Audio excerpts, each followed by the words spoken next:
talk about a team that fires up on all cylinders, we're going to talk about high voltage. I've been talking about this team, Aussie. An incredible player. The player actually impressed us in the PMPL season 2. So I would say this player will be bringing a lot of fights on the table for sure in this one as well. Definitely, this team is like a lightning strike. In that fact, they are absolutely deadly, not just to the team that they are fighting, but to everyone that's around them. You can't escape them. Once they hear you, once they even get a hint of where your exact position is, they're gonna go all in. But the best part was, their strongest map was Weekendy, and Weekendy is not in the competition now. I mean, they have had numerous chicken dinners, even in the scrims previously, even in the league stage previously in Weekendy, but Weekendy does not exist anymore. So they'll have to make one or two stronger maps, talking about Miramar, probably because it's a slow-paced map, just like Weekendy in the start, talking about Erangel, because that's kind of an OG map, so they can move forward with that.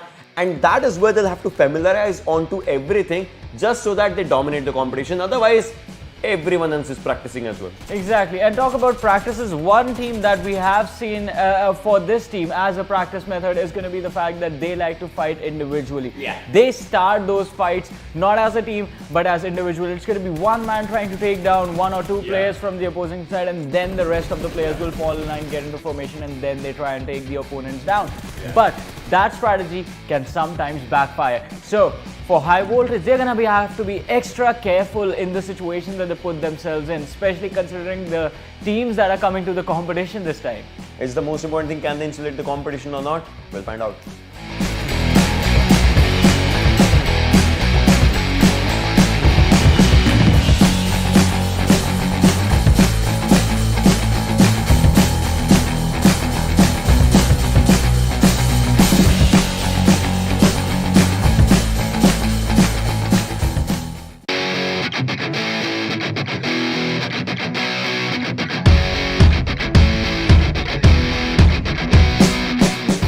Now comes the squad of veterans all the way from Nepal, and this team is absolutely unstoppable, apart from the fact that they are the only ones who can stop them. Yeah, I mean, their mistakes kind of just, become their dire enemies. If you want to talk about teams' rotations, they are good, but if they get stuck up in the rotations, they get taken out. Fights, they can take good fights, but if somehow a fight goes badly on them, they get taken out. That's the thing that kind of just, becomes their own enemy and restricts them from getting more and more of the point numbers. I mean, points are the things that matter, right? Exactly. At the end of the day, they have to find a way to consistently get those points. And as Ocean says, adaptability is something that this team struggles with. They have a plan laid out, and if things go a little bit off wire from the plan, they start to fluster up, they start to fail. It depends on the pace of their own game versus the pace of the lobby, the full lobby, as for how the lobby is playing. If you talk about the lobbies playing a faster game and they try to play a slower game, does not work out. They have to just match their frequency with the lobby's gameplay, and that's the only code they have to crack in order to get maybe multiple chicken dinners or something. Exactly, but are they going to be able to do that? Only time will tell. Is the crew going to unite, or are they going to get separated?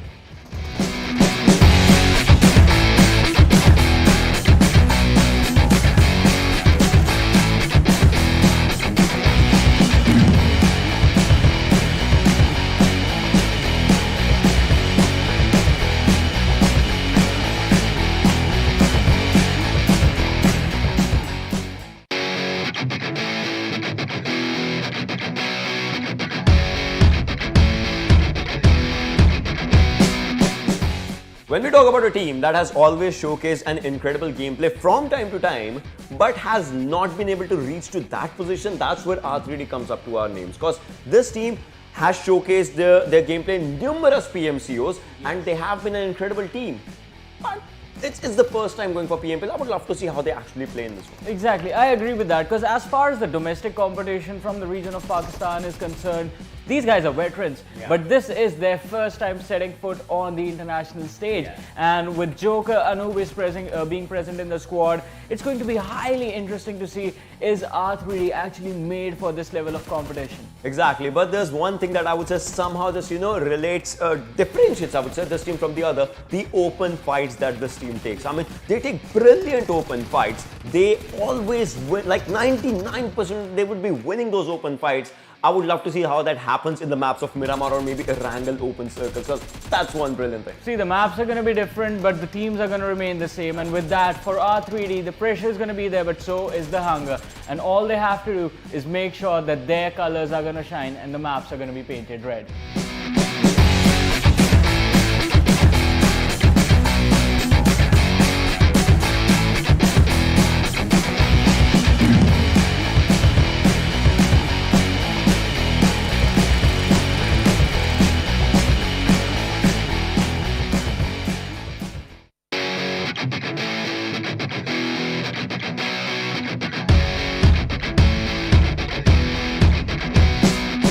As their name would suggest, Team T2K, they are in fact trained to kill.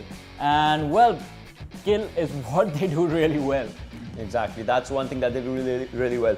Talk about a name that we gave to a player in the previous PMPL, G.I. Jane. I mean, think about that. G.I. Jane was named after his M249 sprays. I mean, I still remember that, and that was incredible. Frankie, an incredible M4 player. So these players kind of know their role and they know their guns incredibly. And that's one thing that a player kind of just needs, a team needs, because a team game is something you have all the players surviving, you're killing out the competition, killing out the players. You're getting those numbers. But see, compared to the previous performance, to the level of performance they are going to bring now, the only thing that I think we wished would change for this team is the fact that earlier on in the last PMPL, this team's playstyle was totally reliant on Jane and how he would play.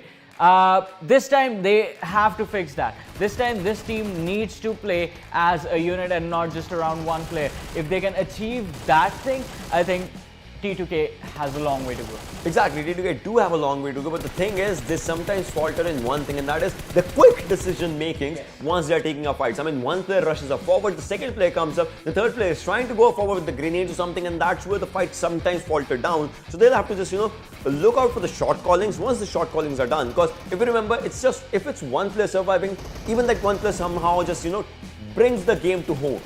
If it's like 3-4 players, sometimes the shot calling becomes kind of a dire thing and things kind of just go down. They just have to work on that. Otherwise, the game is theirs, the league is theirs.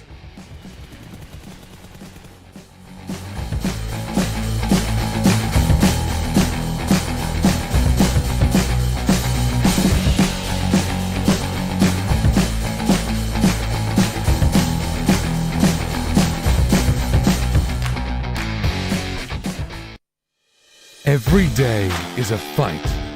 Every moment is a race against the best. Beat the clock. Be on top of your abilities before the rest. Every face-off will be bigger than the last one. Every knock will count. Time will stand still in the wake of the storm.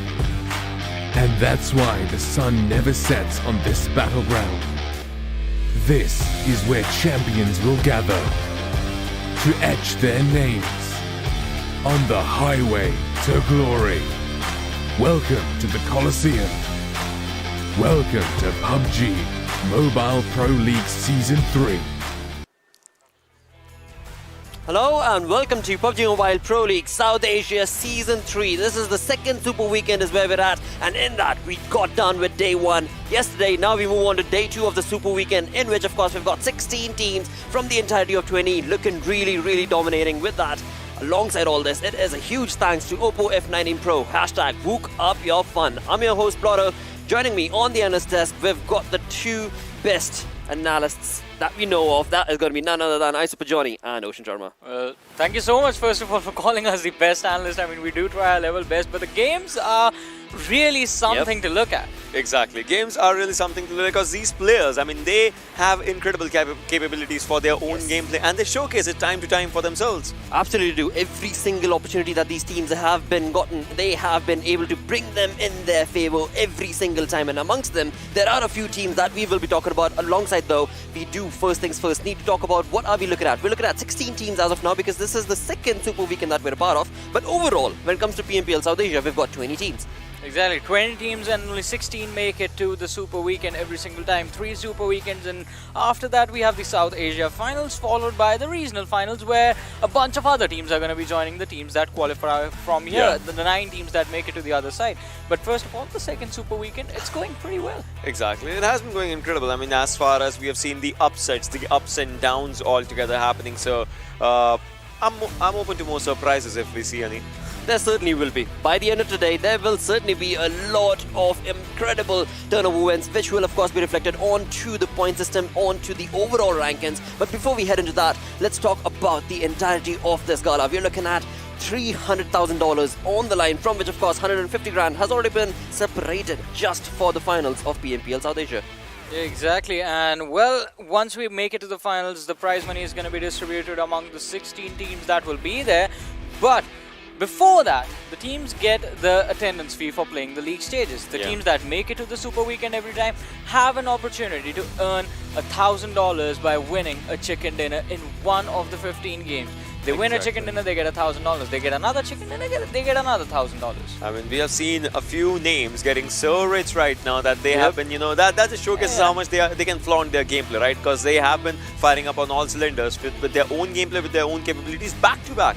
Exactly, and there is a journey there. There is certainly a journey there, from which, of course, we've seen from week 1 into week 2, these teams have just racked up those kills and moved on along with the aggression, thus bringing them down towards the perfect dollars that we're talking about. But that has all been, of course, thanks to the kill point, which is, of course, going to be 1 point per kill, alongside which, of course, you get that chicken dinner, you get 15 points along with $1,000. Exactly. And then talking about the second position gets you 12, third gets you 10, 8 to 12 gets you 1 point, and 13 to 16 gets you none. So we have seen, yesterday was when we were talking about this one, back to back, like there were 4 games when bottom 3 teams had no points for themselves. So today might be a different story, because yesterday's last game, there were at least like all the teams almost had the kill points for themselves, at least for their band. I feel like this has been the case that ever since the points were reduced, like earlier it used to be a lot of points for the chicken dinner, then it came down to 20, and then it came down to 15. So the impact on the kills, the importance of the kills has gone up, and as Ocean said, just as important is the fact that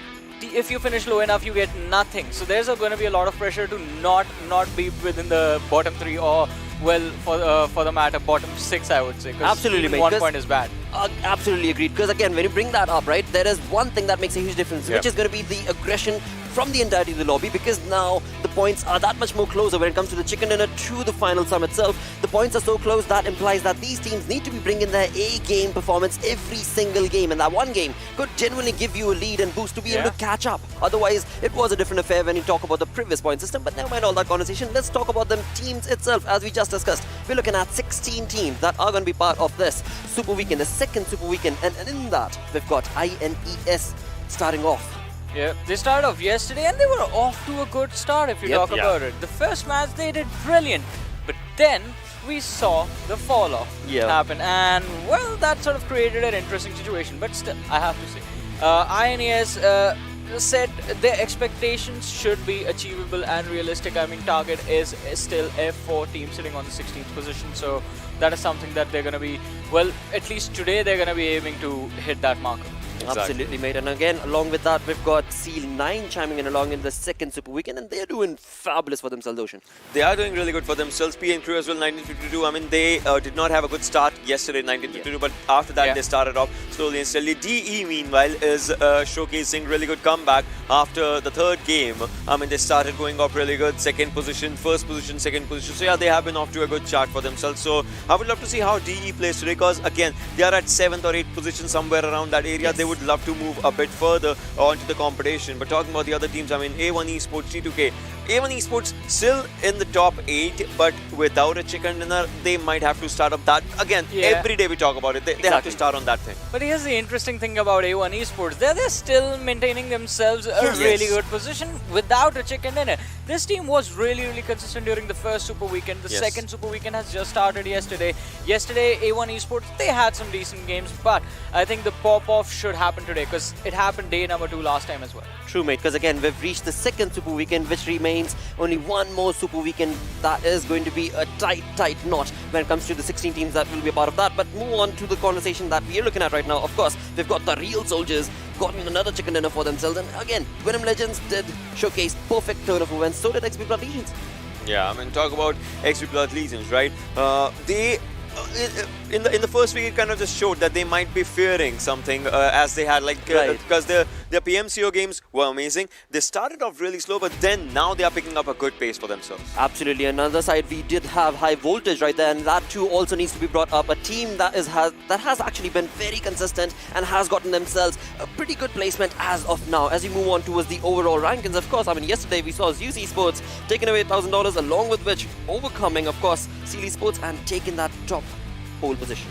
Exactly, but after them on the second position is DRS Gaming, a team that is catching up really fast. I mean, look at that. Just a 10-point difference between them and DRS Gaming, followed by Carnage on the third position. So it is quite a close race between the top three right now. Seal Esports, quite unfortunate that they are not going to be playing today, but I mean, the top 10 looks really deadly. Exactly. We're talking about the other teams, right? The teams that always, some of them have to start up the journey again for the first time as of now, because 1952 they started off slow. Now they have to just pick up the pace. INES, they were looking really good. Seal 9 is looking really good right now at this position, but their main goal is to get into top 16. That is where F4 and R3D are. They would love to just, get ahead of the competition for themselves. So that is where they might just start today. But I want to take the conversation back to one of the teams that we did see, that is XP Blood Legion. We were talking about them as well. So quite an interesting approach to things, wherein first couple of days, if you recall, the team was there with no points coming in, 5 points coming in an entire day.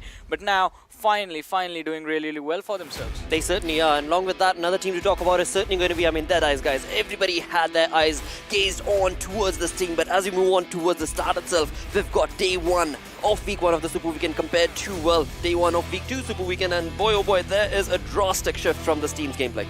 Yeah.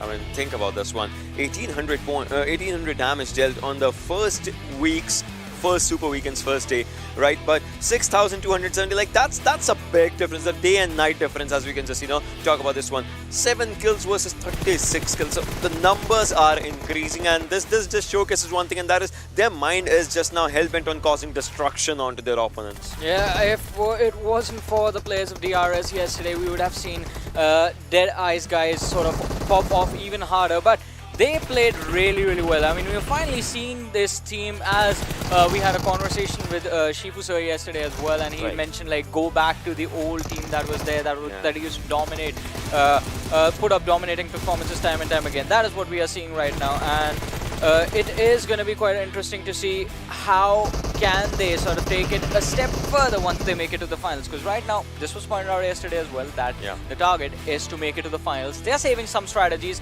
and in the finals, everything is going to be revealed. All the cards are going to be faced up. I mean, that was a perfect conversation coming in from, of course, Shifu sir, because that came in at after third game. Yeah. And the way he brought that conversation towards was reflected into the gameplay from this team as well. And along with that, of course, the gameplay being represented in the basis of the Strath. So this is the performance seismograph of the Super Weekend matches, as you can just see right now, till the 20 matches. Obviously 15 matches in the first Super Weekend and 5 that happened yesterday. You can see the jump that they have had yesterday. That has been incredible. Obviously their 1 or 2 games were good from the previous one, but now if we talk about this one, they have been on a roll. Since yesterday. Talk about the points that they have been just getting for themselves. That's one of the highest peaks is where they have touched. That was yesterday's second last game, and that's where they had 15 kills chicken dinner. Exactly, and that did leave them with 30 points, and that was looking really strong. And that is that upward slope that we're talking about. That's really crucial for a team like this, because we've seen them perform like that. And now finally, if they're picking up the pace, hopefully it will just rise up and should not really falter back down. But in that conversation, of course, Dead Eyes guys has showcased a perfect, yin and yang sort of an approach. From week 1 into week 2, a complete different affair is what we've seen from this team. But that conversation can be moved on along towards other teams as well. You talk about, of course, Team F4, another team that we are wanting to see certain plays from, but eventually, again, they were not able to participate this time around. Yeah. And that is a sad state of affair. But few more teams to bring up is certainly going to be, well, R3D Esports, that again is not able to play this Super Weekend, but they were there last weekend, and the lead they got themselves is now getting so very close and being contested by Seal 9. Exactly. So R3D is sitting on the 15th position, and these are just the stats of day ones of the Super Weekend. So first day of the Super Weekend for R3D Esports compared to first day of the Super Weekend for Seal9. Yeah. Now, the fun thing is, as we were talking about it, like, alright, INES, they are going to be targeting for F4. Well, Seal9, they want to be a little bit more secure, so they're going to be targeting the 15th position head on, because they are a little bit closer. 41 points in a day, that's not an easy target. Yeah, exactly. Plus this also comes down to one thing, right? Obviously, Super Weekend 1 was the first time that R3D was playing against the teams, and right now Seal9 Super Weekend 2 is the first time that they are playing. So it comes down to how open-minded you are when you're discussing your strats with your own teammates, or maybe, against the lobby. Because every time, if you're going all in for all the matches like Miramars or the matches like maybe Sanox or maybe Wrangles, you just have to understand, everything that you'll be doing might have a bad impact on you as well. So one week you are there, the other week you might not be there. But how many points can you accumulate altogether when we talk about the competition? Oh, well, I mean, that is what the teams are going to be thinking about, as well as today. I think Seal9 should be aiming to already surpass R3D Esports, because if they do that, then the next target, as I said it yesterday as well, then the next target comes up. Alright, the teams above you want to move further within the top 15, the top 16, and make your position for the finals. Like, try and work towards it. Absolutely, mate. Because again, I mean, this is a team Seal9 that was not able to participate in the first Super Weekend, but the way that graph is showcasing, they are here to win it, and that's what the graph represents. Again, an upward slope.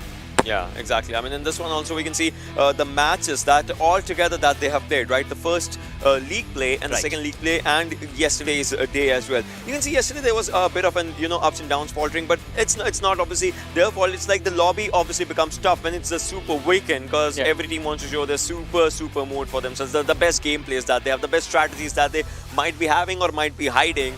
Everything just goes down here. And for Seal9, it was the change of strategy, or to be a little more precise, the change of the level of aggression they used to bring into the game. That was the answer for things. Because even yesterday, I mean, we did see a few moments wherein the aggression was the thing that caused them to fail. But it is just the fact that they are trying to get those kills, and they are in fact getting those kills as well. That brings this team into the Super Weekend this time, and they are having a good time. Well, it certainly is a gift. It is a treat for all the viewers as well as us when it comes to Seal9's performance. But along with that, now let's move on and have a look at this awesome mega event calendar where you have all the gifts, all the goodies separated throughout the PMPL South Asia action. And that is, again, viewers, for you guys sitting back at home. And it's going to be really simple, really simple. You can be part of course, the virtual gifts, along with which you have actual rewards that you could very well chime in along by supporting your teams. And in those rewards, you're looking at, well, Airport Pro, you've got gift cards in your local currency, followed with, of course, the virtual gifts that you can very well flaunt in the lobby that you're going to be a part of. But move this conversation in towards the in-game rewards itself. This is going to be very simple for you to be able to chime in along, because all you need to do is, well, watch the action of PMPL South Asia through the Esports Center in-game. As you do so, you will be earning points.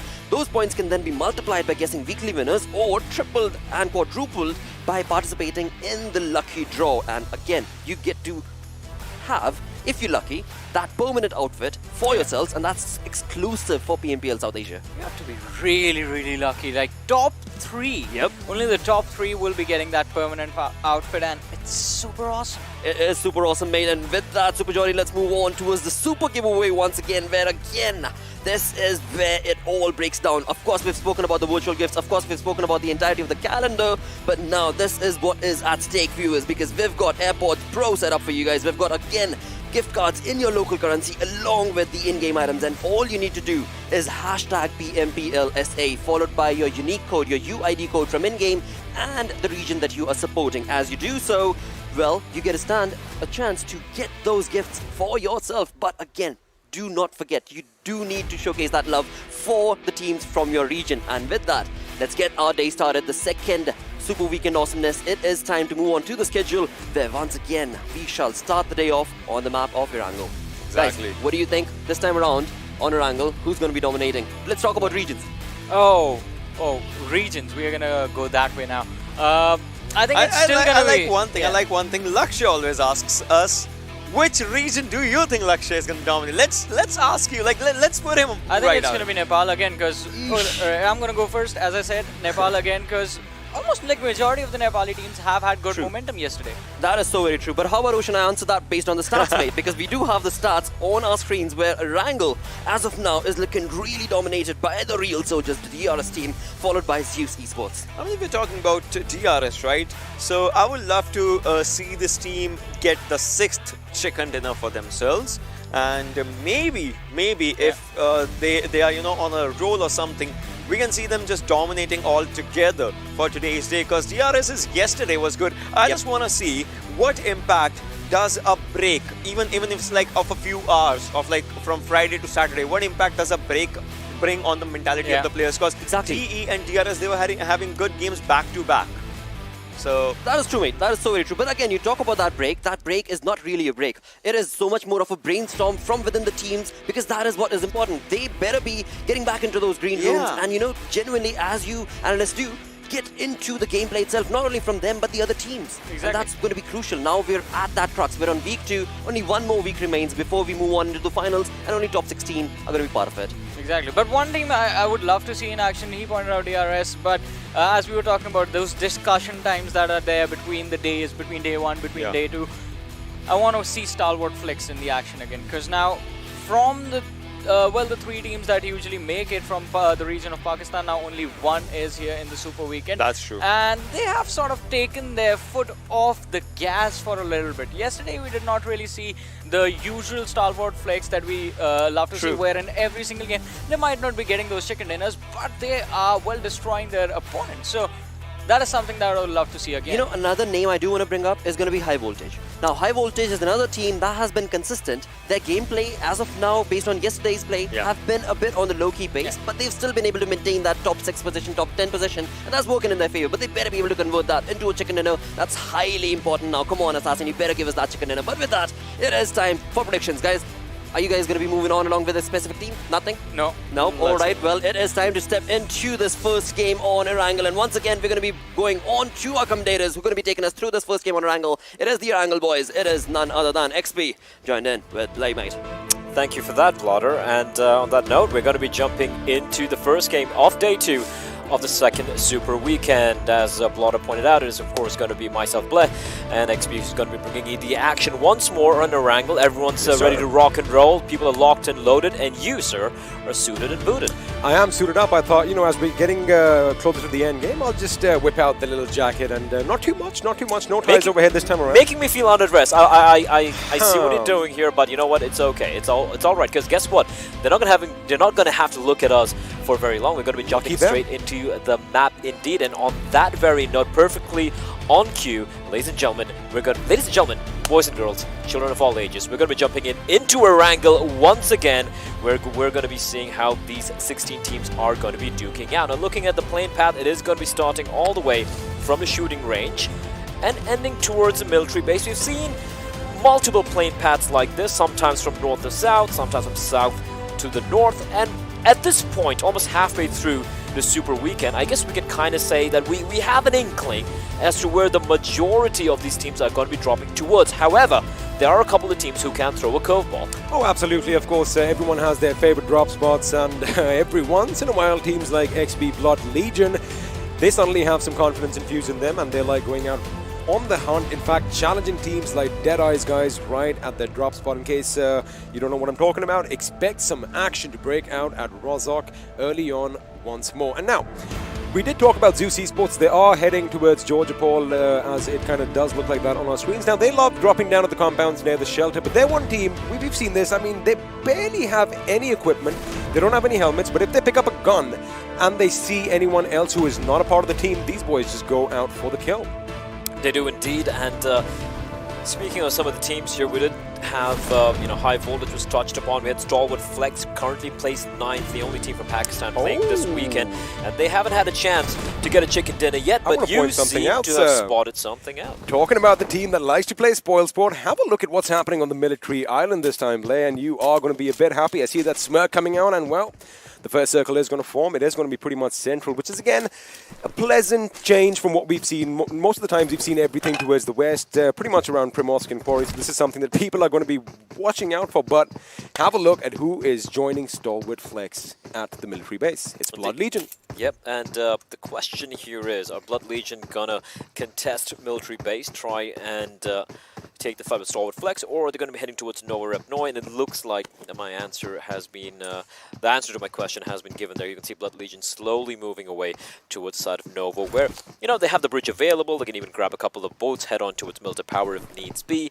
Looking at everyone else though, XP, it seems to be kind of the usual, so to speak. It is kind of the usual, and let me just point something out about Carnage Esports. Now, ever since 7C Esports also, you know, called Pachinki their home, they've kind of moved away from that. They don't want to deal with those early skirmishes because, well, we definitely know Carnage Esports are a heavy hitting team sitting right up there at the top. So I like the little maneuver that they've done this time. They've sent 2 members, of course, to Water City as usual, like they like doing. But then one of their members, Manish, of course, is all the way up north of the river, in fact, near the shooting range where P and crew are usually skulking about. However, he is going to pick up his ammunition and you know, his basic utility and come back in. It's that early scouting. You want to make sure that you have escape routes available, if you know what I mean. And well, looking at what's happening on our screens, this is something that I want to see again. Now, INES, Zeus Esports, and of course Seal 9, they all drop in and around the Georgia Paul area. However, they haven't had any fights there yet. Yeah, they have somehow, maybe due to the circle, have been able to avoid those conflicts which we expected to see. This time around, Zeus with the early loot going to be potentially heading towards the container region where INES are currently. Looking at the overall standings now, you look at a top 16, we don't have the bottom 4 teams at the moment, but R3D and F4, reminding everyone, are sitting the second Super Weekend out. And now there is one team in particular who's not in the top 16 at the moment because they're playing their first Super Weekend, and that is Seal 9. Now, Seal 9, well, they basically picked up the slack for Seal Esports during the league stage. They were at the top of the leaderboards. They looked fantastic. And yesterday, they went terrible, but it wasn't even close to the performance we saw from them just a few days back during the league stage. So maybe today could be the day that Seal 9 finally say, you know, enough is enough. We've shown with these guys what we can do, and it's time for us to deliver. I do believe after a total of 5 games, they are sitting somewhere around the 41-point mark. It isn't too good, but it isn't too shabby either. And now, I've kind of seen a little bit of, I don't know what word I want to use right now. It is almost like as if it's a celebration of sorts because teams are winning not 1 but 2 games a day, and it's becoming part of the habit. It's becoming part of the routine. Like DRS, they've already done it once before. You know, basically letting Seal Esports know, hey man, you're not the only big dogs in the house, and they did it again yesterday. Albeit it wasn't back-to-back. However, 2 chicken dinners out of 5 is definitely something that, you know, just propels you a bit forward. Also got to bear in mind, though, that Seal are not playing the second Super Weekend, so it makes it way more easy for DRS to accumulate those chicken points, those chicken dinners rather, and chicken dinner points, whatever, however you want to call it. Carnage Esports, as you said, as you pointed out earlier, XP, they do try you know, kind of spreading themselves a little thin early in the game, which could be usually a risky maneuver, but they somehow never seem to be punished for that. Looking at the map, something is going to point out again. It looks like 1952 wanted a repeat of action on the bridge. Of course, I'm talking about the Western Bridge leading to the Sosnovka military base, where we did see moments of... I mean, do I want to say it was a moment of brilliance? Because it was so beautiful. However, I do believe entry kind of just shone a bit too much. And, you know, they probably would have wanted to get a few more members of Stalwart Flex in their little trap that they had sent out. But then kudos to Stalwart Flex for systematically moving forward on the bridge behind cover and then getting the job done. And, of course, we did kind of mention that C Minor was the last man standing who had a major role to basically hold down the fort. But again... they were a bit too premature in their attack. You might even say that he was a bit of a Fort Minor. Taking a look at 7C over here, they are a team who are currently placed 11th on 128 points, right outside of the top 10. Again, reminding everyone, you know, you will accrue your points, and teams who have enough points to be in the top 16 at the end of week 3 will be playing the playoffs come week number 4. So 7C, again, we've seen certain teams, if we could see Seal Esports not make it to the Super Weekend, I'm going to go on a limb and say there is a chance that any team could potentially miss out a 3rd Super Weekend as well. Ergo, no one wants to lose any opportunity to have that one big game, that one big, like 30-plus point game, which could kind of make them safe in case such a tragedy does transpire for them. All right, then let me bring up one team since we are talking about, you know, the league week and then the subsequent Super Weekends. Now, Future Station, unfortunately, they haven't had a chance to, showcase their prowess in the Super Week. And now, suppose they do make it to the last one, they are going to have their work cut out for them, because it is 15 games, I get it. But then again, Blay, it's not about making it to the top of the table. It's about making it to the top 16. Again, it is doable if everyone else is having a bad day, so to speak. But of course, it's all speculation, as shots are finally going to be fired. Roy with his DP28. From the distance, Seal 9 are going to be rattling off what could be the first bullets in the game. Definitely, Inky. As we do have Inky, who will be picked up by his teammate. Spooky taking a bit of damage early on, maybe dropped down, maybe he took a couple of bullets. But if you take a look at the circle right now, as I pointed out, XP, it is going to be Starwood Flex pushing into 1952's position. Last time it was the Eastern Bridge, now it's going to be the Western Bridge. This time around, will the bridge camp work out? Well, East or West, let's have a look if their tactics are going to work. Now, this time, of course, Starwood Flex are going to be a bit wary about it. They're not just going to drive through willy-nilly. They're going to get off on the first, at the first blockade, in fact, and, just scope out ahead and make sure that the coast is clear. Of course, that is something you should be doing in games at this level. You want to make sure you check your corners. Now, INES, again, this is the first Super Weekend for them, and they really haven't been doing too bad. However, knowing the caliber of players, they could do a lot better. And this is what I was talking about yesterday. I wanted to see someone high up on the bridge, and it looks like Magnet could be in the perfect position. All right, Taufik's lying in wait. Blade, he's going to go past. He's going to stop. He's like, wait, I'm going to cross. He's not checking. There are two players, and he's not been spotted out. And this time around, XP, they're going to hold their fire. They're waiting for the second player to come on in. Blade's going to still hold the line. And finally, the bullets are going to let loose. But they don't know there's still a player above. And there's Taufik right behind them as well. And now his position has been compromised. Unfortunately, he needs to get a knock from that position, or else it's going to be rough. But thankfully, suppressing fire has arrived. He's got a nade cocked and ready. Beautiful. And there we go, Taufik, his time to shine. Oh! Blade is wondering what is even going on. Blade does find Magnet with the nade. Now he's above, on his knees, bleeding out. The iron corrugating in his blood. Taufik's going to heal himself as well. And Blade is caught in a very, very precarious position. And his teammate Crypto from the distance trying to provide a bit of cover as C-Man is going to push on in. But Blade single-handedly trying to keep everyone at bay. He's going to find two. Looking for the third. Entry could get shot from behind by Crypto as well. Taufik, he's got no health. He hasn't been able to heal himself. And this duel is everything. And Blade, he almost comes out on top. The AK-47 almost gets the win for him. Almost gets the kill as well. But Blade will fall. And Crypto, he's going to be left alone. He does find Taufik.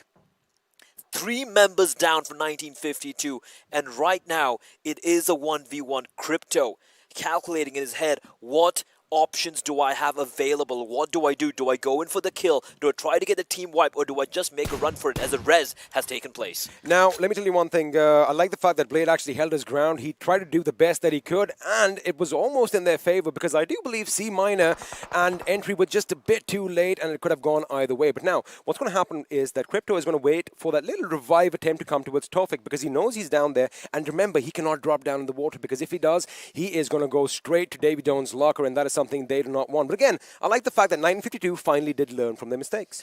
And the smokes being deployed as well, they are going to use it to push on in together. Taking a page out of Starwood Flex's book yesterday, and the bullets, well, it's not going to find Entry, and the res, it's still not come on in. Bear in mind, it's still a distance away, as another team has joined the fray, and now Venom Legends, hearing all the commotions breaking out on the bridge, they're going to join the party as well. And now, the Hunters, they have become the hunted, as 1952, they are getting taken down. Crypto's taking shots at these fallen members, and one player from the side of 1952 is going to survive, or rather two of them, because I've seen Magnet in the water. There is still another player alive for them on top of the bridge, but things have gone very awry for the side of 1952. Oh, how the tables can turn in the blink of an eye. 952 thought that they had everything under control, but it looks like they pretty much got stabbed in the back, as Magnet is going to be the last man standing with Taufik, who luckily gets that revive in. Now, had Entry not reached him on time, it could have gone awry for this team. But I love the fact that Venom Legends, we were kind of talking about the fact we want some more aggression from them, because again, these boys are well worth their shots, as it looks like Crypto has been spotted out. I love how Venom Legends are probably looking to head towards Pachinki, and they hear all this commotion towards the bridge. They see to take a look at the kill feed. They're like, all right, 1, 2, 3 players down. This is an opportunity for us to strike. As we do take a look at the kill feed, we can see that the Extra Blood Legion are coming under fire from T2K, but we want to still keep an eye over there as Taufik will fall to the play zone. There's only one player alive for the respective teams who were a part of that initial duel. 1952 alive with Magnet and Crypto as well, hoping his stocks are going to be high right now.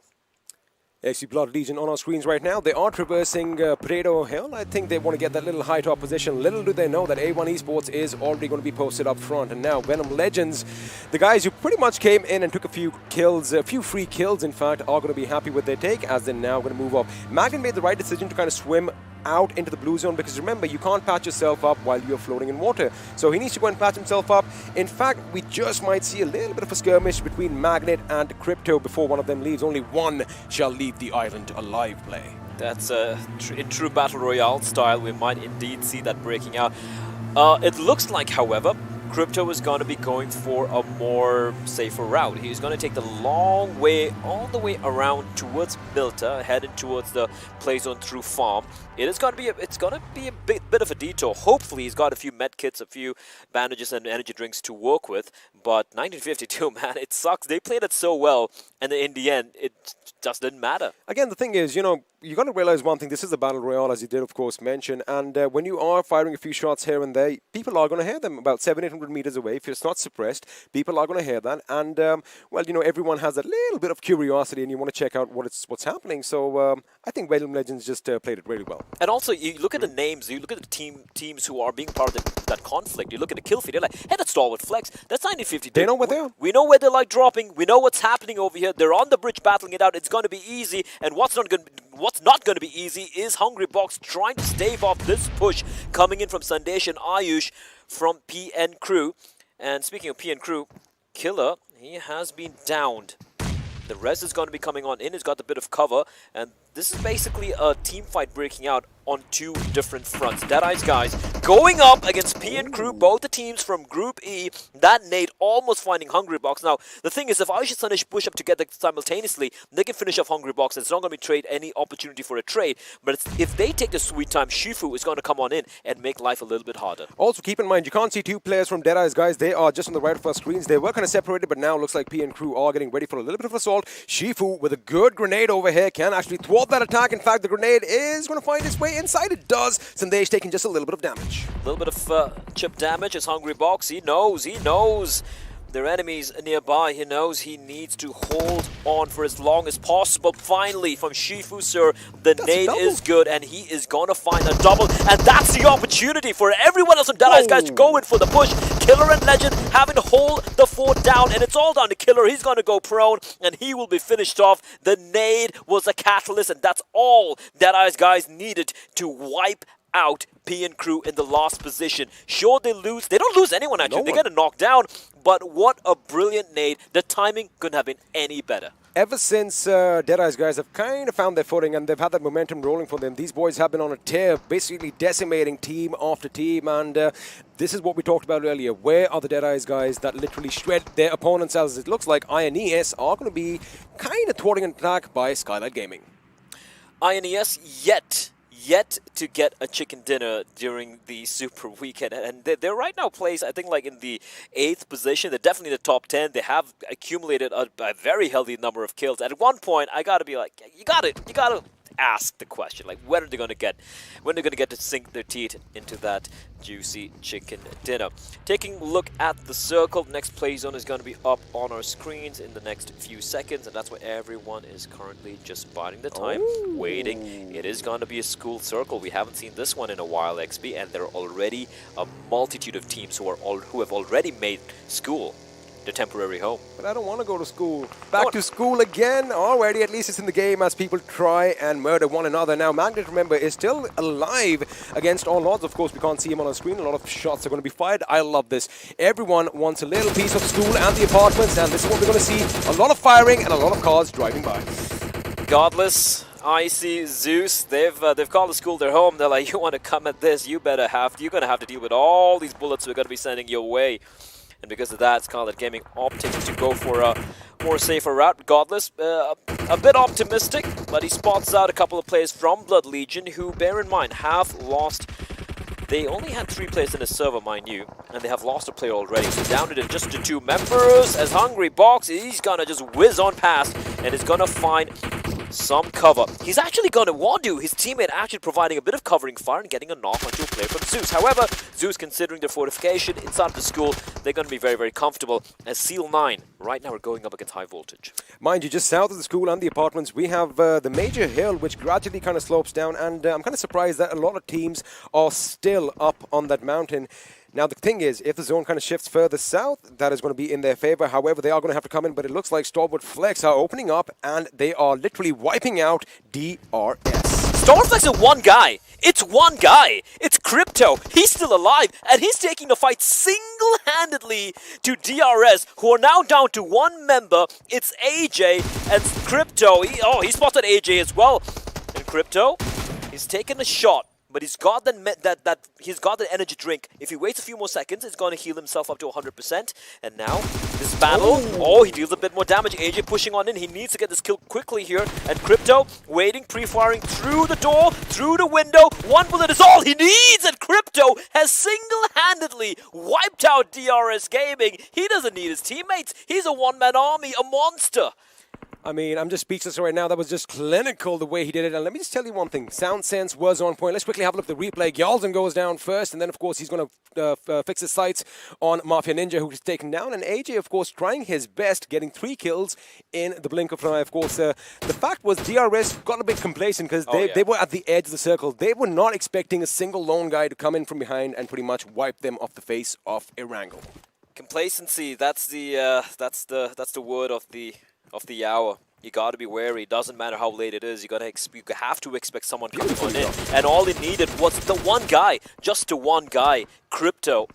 I did say he'd better hope his stonks are strong, and they were very strong indeed. He is right now on 3 kills, considering he was down to one member, and considering they were so close to being wiped out earlier on, he is going to be a very happy man at the moment. However, again, he's the last man left standing. The moment he gets knocked down, that's it for his team and for himself. Right now, though, 1952, they have lost Magnet, DRS, and PN Crew, the 3 teams who will be eliminated.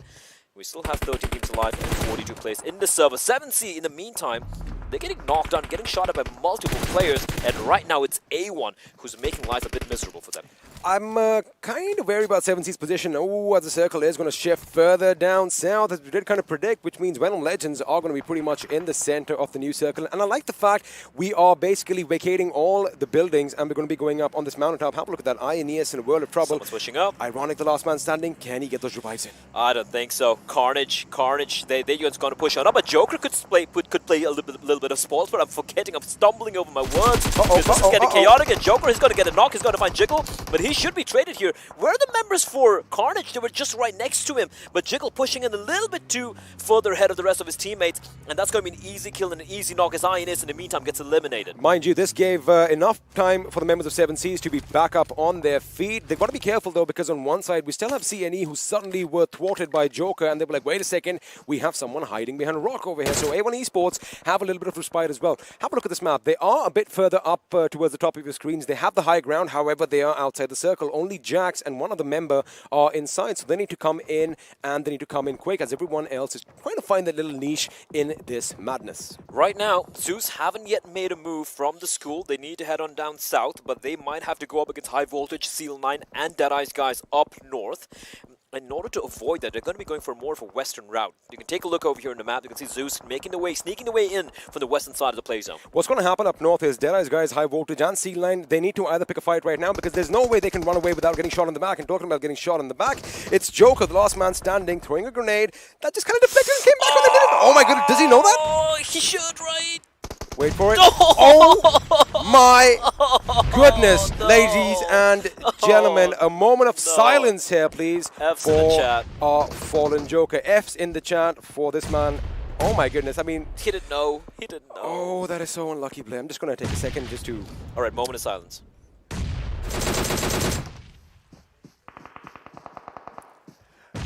Respect. Respect. Anyway, we're back into the game. Joker, he will bounce back the next game. I'm very sure about it. Zeus now, having to relinquish control of the school due to the play zone, are pushing on in, but they have avoided High Voltage and Seal 9, and High Voltage, going up against Seal 9, who are down to just 2 members. The second Mongolian team here in the Super Weekend. I've got to add a point right now. High voltage, of course, they are going to get Monkey. He gets taken down, point blank, grenade to his face, but Roy has the right idea in mind. That's what I'm talking about. They need to shift left off our screens and go up the mountain, because if they try and go straight up, Venom Legends are going to be lying in wait. Are they tossing in smokes? Has to be smokes, right? It has to be smokes. It is smokes, because remember, T2K is still up there, but the angles, they have too many trees in between. There you have it. He does finally get spotted out. Now have a look at Venom Legends' positions. That's what I was talking about. Deadeyes guys are going to walk straight into a trap. And they get eliminated in a span of a heartbeat. Wait, they're done? They're done. They're out. Zeus now. Deadeyes guys, 10 position, 3 kills, and now we have Zeus taking the fight to Blood Legion, who are down to 2 members. They haven't really got a kill yet. They've been avoiding as many fights as they can, but eventually, when they face off against Zeus, you know the fight's going to come to you. You can't run away. You have to stand and fight. You have to stand and deliver. As Tower Flex, finally, Crypto will fall. Zeus is taking the fight to Blood Legion. However, they've got to be careful, because Carnage is going to be coming up back. And wait a second, I'm going to give it to you. Gyro and Dominic up against 4 members from Zeus Esports. It's not looking good. They're in the smoke, and Goddess is going to spray in through the smoke. They are just weaving around the smoke here, and the nade's going to be tossed on in. It's a close-range nade. They need to win this duel real quickly, because if they delay this any longer, more teams are going to join into the fray. Nade's not going to find it. It's my Gyro and Dominic. I don't know how they're still alive, but eventually, that smoke is going to dissipate. It is going to dissipate, and now Venom Legends could be expected to fire a few shots in them as well, because currently they are engaged with T2K. However, the angles are not there for them. Have a look at those smokes being now deployed to cover themselves from Venom Legends. Quick thinking on Zeus's part. Zeus, oh man, this is messy as hell, and somehow they're still alive, our Blood Legions, and they're going to actually get the knock in. Look at Godless though, the awareness in a Molotov. He's going to go out in a hail of fire. As Zeus, they're taking damage from multiple teams. They're down to 1 member, and never mind, Zeus will be eliminated. They had all 4 alive, and in a span of a heartbeat, they're no more. Blood Legions still have a member alive, and he's going to be thanking whoever it was who was helping him out there with those bullets. A1 now going up against 7C. They're exchanging blows. We're down to the final 7. Again, 7Cs, they've been in this position quite a long time, and now they're going to get the brunt of all the attack, as one side, A1 Esports, are going to be pushing in, but from the other, Carnage want to lay some destruction in their way, because they're going to be sneaking along the edge of the circle as well. Now, 7C, they need to pick a fight on one side, and they need to do it right now, and that grenade could be something that might set them up. I want to see a push right now, Blade. They need to push in on A1's position, otherwise they're going to get decimated by Carnage. They're all paranoid, and they're all waiting for the next zone right now, XP. I don't think they really want to make a play here, but Void, he's just sitting duck, and he's going to be done for it. Circus going to finish him off. He spots it. Rafa, no, he doesn't. The smoke's going to obscure his vision. Nades still exploding. Manish finding Memo, and 7C. They are getting just bloodied. As speaking of blood, Blood Legion will eventually fall in a very respectable 7th place. And down to the final 6 here. 7C down to 1 member. So are High Voltage. True Love right now, his nerves must be rattling, because he does have that little rock for cover as far as A1 Esports go, but looks like the attack by Carnage has been kind of thwarted. Now, the circle is going to shift. The question is, where's it going? And we are going right. We are going to go to the east, as T2K are now in a position to literally just wait for all the enemies to walk in their position. Now, True Love is still caught in a rock and a hard place, quite literally, as well. There is a rock behind him, and there's a hard place in the form of Carnage Esports right in front. Mind you, have a look at those A1 Esports boys. You don't want to have 4 snakes behind you just ready to pounce.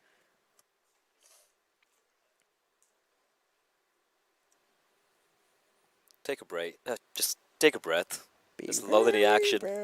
No one's firing a bullet. Everyone's quiet.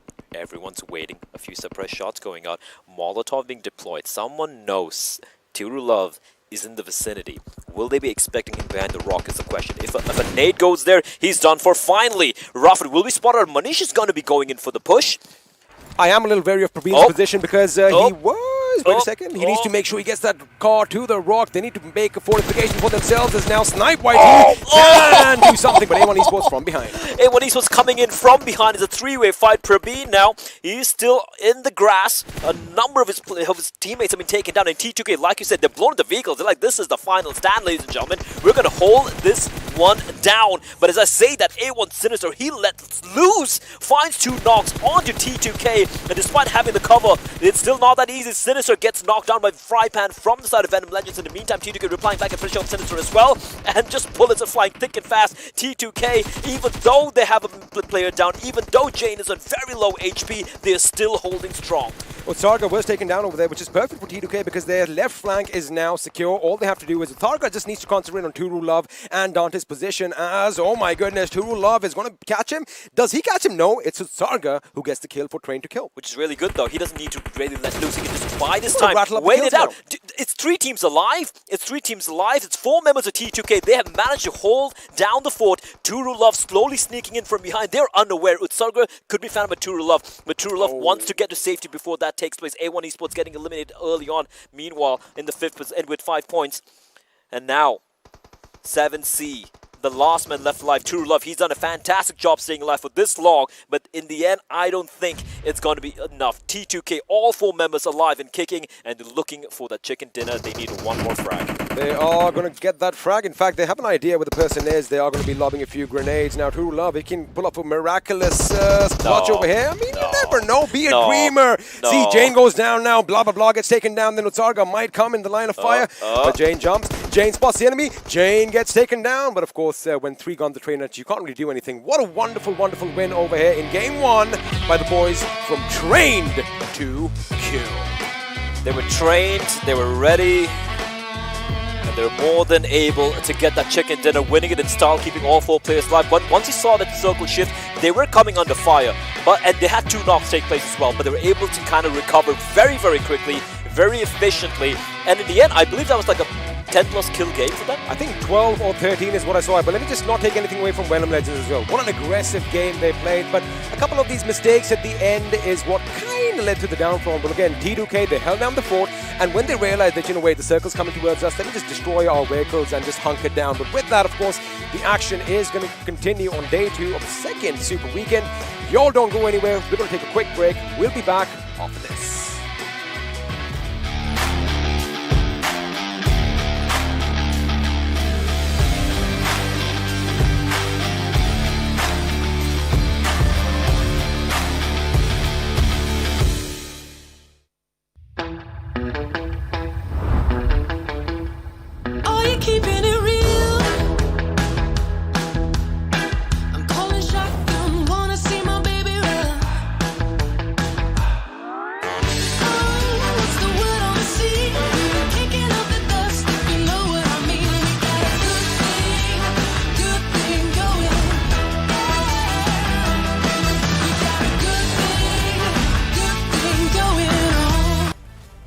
Welcome to PUBG Mobile Pro League South Asia Season 3. This is the second Super Weekend. Day 2 is where we're at, and we've started off with an aggressive performance coming in from Train to Kill. I mean, of course, these lads, they are just ferocious when it comes to the game. But along with that, let's move the conversation towards our analysts and find out what they think when it comes to this game from T2K.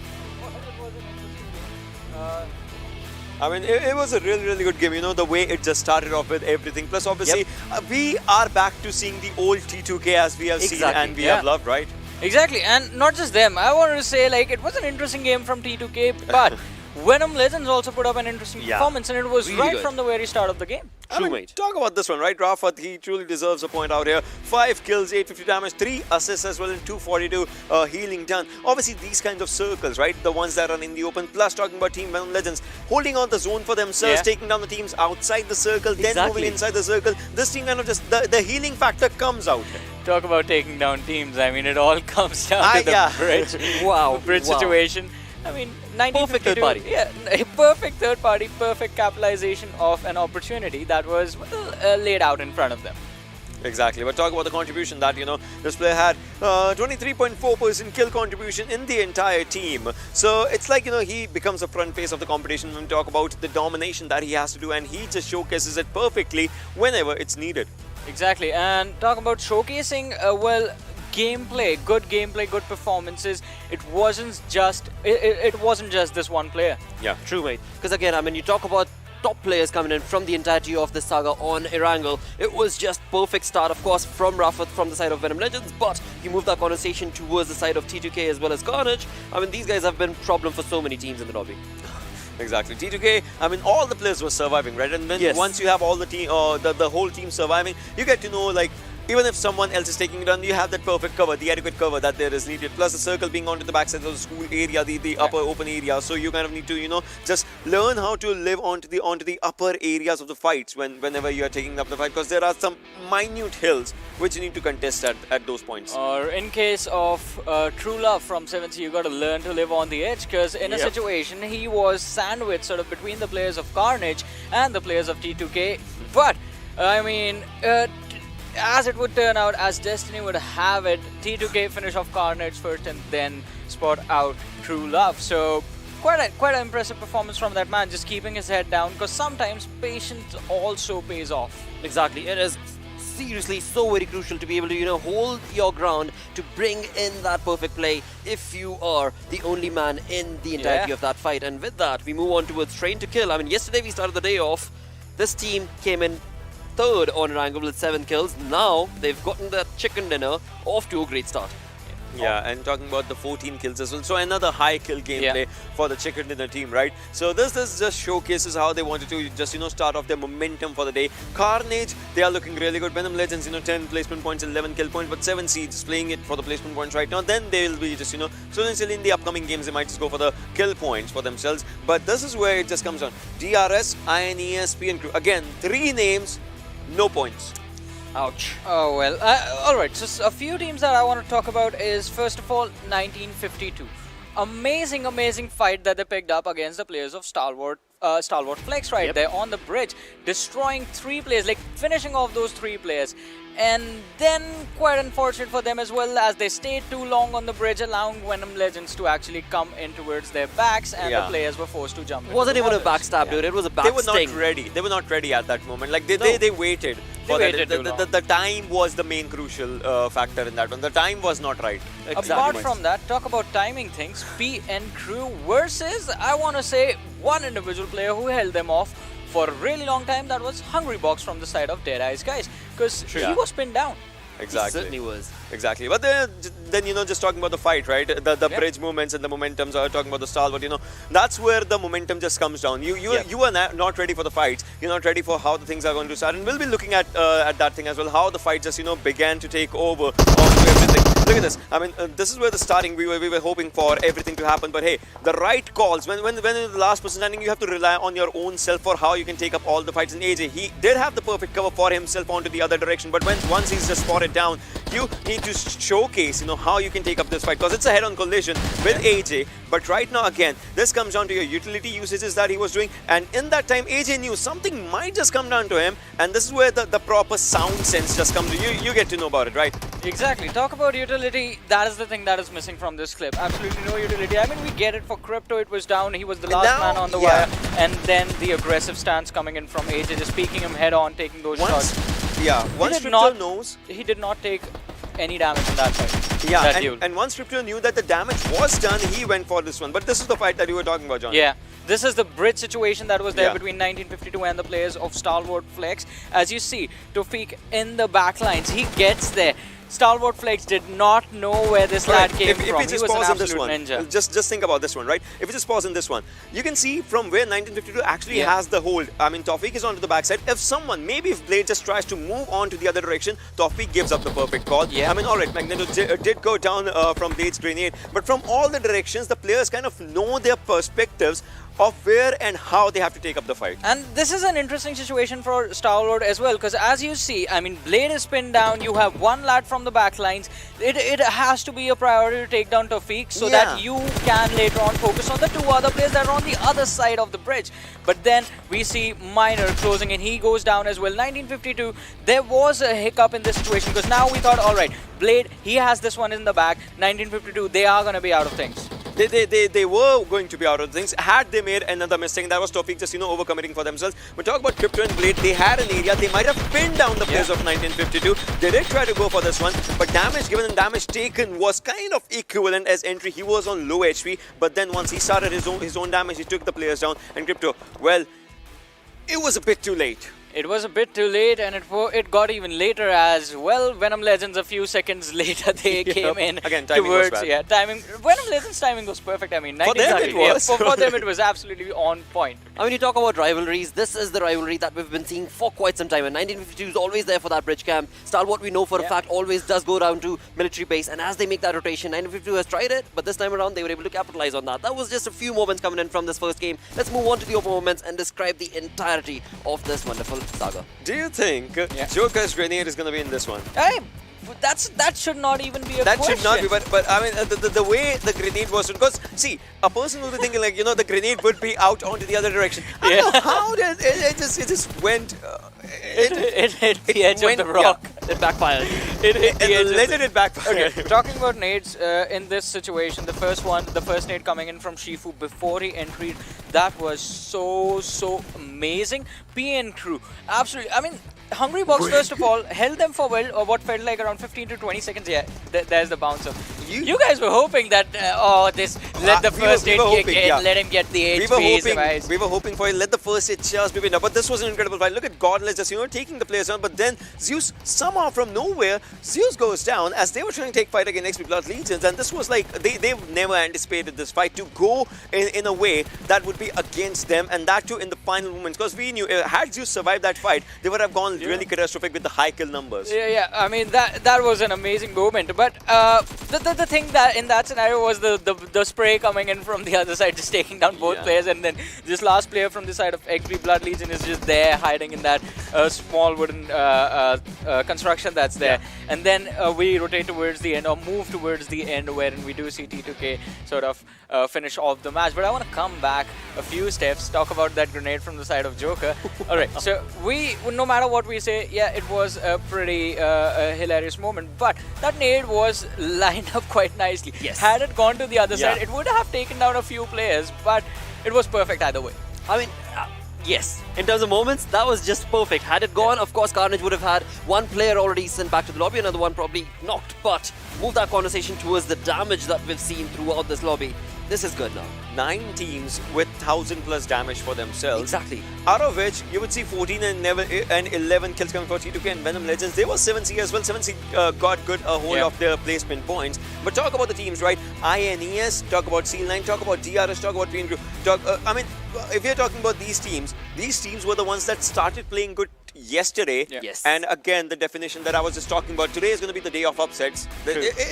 It might be for someone, because the team that was doing really good yesterday is off on a bad start today. Might just go good next game. You never know. Including one of the upsets is going to be Seal9, because that school apartment situation that they weren't able to come out of, that was quite a fight. And it was, of course, high voltage, taking all that action in their favor. But move that conversation towards how this has affected the entirety of these teams. It is time to move on to the storyboard, which is going to be the overall ranking, and Zeus Esports, well, dominating and creating that lead that much more. Well, I mean, they tried the level best, still sitting on the first position, and majority of the reason for the fact is their opponents, the teams that are right behind them, did actually end up taking an early exit in this matchup. Well, not early exit, but not an exit that they would prefer. But on the other side, Train to Kill getting another chicken dinner. With that, well, we have to mention another $1,000 in the bag. So they are closing the distance between them and the teams above them. If T2K plays in the similar way, I mean, Seal might end up today's day at 6th position, and that's how the storyline might proceed. But talk about this one again. 42, just Seal9, 42 for them as of now. 58 was the point limit for the for the team of F4. So we'll have to see how much can they climb as of now. But XP Blood Legion, they did suffer up a loss right now. Venom Legends, they had a good game. All they need is a few more like this to enter the top 10 for themselves. Exactly. Venom Legends did have a good game this time. They got a lot of kills, and well, they had a pretty good finish as well. I mean, finishing high up in terms of points. But the problem arises for the bottom 3 teams, because now even if you cross R3D, the difference is just going to get bigger and bigger. That is true, mate. And with that, let's move the conversation along. Let's have a look at the schedule, where indeed we've just got done with game number 1, but move on to 2nd. Now it is time to step into the hot map of Miramar, and again, well, it is going to be an open conversation because any team could take this. Yeah, any team could take it, but I want the Los Ego Circle again. Just like the map's open, you want to go with the open conversation just so that any team might just take it. That's actually a pretty good choice because if you're talking about Los Egos' area, around that the rotations are really difficult for some teams because no one knows it pretty good. Exactly. No one knows it pretty good apart from 7C because they usually use that route to, move around the map, whether you're moving towards the northern side or towards the eastern part of the map. But map chance percentage, PN Crew and Venom Legends. Absolutely. For now, they are looking strong. But another team to talk about would be XB Legion. They need those points. Of course, Venom Legends are racking up those kills and converting them into points. So is PN Crew slowly and steadily. But XB Legion, they need to be dominating. And, well, it's good to see that they have that stat working in their favor. Exactly. Plus, even in this matchup, in the previous game that we just saw from XB Blood Legion, they were putting up a decent fight against the players of Zeus because that fight could have swung either way. And the third party was the catalyst to finish it. It was only a 3-man army coming in from XB Blood Legion. Exactly. That is also another thing. Just 3 players were there and they managed to do, well, they did pretty decent. True. With that, predictions, Ocean, you seem to be very quiet. I'm thinking of a few teams right now because last time, if you remember, Zeus versus TRS was a thing that was going on and that was happening in Miramar as well. So I was thinking about that, like if you remember the first fight that was happening, like the bridge fight in the Erangel. So if something like that happens, if the circles are on downward side, so we'll have to see a lot of things. But right now, I would say if we get an open circle, just like yesterday was Picardo to El Pozo, that exactly. Fights might just break out right in the early starts of the game. So. Well, with that, it is time to step into the second game. It is time to move on to our commentators. And this time around, well, our boys of Erangel seem to have taken a detour. They have landed themselves in the deserty map of Miramar. It's going to be none other than Blay and XP to take us through the second game. Thank you once again for that, Blotter. And as we are in Miramar, I'm going to be hydrating myself. I hope all of you guys, all my Hydra homies at home as well, are hydrating because we're going to need that. It is summer, it's going to get hot, it's going to get windy, it's going to get sandy and dry. It's going to be dropping into Miramar, the second map of the day. And for a change... You're scaring me right now. I mean, have you hydrated? Should I have put some sunscreen on as well? Did you hydrate? I did, in fact. You should always hydrate. I hope the players have hydrated as well. We don't really get a chance to catch I have a question though, if I may interrupt you. Are we still the Erangel boys though? I don't know. I really don't know. All I know is you look good, I don't look that bad, and I'll live with that.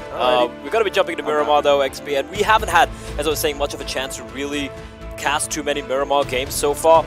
But heading into Miramar, I do remember one of the earlier games we had last week, we had a water circle in Miramar. I don't know what's with me and water circles and bridge circles, but you know what? I love them. I love them. You do love them, and what we love is the fact that, well, we're not going to be on screens anymore because they want us to stop talking and start the game.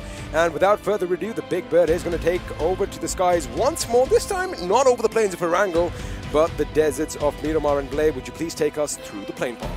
Well, there you have it. It's going to be starting all the way from Los Egos, heading over Chumacero, through Picardo, Power Grid, San Martin, Hacienda del Patron, and a water treatment plant, and ending between La Cobreria and Torre Almuda. Now, that's a lot of towns, there's a lot of spots on the plane path. I think I butchered a couple here and there, but we're going to ignore that. And any thoughts as to where some of the big names I'll be dropping towards? Well, I'm kind of looking at Chumacero and Picardo right now, and I want to see some action because a couple of teams do love dropping down in a bit of a split, and let me just point them out. High Voltage is a team that loves heading to Chumacero, and of course a team that has been a little quiet this time around, Skylight Gaming, they love dropping between Picardo and Chumacero as well. Of course, we are going to have an explosion of color on our screens as all the teams are going to be dropping down to their favorite spots. Now, INES are going to be heading to Valle del Mar. Of course, they want to stay out of, well, all the commotion right now, but they are going to have to join their fellow comrades in arms sooner or later as the first circle forms. The question is, where is the first circle going to form, Blay? We're going to be finding out very quickly. I'm going to call it towards El Azahar. I'm usually wrong, so it's going to be mostly towards Valle del Mar. I have to go against you, so it's going to be El Pozo. It's going to be a bit towards the northwest. I say northeast. Let's find out. Speaking of INES, though, they need to really pull up their pants because, again, this is their first Super Weekend they're playing. They need to get a few more points here as soon as possible. Suck on that, XP. Suck on that. El Azahar it is, and I'll take that. Boom. There was no skill involved in that, ladies and gentlemen. Absolutely no skill. I tossed a couple of coins, eeny, meeny, miny, mo, and I just went with El Azahar. As All right, here we go. A few of these teams, actually, most teams are going to be pretty happy with this, right? Zeus are going to be making their inroads through Monte Nuevo, probably having to go up against 1952. INES have a little bit more of a detour. They have to, take the time. But considering it's Miramar, they can take the sweet time towards Valle del Mar and head into the play zone. I like how pretty much in the center we of course have the Hacienda del Patron, the house of the boss, and just below it we have the graveyard, so that is kind of eerie if you think about it, but the teams that usually go there are still there. XP Blood Legion of course called Hacienda del Patron their home, while Dead Eyes guys are going to be pretty much near them in San Martin. Now, we have seen them go at each other's throats time in and time out, and I wouldn't be surprised if we see some more action here. Now, Los Leones, I did kind of see the analyst desk kind of talking about this place. However, the Miramar maps that you and I have had the pleasure of casting, we never saw any action in the city. We haven't, but one thing I've noticed so far on the few Miramars we've had in PMPL Season 3 is the action has actually broken out comparatively way more earlier than, let's say, we've seen on Erangel or even Sandhawk for that matter, which is something which did catch me by surprise. However, this time around, looking at the way the circle is, looking at where most of these teams have dropped towards, we might be in for one of the slower starts, which we're used to on Miramar. But that also means it's going to be a lot of mid-round action, because all these teams are going to be in the play zone and going to be pushing into the next circle. An interesting point that I kind of just, caught my eye as I'm looking at the map. Carnage Esports is a team that you would generally expect in Los Leones. There you have it. We have the map on our screens. Have a look at them. This time they're a bit to the northwest in Picardo, which means they might just contest 1952. Now, 1952, they are spread out really thin. Of course, only one member is even close to Picardo towards the northwest of the city. Now, they definitely have learned from their mistakes earlier on, as we did see in the bridge fight. Of course, Venom Legends came in and spoiled the entire party from behind. I like the fact that they are willing to work on their shortcomings, so to speak, and just improve themselves, because that is what the game is all about at the end of the day. Like you've told me so many times, you are your best critique. So, I like the fact that they actually go back, do their homework, and it looks like shots have been fired. It's going to be Stalwart Flex up against T2K. T2K off that chicken dinner. The belly's full. The energy supply's definitely at max right now. And Stalwart Flex, who, nice moves there. Just gonna sprain his ankles a little bit. He should be able to heal him up pretty comfortably. A bandit should do. Stalwart Flex, they have been consistently pretty solid, right? Right now, they're in the 9th position, 143 points. As long as they continue on this trajectory, they're pretty much a shoo-in for the playoffs in a couple of weeks' time. However, again, right, teams like A1 Esports, Stalwart Flex, teams in the top 10 in the overall rankings at the moment, haven't yet had the opportunity to get a chicken dinner, which is curious considering how many games we've seen so far. Now, as far as A1 Esports go, of course, we've seen them be right at the top, sans any chicken dinner. So, again, I did kind of say that if something is working in your favor, why change it? Now, the thing is, the teams that are playing their first Super Weekend and the ones that were at the latter half of the table before we started yesterday, they have that hunger. They have that drive. Of course, it's not just getting in the top 16 and, qualifying for your finals. Money makes a difference as well. Of course, it does make the world go around as well. So, if you get that chicken dinner, you walk away with $1,000 US, mind you, and I would not mind that. That is something that probably could be one of the driving forces, of course. But again, I've seen one thing. The teams at the top, they generally try and, try different strategies. They try and mix it up every once in a while, which is something that I like, especially at this stage, because, the tried and tested methods can be put to the test towards the end of, Super Weekend 3 and possibly in the finals as well. Of course, that is when every single point will matter. So now, if you are at the top, I don't mind you, just kind of messing about, tweaking your strategies and tactics here and there. Only have to agree with you on that. I think you did indeed hit the nail right on the head. We're at the top. You have that freedom, that luxury of being a little bit more adventurous, a little bit more wild, trying to maybe even potentially ruin the day of a couple of other teams out there, right? And one team who, I don't think it ever matters to them if they're on top or at the bottom. It is, of course, going to be Zeus Esports. Speaking of battles breaking out, Jiggle is going to be caught between two players, and Jiggle. I mean, goodbye. The thing is, Jiggle could have actually just snuck up on Leon and shot him in the back. However, his teammate covered him without him even knowing, and now he is the one who is reaping all the rewards as far as loot goes. Well, and he gets the kill as well. But you know what? Again, got to remind everyone, it is a team game. It is indeed a team game, as Skylight Gaming are going to be drawing first blood in the server. Carnage probably asking Jiggle, why did he drive off so far? Or maybe that was a call. Maybe that was a call. Maybe that's Jiggle's role, right? Hey, you go on ahead, scout things out. But unfortunately, he wasn't ready for the entire squad of Skylight Gaming to be waiting for him. If I'm not wrong, they did kind of see Skylight Gaming leave Picardo, so they thought, you know what, might as well start the chase and start it off. Little did they know it was a little bit of a trick. They had a few tricks up their sleeves. Now, Carnage Esports, if you have a look at the map, there you have it. They are going to go a bit west of Picardo. I did see the vehicle go up on that massive hill. However, it looks like they've changed their minds as Strange to Kills Frankie has spotted Blade, and he is not looking in a good spot.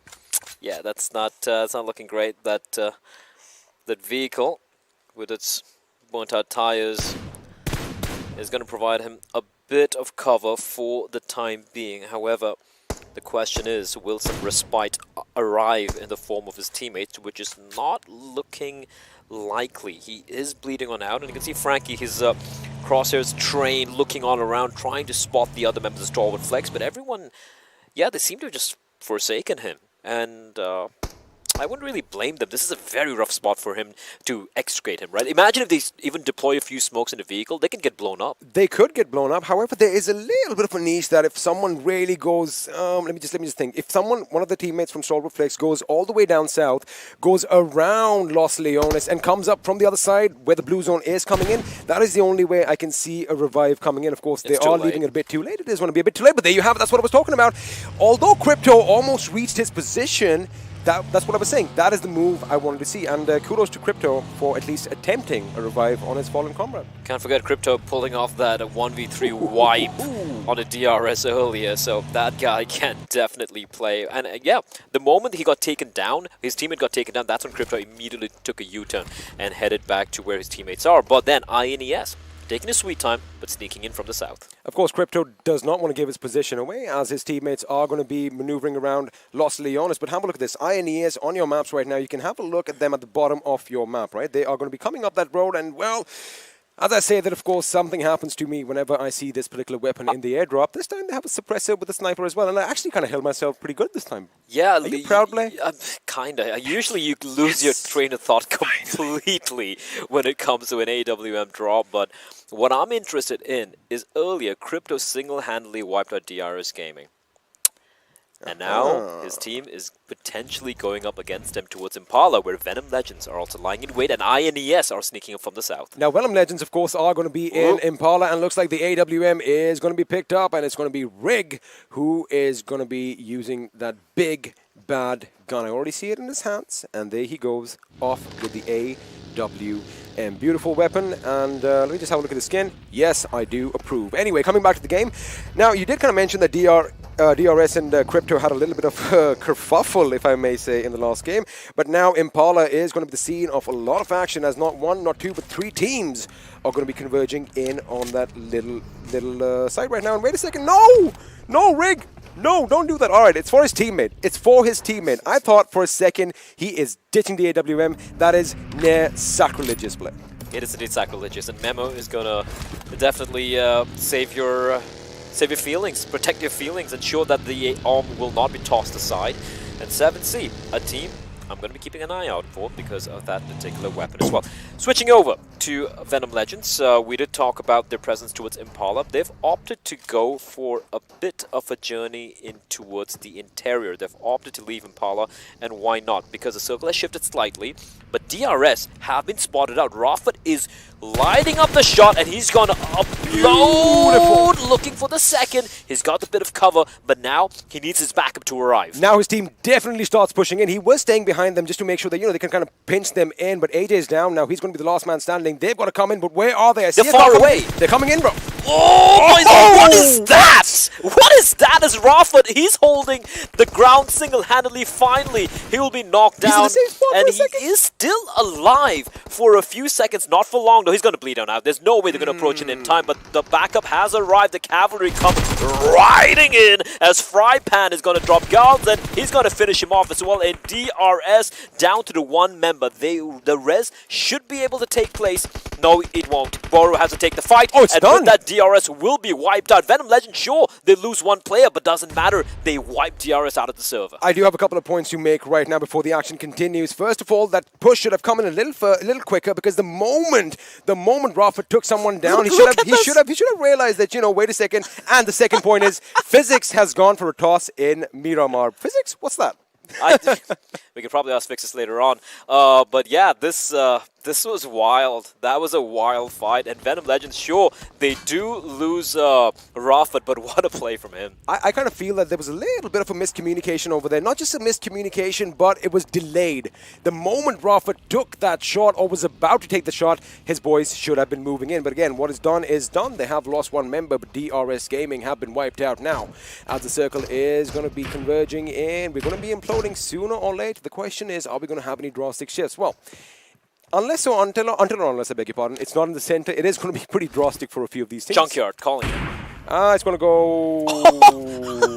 Holy crap, I'm on a roll today. Hey. Okay then. Remind me to ask you a few financial questions later on, please. Thank you so much. 100%. Am I Ocean now?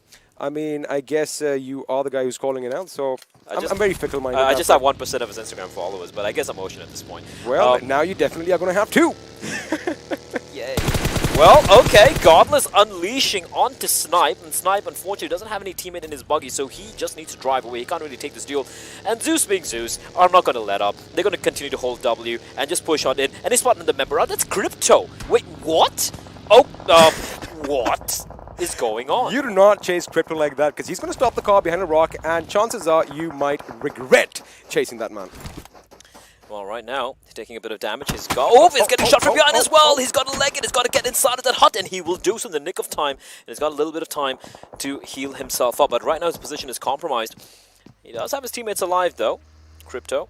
So he could ask for a bit of backup. The question is, where the hell are they? They don't seem to be anywhere in the vicinity. He's actually pushed on all by his lonesome, which is a risky maneuver from MPN Legend getting spotted out in the distance. That's an M24 in the hands of Godless. And if there's one man in this entire tournament who I want to watch, like I want to have a separate monitor for Godless when he has his hands on a sniper rifle. I am not one to disagree with that. Of course, I love me some bold action as well. But now Zeus are in a good spot. They have that little bit of high ground. And, you know, I'm just talking about, of course, the circle has shifted towards Junkyard and PN Legend. Ooh, that bullet just whizzes past his face. He might have even felt it. A little burst of wind on his face. It looks like Icy is the one who's going to bring him down to his knees. Now, the finish is not going to be coming in because they are way high up for them to seal the deal. However, A1 Esports were in a good position, but looks like INES are taking the fight to T2K. T2K pushing on in, completely oblivious to the fact that INES were lying in wait, and a couple of knocks already taking place. Newt gonna be leading the charge. Frankie from above could provide a little bit of covering fire. Jane's all the way at the back, and his teammates have been finished off. INES not giving them an opportunity to go in for the res. But Sergo still has a cover to work with. And how the hell are Frankie and Jane going to be able to execute themselves from that position? As Newt, the nade is cooked. That could be perfection. No, it's actually going to be landing in the lower floor. Frankie's still alive, but the push, it's coming in from INES. You got to be quick about this because we have another team coming in. You can have a look at your mini-map. Skylight Gaming are going to be up top as Frankie now has to basically fend off 4 hungry wolves in his house. Yes, he does. And INES, they need to just push on in and finish off the job, like you pointed out. Take out Frankie as soon as possible, and they're going to be doing it in style, not losing a single member. Actually, Newt has been dropped, but that's okay. They're going to get the res in, and Skylight Gaming from outside, they're going to find Utsarga and Jane. They actually stole the kill away from the side of INES, and Jane is going to be the last man standing here for his team. And Skylight Gaming not opting to push any further. They're just going to hold around this compound. They know the team is trapped there. Molotov going to be deployed. They know, they have an idea as to where Jane is lurking, but they still need to find him. But I do like the call from Skylight Gaming right now. The circle has kind of shifted a bit towards the north, and they're like, you know what? We're probably going to wait for the survivors of the skirmish in the new circle, because again, it is important to make sure you get the best positions. And you did have a look at that map on your bottom left. They are pretty much heading on a head-on collision, in fact, with the boys from Venom Legends. INES playing in a clinical fashion over here, making sure they get their job done. They didn't overextend, and as soon as they heard shots from outside the house, and they must have been keeping an eye out on the kill feed, they do not peek out in a silly fashion. They don't. And Scarlet Gaming, I like what they've done here. They've actually let them be, and like you pointed out, they've actually pushed way deep into the play zone, opting to play for the zone. T2K's Jane, he's managed to put a bit of distance between himself and his opposition. As we have Sandesh from PN Crew, we've had a quiet map so far. Car 98 in his hands. And we spoke about Scarlet Gaming, and this time they're going to be pushing up against a different team. It is going to be A1 Esports who's going to be facing the brunt, the aggression from the side of Scarlet Gaming. Leon, already kind of low. He needs to buy himself, his team needs to buy him some time as he heals himself. I wouldn't be surprised if someone else wants to join the party, because High Voltage realized that this is the only compound at this side of the circle, and they want in as well. Now, Aeneas could also be the fourth team who could potentially come and make this a four-way. So again, a lot of action on the south, a lot of action on the north. Pick your fights as PN Legend takes down Hungry Box.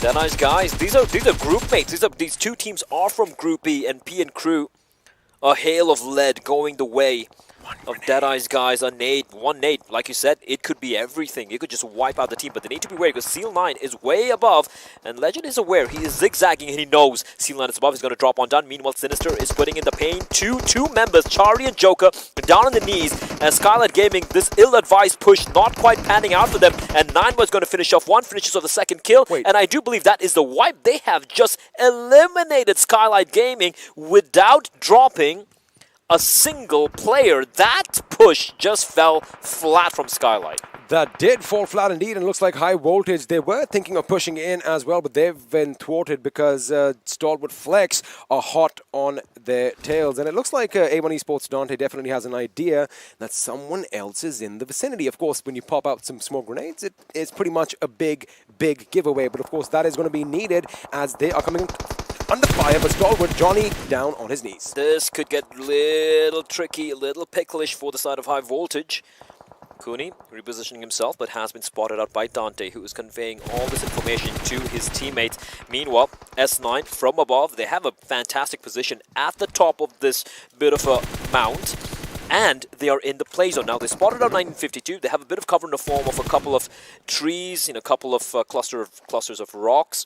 But eventually, the next zone is going to dictate what move they have to take. Seal9, not a single kill yet, but they do have all 4 players alive. 1952 are actually going to be pushing up against them, and that is an interesting maneuver indeed, as Extreme just blows himself up.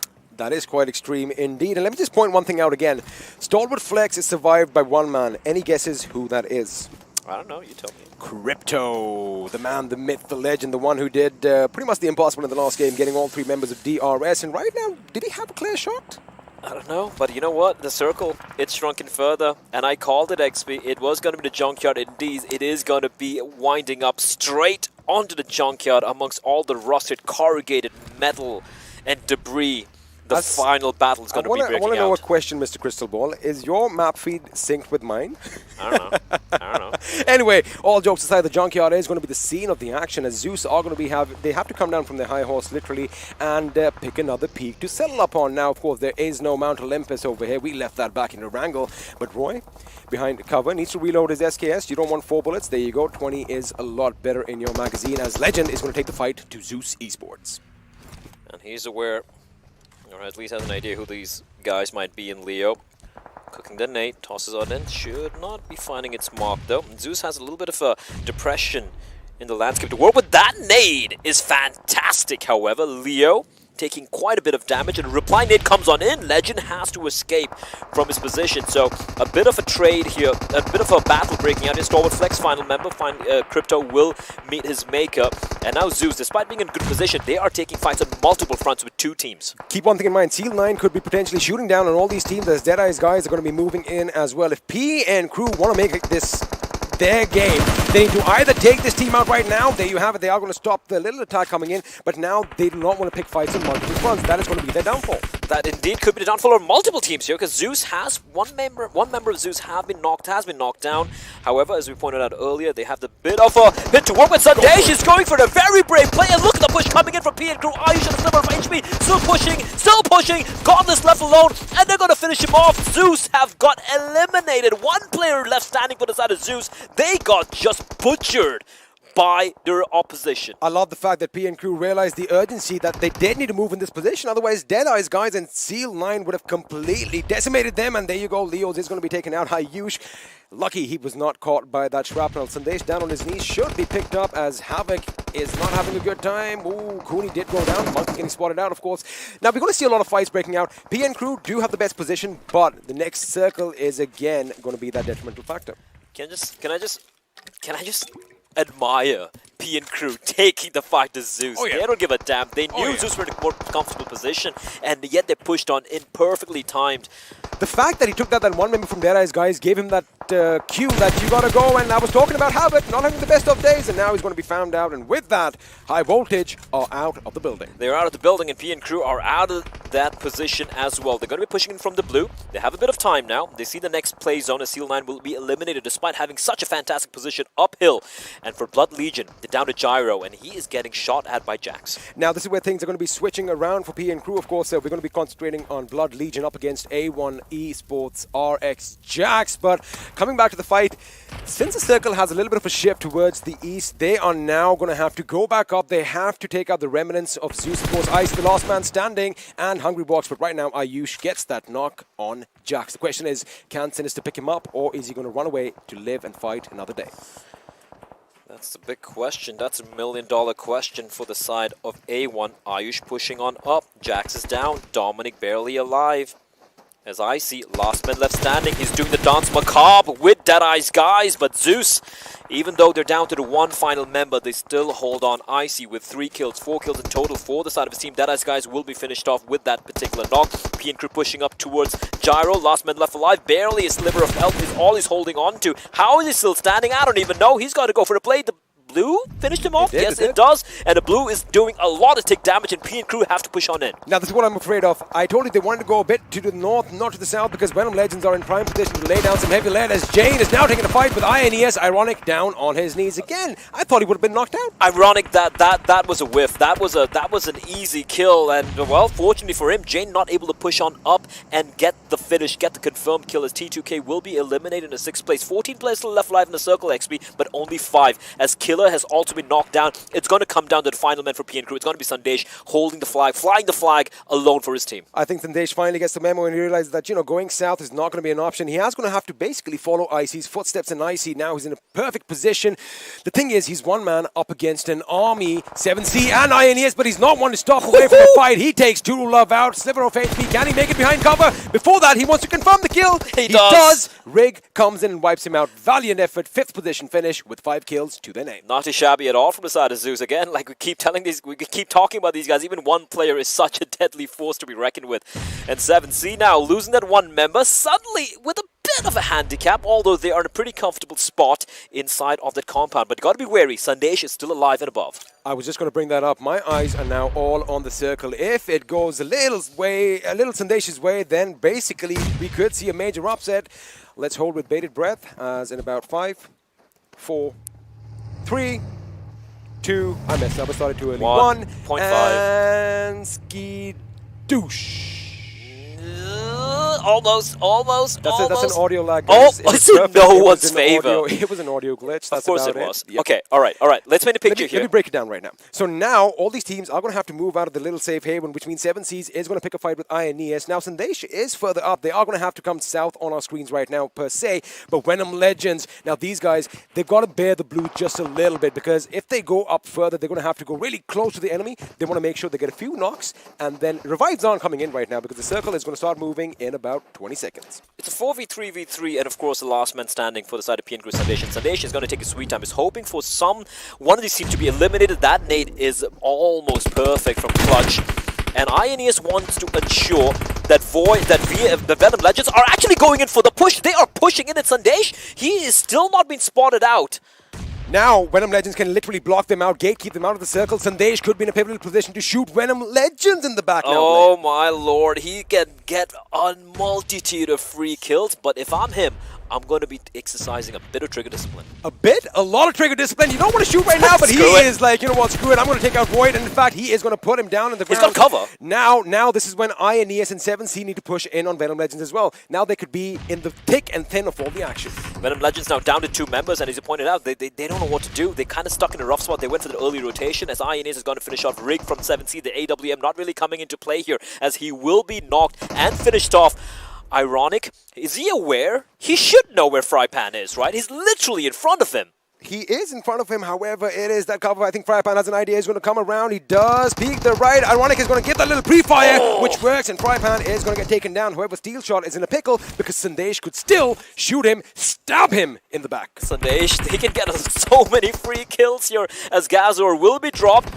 But Ineos coming to his rescue. Memo will be finished off by Sandesh from below. And now it's 3 teams left in the running. Sandesh, the lone man standing for his team. Ineos down to, well, they still have 4 members alive. And for Venom Legends, they still have 2. They still have 2. However, like I said before, you can never count anyone out. You may be down, but you cannot be out. Ironic is still in the game, ironically. And now this man is not one to give away from a fight. He is going to get Gauger. Clutch. God. He's going to rack up all these kills, Blaine. Is he actually going to clutch this one out? Steel Shot, left alone. He's pushing for it. Actually, Sandesh, my bad, he's going to be pushing up here. It's a 1v1v2. He's going to get another knock. It's a 1v1 right now, basically. Venom Legends, they're taking the fight with Ineos. It's Ironic facing off now against Sandesh. And Sandesh, he might have pulled off the miracle of the tournament. It's a 1v1 Ironic.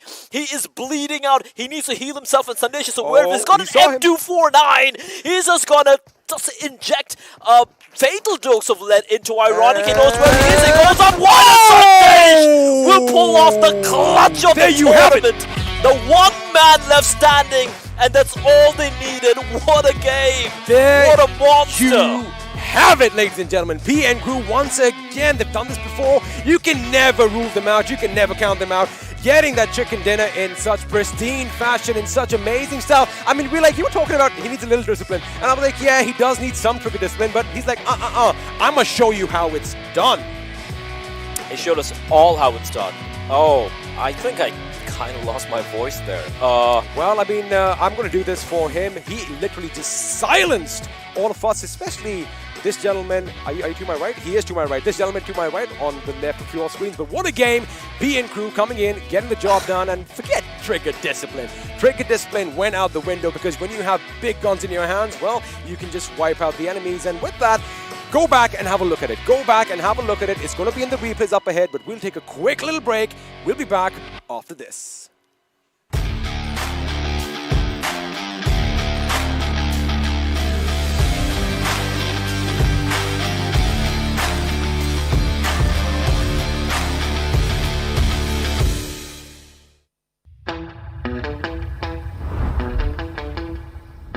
Keeping it real. I'm calling shotgun, wanna see my baby run.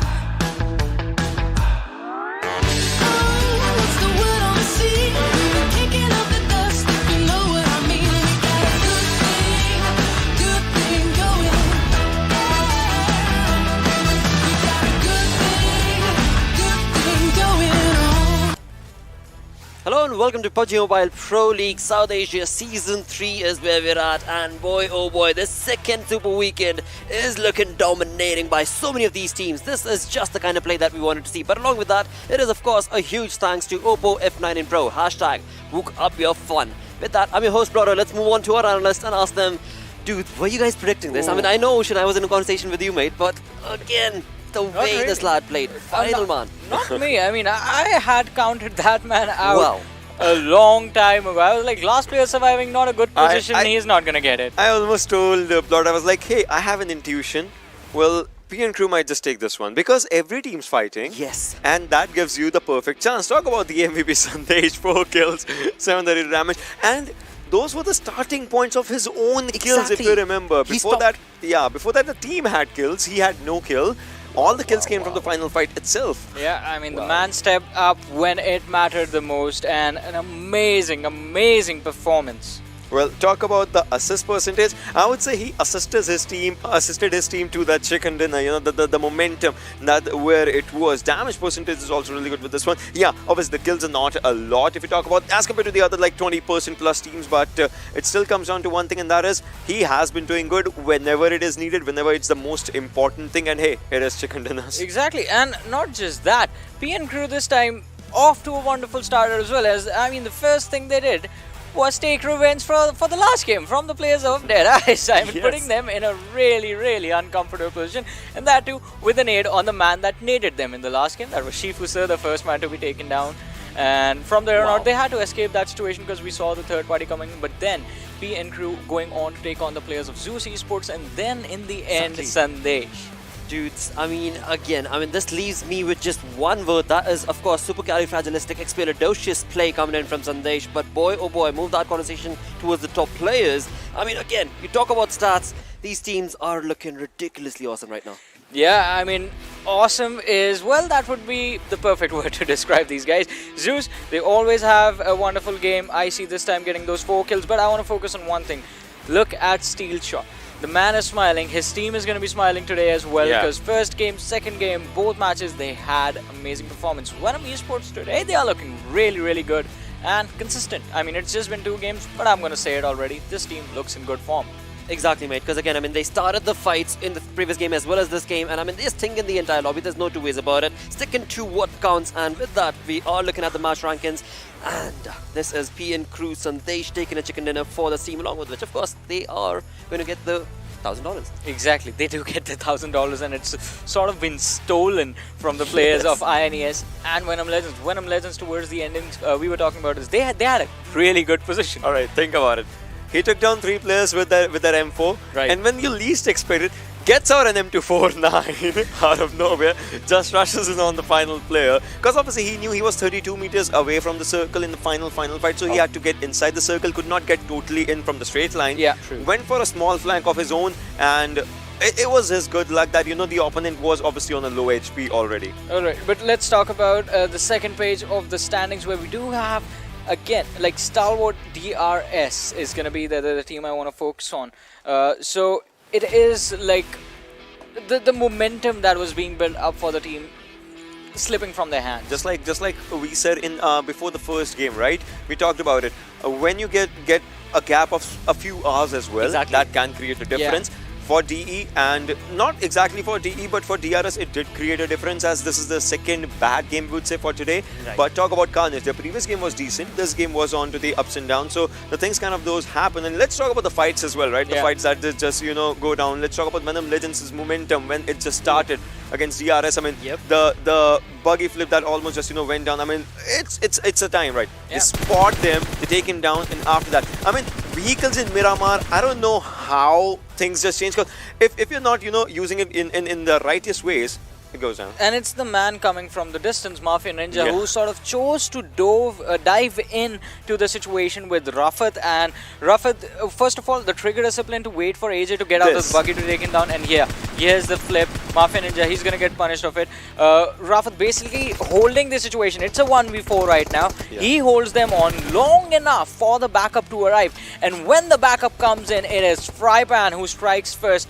takes down Gyalzen in the backlines. Mr. Boro, last man surviving.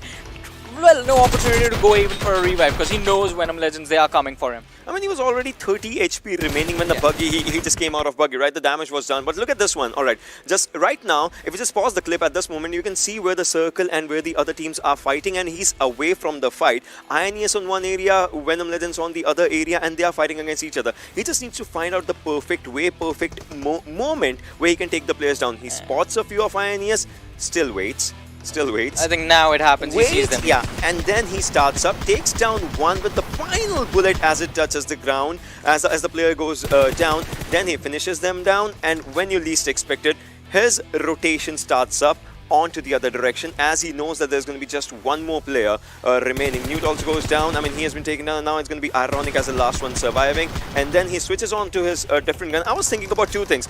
first of all, if he takes a head-on collision, will his helmet's low HP be the major factor that he might just go down? But then look at the rotation, 32 meters, 34, just as we were talking about it. So he knew he cannot go head-to-head. He has to just go for rotation. But here he spots ironic. He spots his head. He knows that the player is going to be on to the other direction. So that's where he moves forward to. Takes up a 1v1 fight, and the first shot to the head, that just ends up everything as it just begins. Exactly, quite a wonderful situation. But before this as well, like a few minutes before this, something like not miraculous, I would say 200 IQ moment that I'm pretty sure we're gonna see. Right. Well, with that, I guess it is the cue for us to move on along and have a look at the Oppo moments. So let's, of course, segue into the Oppo moments and combine all these wonderful efforts from the entirety of the lobby. Exactly, and in those moments, right, the most important thing is the initial fight. I mean, that's how it just starts always. I want to talk about one thing that happens a little bit during the middle game stages, and that was the 200 IQ bait on the players of Godless from Sandesh, the man who was the MVP of the game. I mean, that was, even the casters called it, that was such a risky move. You do not know what you're jumping in, but the team was so much, like their communication was so on point. He goes in, pulls all their attention towards another direction, and then Ayush, Killer, Legend, all of them just charge in towards the players of Zeus Esports. Godless, the last man surviving with barely any HP. A pretty easy job for the players of PN Crew to finish up. I mean, it was, right? the way the fights happen. I mean, this is where you would be thinking, like, why are you going back? Why are you going outside the circle? But hey, at that moment, it's just one thing that's in your mind, and that is skills are important. This is where IC does the damage already, and now is when Sandesh just, starts sending bullets across the circle for his own fights, and, oh boy, did we just witness a miracle? Yeah, absolutely, mate. Because again, I mean, he started this fight with 0 kills, but the way he ended now I get it. Why he just, did not pick up the M4 again. He did not have the backpack again. Right. So the final bullets of M4 were just empty. He just had those 100 bullets. I mean, 100. It's 100 a lot. bullets. A lot more than anyone could carry along with that. Again, any other gun could carry. But along with that, as we look on to the damage histogram this time around, it is certainly PN Crew taking a lead. But INES, a team that we've all been wanting to, showcase some performances, are right here. Well, definitely a good performance from INES, Venom Legends, but look at the team right behind them, that is 7C. Yep. The thing about 7C is going to be, you remember the previous game as well, right? Exactly. They did play for the placement points. The kill points was one factor that was missing out there. So again, in this one, they did play for the placement points. I mean, that's one sort of consistency that you are looking forward to it. But the point factor that makes a lot of difference in the second, third, fourth, sometimes that's only because of the kill points. Because kill points are a major chunk that takes out of your performance. Absolutely does. And in that, of course, Zeus Esports right off the bat, from the scrims itself, we've been seeing the domination coming in from this team. And here they are with 116 kills. Wow. Yeah. Wow, this looks really good. But talk about this one again. As we have been looking forward, PN Crew, they are in this one. A1 Esports still needs to open up their bank with the chicken dinner, right? 7C is just out there. But if we are just looking forward to everything, Seal Esports, maybe not this game, but they might just go down to 6th position by the end of the day. They're definitely going to drop down as the day moves forward. But talking about other teams, I mean, look at the sort of climb that Venom Legends are putting up. Now, Stalwart Flex, they are off to a shaky start today. And, well, this week, in fact, has been a little bit shaky for them. Venom Legends might just be able to catch up to Stalwart Flex, pick them apart, and then move forward into the first half of the standings. That's going to be the top 10. Exactly, mate. And again, two teams to talk about from that was probably going to be INES as well as Seal. Right, C9 right there with 44 points, but one team that's being left out of all of this is 1952, sadly. But along with that conversation, you guys, of course, certainly hope you guys are enjoying. Hashtag PMPL and let us know what are your thoughts. But alongside this, of course, it has been an exhilarating day. We have some rewards set up for you. So let's move on with the impossible, incredible thing that we've set up for you, which is, of course, going to be the event schedule. Yes, it will go on throughout PMPL South Asia's finals through till the end, and what you get to, well, of course, be a part of is the rewards, the in-game rewards, along with which you can very well be a part of the AirPod Pro or the gift cards in your local currency. Along with which, of course, you get those very few selective PMPL outfits that are exclusive and you need to be a part of this. And to showcase that, to be a part of this, you better start showcasing the love for your teams. No question about it. But in order to get this moving along from there, from that calendar into the actual saga, we are looking at, of course, the esports center point system, where indeed what you can do is to chime in along to PMPL South Asia's action, go into your game and just start following the action. As you do so, you will be earning points. You can then multiply those points by, of course, being a part of, well, lucky winners draw, as well as so many more things. And that will, of course, result in you getting those virtual gifts. But move from those virtual gifts towards things that actually matter in real life. Well, again, you're talking about, wow, I mean, AirPods Pro, just perfect play. This is the super giveaway that's been set up for you guys from PMPL South Asia.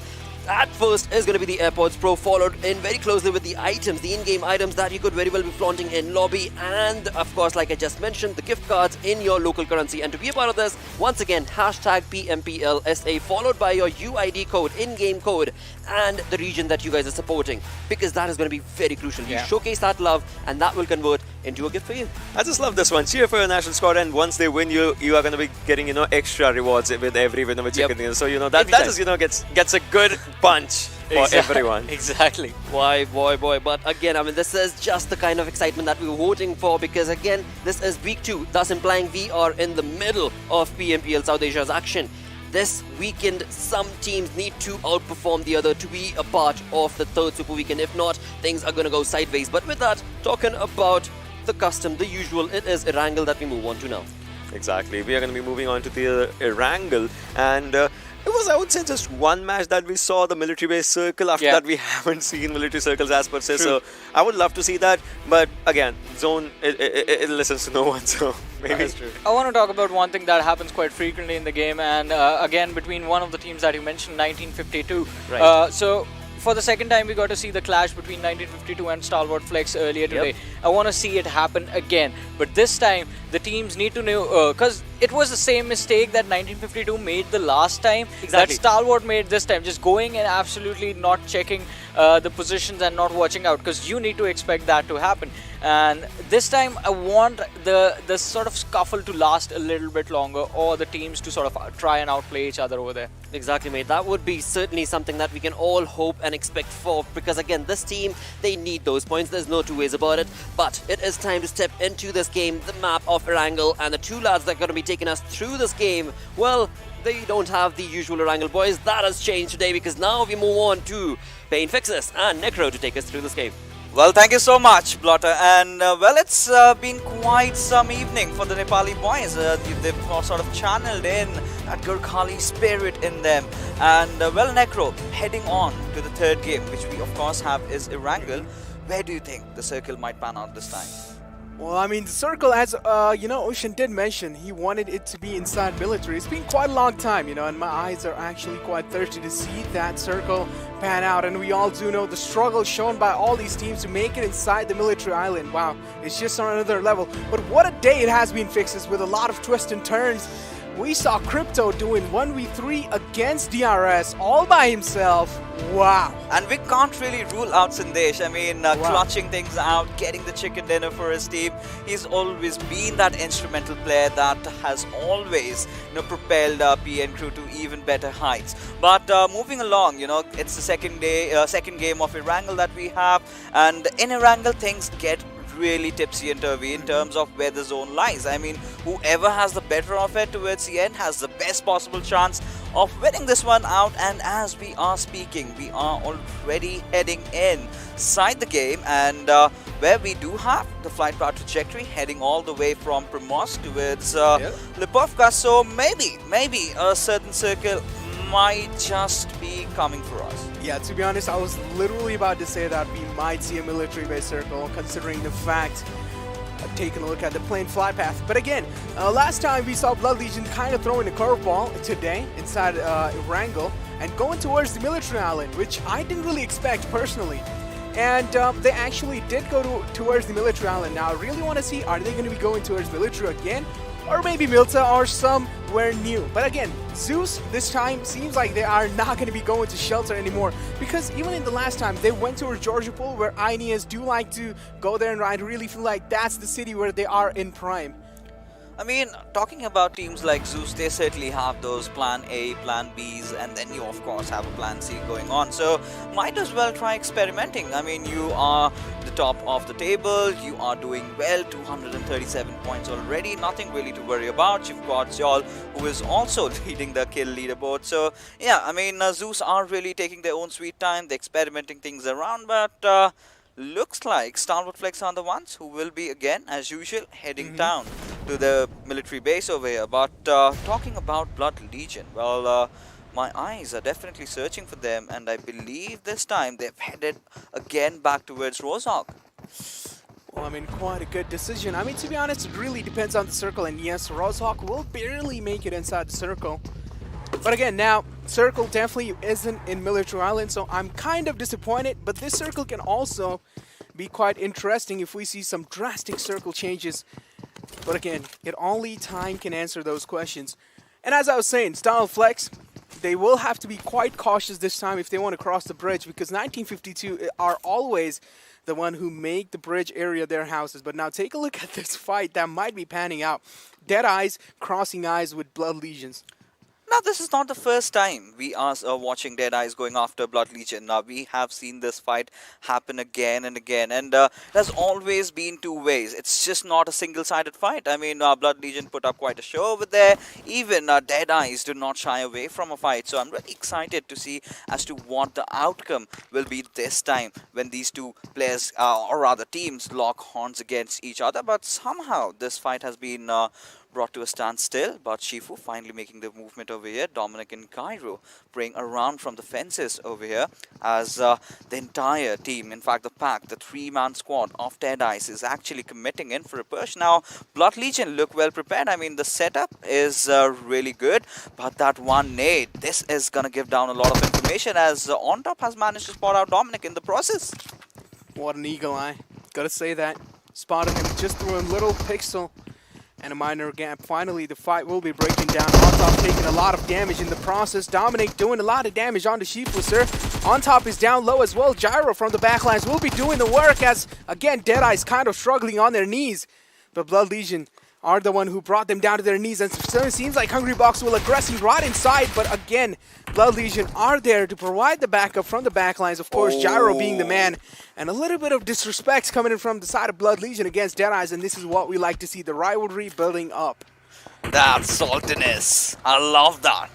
Add a little bit of vinegar and makes you that delicious fries, and exactly, I mean, Deadeyes, taking quite some beating out there, and well, Blood Legion, now they were completely prepared for this fight, right? They set it up, they let the players come in right at the faces, the crossfire setup was in there, and they waited for the right opportunistic moment. But I believe the jump that Dominic took was the changing factor in that entire fight. Yeah, indeed, and even, you know, Gyro was there from the backlines as he repositioned himself from the roof and jumped down below towards Dominic. Dominic was actually in a world of trouble when Gyro... I loved when he just flown down and got another knock out of that. The drop shot, of course, is more kind of like the main mechanism inside the game, and if you're able to use it at its prime, certainly it will be paying your teammates off. But again, now, I really want to point out one thing as well. PN Crew kind of not going to the place where we wanted them to go. Now, of course, we have seen them in the past go into a shooting range and even Siverny.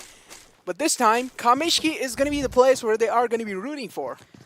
Well, I mean, PN Crew, they've been doing very well this time around in the second Super Weekend. I mean, the way they were positioned in the first days of our second Super Weekend, I mean, I was kind of really worried because this is one of the teams that performs really well during the weekdays and sort of messes things up once we head in on towards the Super Weekend. But this is the fight, you know, we are talking about. I mean, this entire jump, now it kind of opens up that last moment prone shot that he took. Now, that's a bit of a gamble you take, right?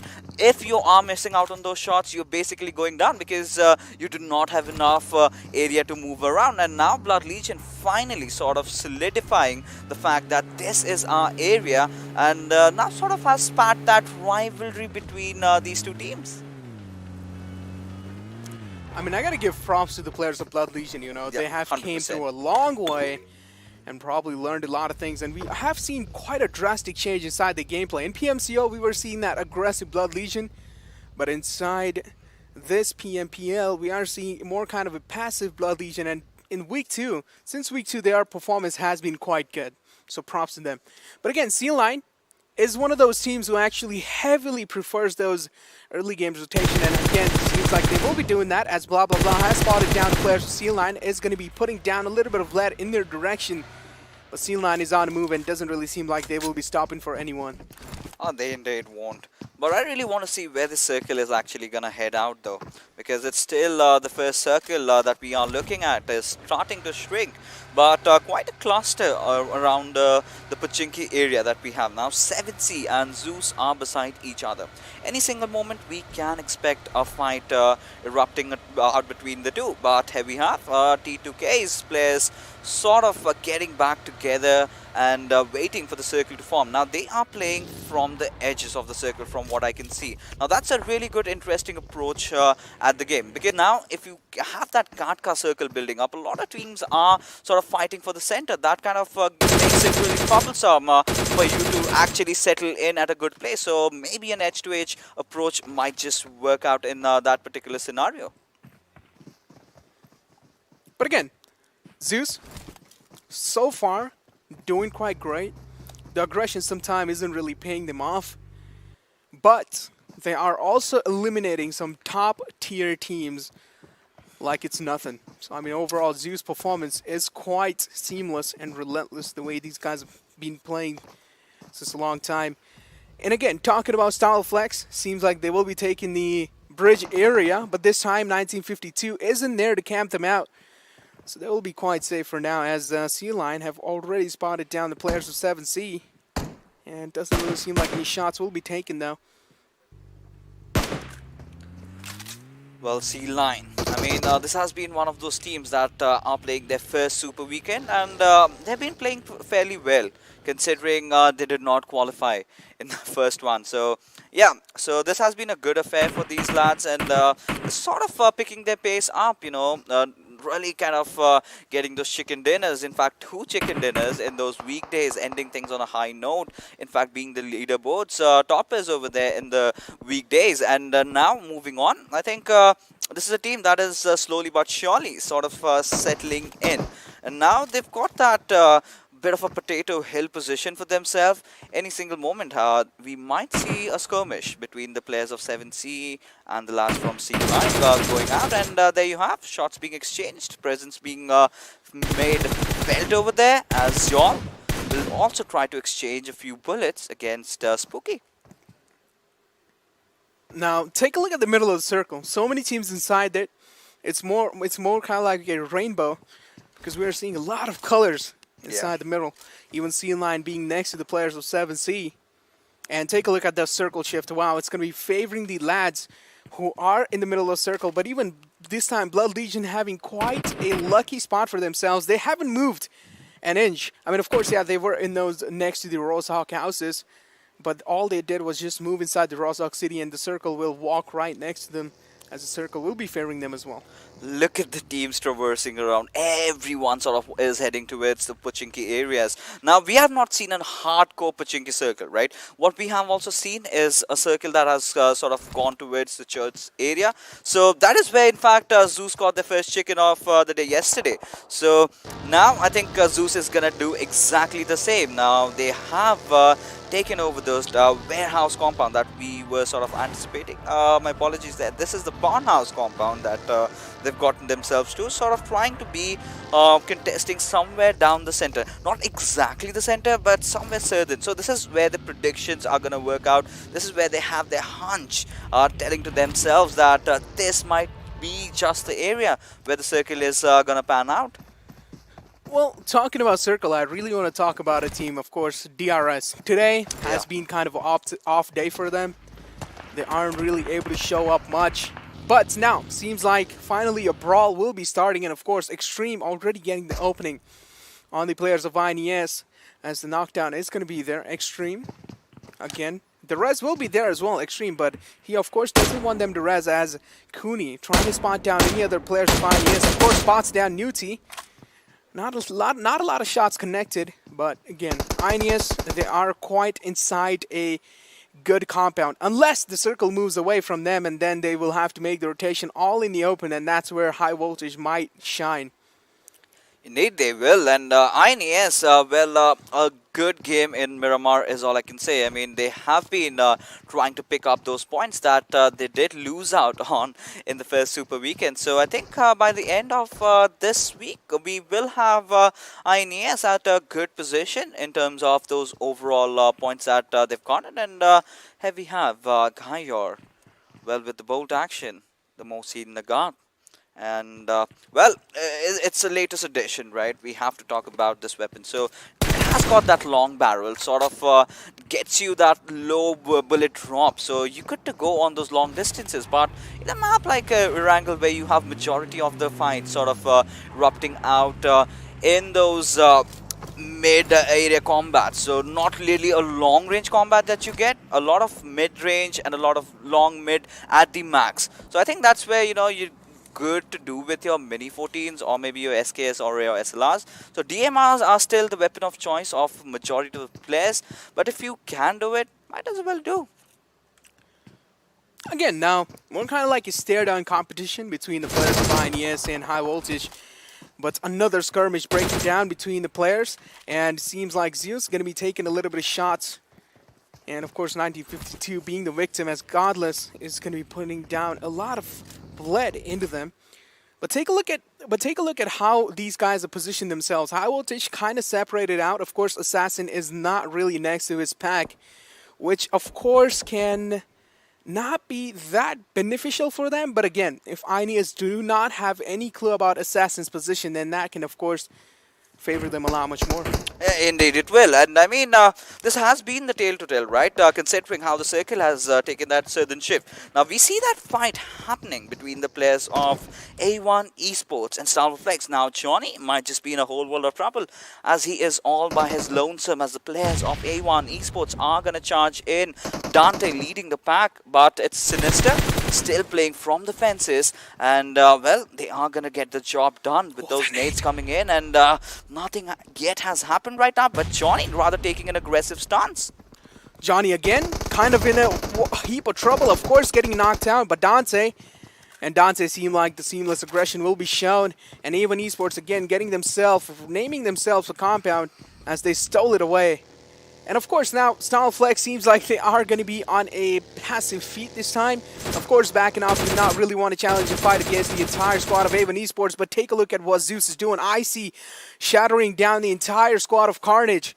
And again, all of them are knocked down. There's no one really nearby who can get the res onto them. Where is the last member of Carnage?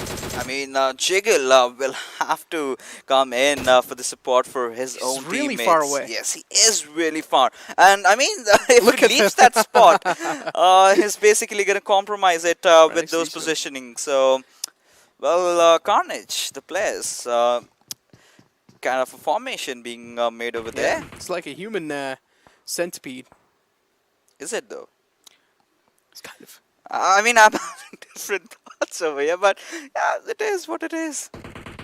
Well, again, I mean, Carnage again now. Take this fact into consideration. Of course, Jiggle being kind of separated out from the team, and they had to pay the price for it. But Jiggle finally going to be making the heroic entrance to save the last member surviving, but Prabeen not going to be making it. Barely did, but that's going to be also costing Carnage their lives, and that's going to be Carnage getting absolutely banished from this server.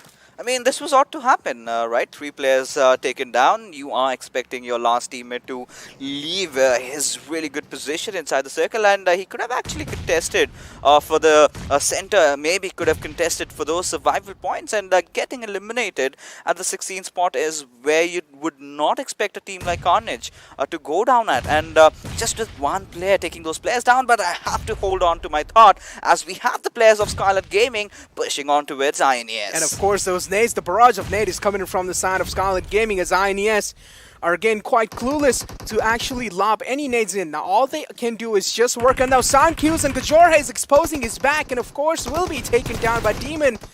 Going to be taking that opportunity in his hand and of course punishing him down as Newty, of course being in those back lines. But Venom Legends from these back lines as well. There's so many third parties happening left and right, and that nade is going to be so troublesome, and of course it is, taking down Iron and finishing the entire kill onto Clutch.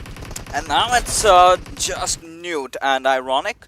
both by themselves. And Skylight Gaming have taken a small casualty over there, Heaven being knocked out, but it's still the IGL, Chari himself trying to commit in for the push, and Newt is going to try to fend them off with that beautiful grenade being lobbed off, and Chari taking a huge chunk of damage as Demon is the one aggressing this time, having spotted out Newt, does take a few shots, but instantly pros down to safety. But Ineos again in a world of trouble. They need to get outside this position, but Newty doesn't really seem like he's quite interested in backing off. And of course, Scarlet Gaming going to be putting the final nail in the coffin, and that's going to be INES exiting the server in the 15th position. Another fight happening in front of our eyes as it's going to be Avon Esports clashing against the players of Venom Legends.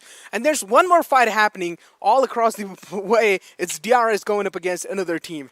We've got a Bengali Tigers clash over here as A1 Esports and Venom Legends. You've got them going against each other, and Stalwart Flex. Now, this has been one of those teams where you again find Crypto in a very precarious position. Now, just the lonesome survivor. The last time we did see him in Wrangle, he wiped out the entire team of DRS, and that was a solo clutch. That is how good he is. But you cannot always rely on that one player. You know, the other players also need to step up. Now, Stalwart Flex is one of those teams that really started off well during those weekdays, but the only problem that I feel they are severely having right now is with their rotations. I mean, players being caught off guard, that's not how you want to go down.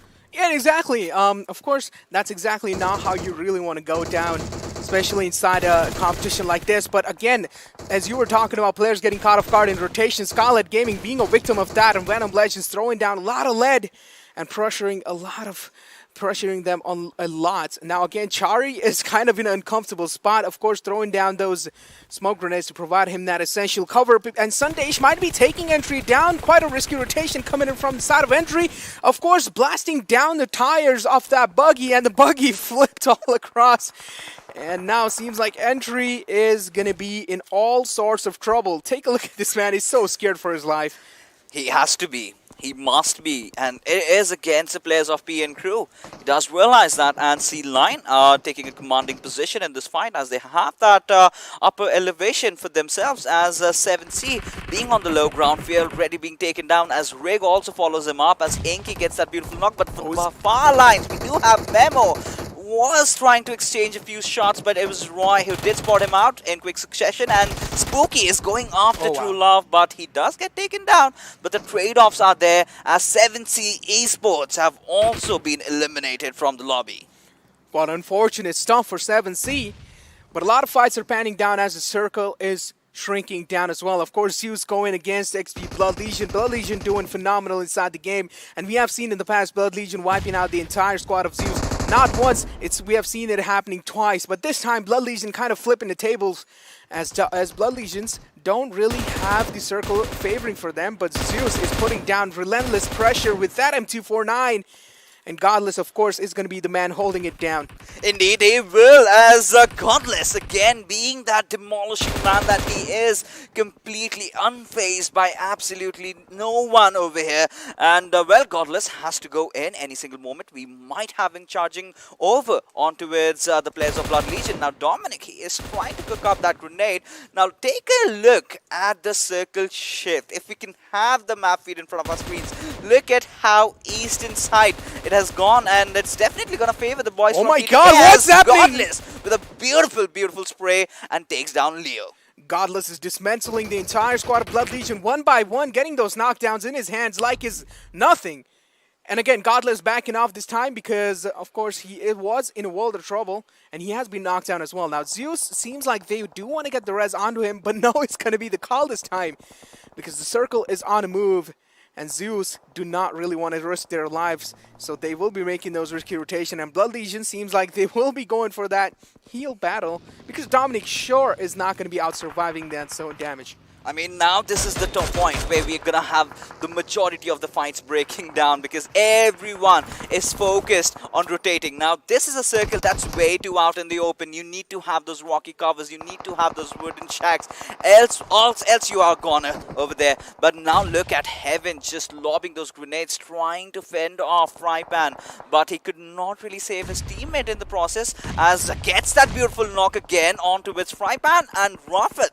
Well, he's in the back lines. He is waiting, providing that quintessential cover fire for Frypan as he comes back to get that res on. One thing I definitely know that the players of Scarlet Gaming are carrying a lot of nades and a lot of utilities, because we have seen them absolutely barraging down the squad of INES, and now again lobbing a lot of nades onto the side of their enemy, which were Venom Legends. But C-Line again do have a real good position inside the circle, have that high ground contested. DRS is just going to be below them. It's only a matter of seconds when they will be spotting each other down, but DRS for now seems like their position is not going to be compromised, as I am saying their position is not compromised. Finally, Myunki spotting him down, taking a little bit of shots, but doesn't really seem like the connection will be there, as engagements are happening all across the field. Now, this is a gamble that you can afford, right? You've got that high ground advantage. No one behind you, rather. Every team right in front of you. Now, the moment, if the players of T2K sort of retaliate back and the players of C-Line get knocked out, so that is when, the other players can actually go in for the revive. Now, as far as and as long as the circle is definitely favoring them, so it is potentially a chance for them to get the chicken dinner, but that is not the case over here, as even C-Line need to rotate inside. And this is when tables will be turning and flipping all across the way. And C-Line will make the rotation, will need to make the rotation, and so does DRS. And when the rotations will be happening, a lot of frags will be flying in left and right, as we do have so many teams on the edge of the zone, as of course 1952 being one of them, Zeus being one of them, Venom Legends, High Voltage, A1 Esports, and TDK already are kind of inside the zone, so I really feel like they are kind of okay-ish, but they don't really have the best of the cover for themselves. And finally, we see DRS making the move inside the circle, getting kind of close, as AG almost got caught off guard, but he will be taken down instantly by Spooky, and Roy again doing a lot of work. Indeed, he is, as DRS finally looking to redeem themselves, already securing those 4 kills, having lost out on one of those players, but still having majority of them alive. That's a good sign. And well, C-Line, the players are dishing death from above, as they have finally spotted down the players of DRS, and 2 players go falling down, as Inky is now going to commit in for the push. And exactly how Myunki is doing so good, but take a look at these risky rotations coming in from all these sides. And C-Line and DRS are right next to each other. It's only a matter of seconds when one in each other spots out. But now take a look at what C-Line is doing. They are trying to spam those smokes while the smokes are thrown in from all the sides. And of course, the last member of DRS will finally fall down. And that's going to be Leo's taking down Mafia Ninja. Yes, indeed he is. As Zeus, they are fighting. They are not giving up. They are relentless. Venom Legends, they also have got the numbers. They have been so consistent. But this time, High Voltage, they also have a good chance if they make it inside the circle. Now, looking at how the circle has panned out, it's the players of C-Line having that advantage, and with all 4 of the players alive, and Roy now still getting those knocks coming in left, right, and center. I think C-Line is getting this one home. Exactly, C-Line do have a fantastic position inside the circle as well. Now only time can tell if the next circle will be favoring them as well, as Roy is continuing the domination onto the players of High Voltage, and even A1 Esports getting third-partied. C-Line are on an absolute rampage, as they are taking down each and every single player inside that small circle, and it doesn't really seem like the domination is going to be stopping anytime soon. And finally, we are seeing C-Line coming on up top. I mean, they have got everything that they absolutely need. They got the vehicles, they've got those cover from the trees, and they've got that big box protecting them. But Roy still dishing out so many bullets over there, just completely rattling the players of Venom Legends over there, as Frypan is barely surviving with a sliver of HP. Now, the players of C-Line also need to make a movement inside the circle, and so do the other teams. Now, with having the majority of the players alive, I mean, they are inching in for their chicken dinner every single second. And exactly, of course, the spam is there from the players of C-Line. TDK being right in those front frays, and Jane kind of separated out, but his position is not really compromised. And that can be the demise of C-Line if they are going to be being a little bit too aggressive. A lot of nades being lobbed in from the side of TDK, but it doesn't really seem like any of them will be connecting, as it's just a stare-down competition. Of course, when it's just down to those last few teams, no one really wants to give away their position and get taken down that easily. Indeed, but it's a different affair with Frankie, as he's got that smoke shrouding him, but has sort of revealed his soft location over there. But Venom Legends steal shot. I mean, they've gotten those 5 kills. exactly what they want, and they are doing a really good job at surviving, making it to the top 4 again, making them one of the most consistent teams. But looking at the players of T2K, I mean, they are again eyeing out for another chicken, and they have been looking so promising, and this might just be it as Frankie gets that beautiful knock coming in. Incredible utility usage from the side of T2K. Frankie being the man to open things up, but Extreme seems like he has spotted a snake inside the grass and it's going to be steel shot. But doesn't really seem like he wants to give away his position. We might see the same situation coming out which Carnage Jiggle did, and the exact same thing will Extreme be doing, but he wouldn't really be finding the succession inside that spot. And finally, his position was given away as Venom Legends will be taking him down, but also losing out on a player in the process, and that is not going to be favoring them a lot much more. TDK again in a heap of trouble. They need to make outside the situation. Don't really have a lot of breathing space as Venom Legends again taking a lot of casualties on their name, and of course, Steel Shot. Jane taking down Jane, and now TDK are just down to that one last man surviving.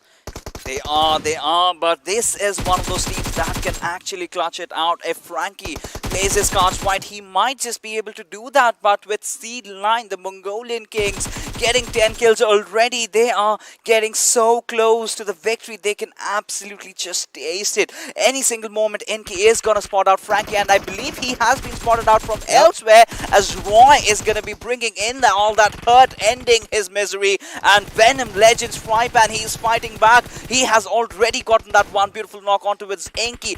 Will be going after Munke. However, he needs to lob a few grenades for that. Yeah, exactly. But of course, I'm pretty sure in these late kind of games, you don't really have those utilities staying outside for you, because you've probably used majority of them as Venom Legends are closing down the distance. And it seems like finally there will be a fight panning out, and Munki quite close in the sights of Steel Shot. He has spotted him out, and the fight will be finally proceeding. Take a look at what Spooky's doing. He's keeping his guns on the back, and finally that's going to be Seal9 getting the chicken dinner. And wow, what a way and what a style to get that chicken dinner in your hands. Much needed chicken dinner after that beautiful stellar performance during those weekdays is what Seal9 were waiting for, and finally, flashing their colors of their nation and the Mongolian pride, the Mongolian kings that they are. Really, just carrying forward the tradition that we are accustomed to see from Team Seal. Now, this is something that I absolutely love. Now, this was one of those teams that did have a very good position inside the circle, had that higher elevation, had that beautiful cover fire for each other, built those artificial covers with their vehicles, and of course towards the end did also manage to get the chicken dinner. Not a better way, not anything better that we could have really expected out. But now, ladies and gentlemen, what we are going to do is head for a shuttle break, because coming right after is the analyst desk going to break things down.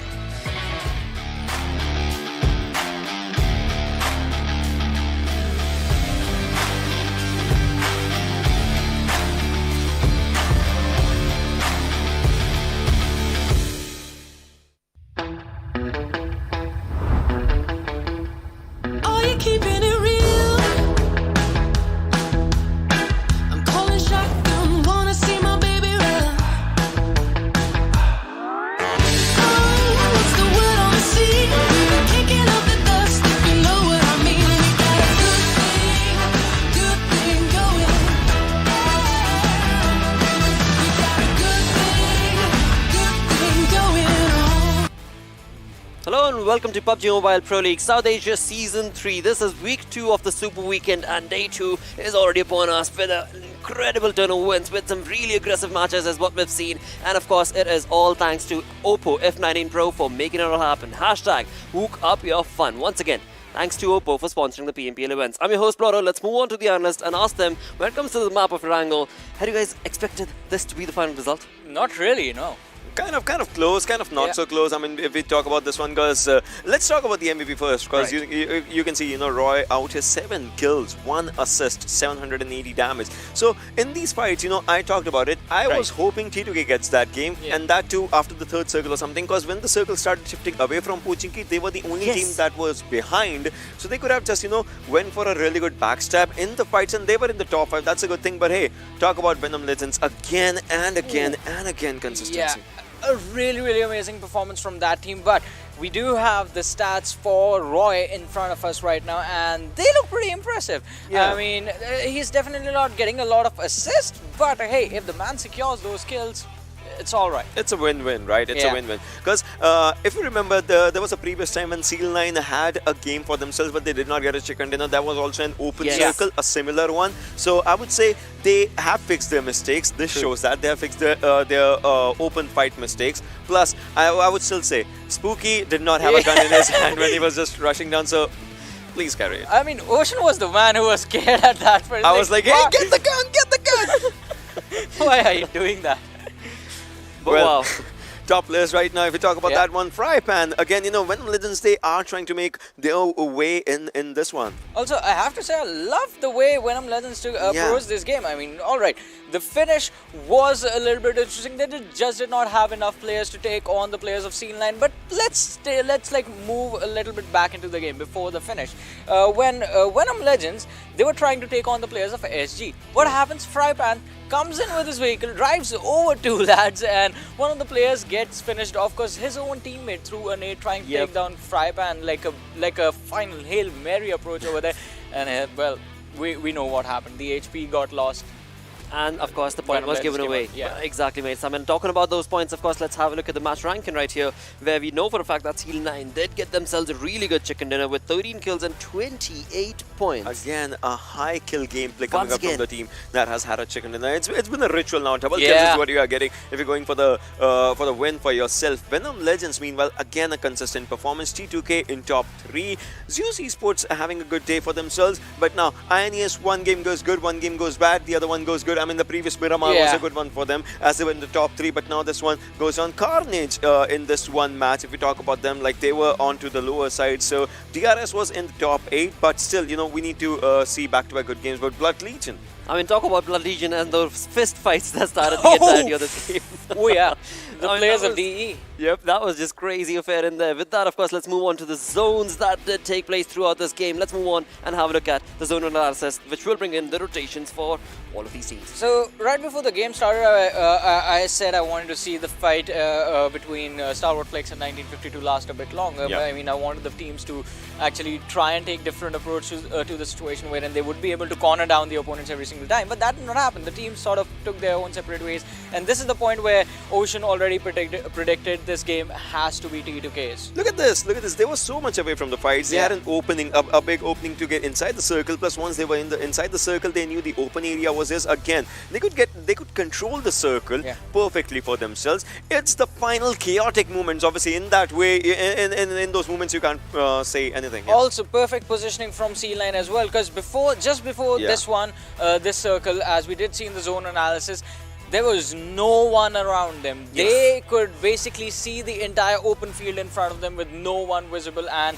well, they could take their own position, any position that they wanted, which they actually did, and it resulted in them getting those kills. But it all started with, like we did see during the standings as well, 7C down in the bottom. That was the first team to face the wrath of Seal9 right there. Yep, absolutely, mate. But that is just few of those moments that we've of course spoken about. A few more, of course, are going to move on along as we have a look at the open moments. I mean, this is where the start happened, right? The fights that was going on. I don't know what happened to DE at this moment, as Warusa was the only one surviving. He went away, obviously, just to secure the placement points as much as they can. But I don't know how.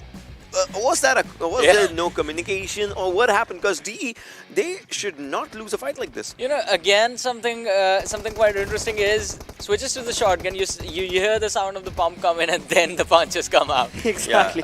I mean, that just happens. But right now, these were the open area fights, like the almost open area fights that just started to happen. This was beautiful from the way Skylight Gaming actually took this fight against the players of INES, and this nade from Demon was actually really, really precise. The last player surviving did not actually have the opportunity to do anything. It was a 1v4 situation, but this is what I was talking about. This is where Seal9's domination started, and talk about domination. Godless. You know, we were talking about how does this player get an M249 every time? Every match he gets it. How?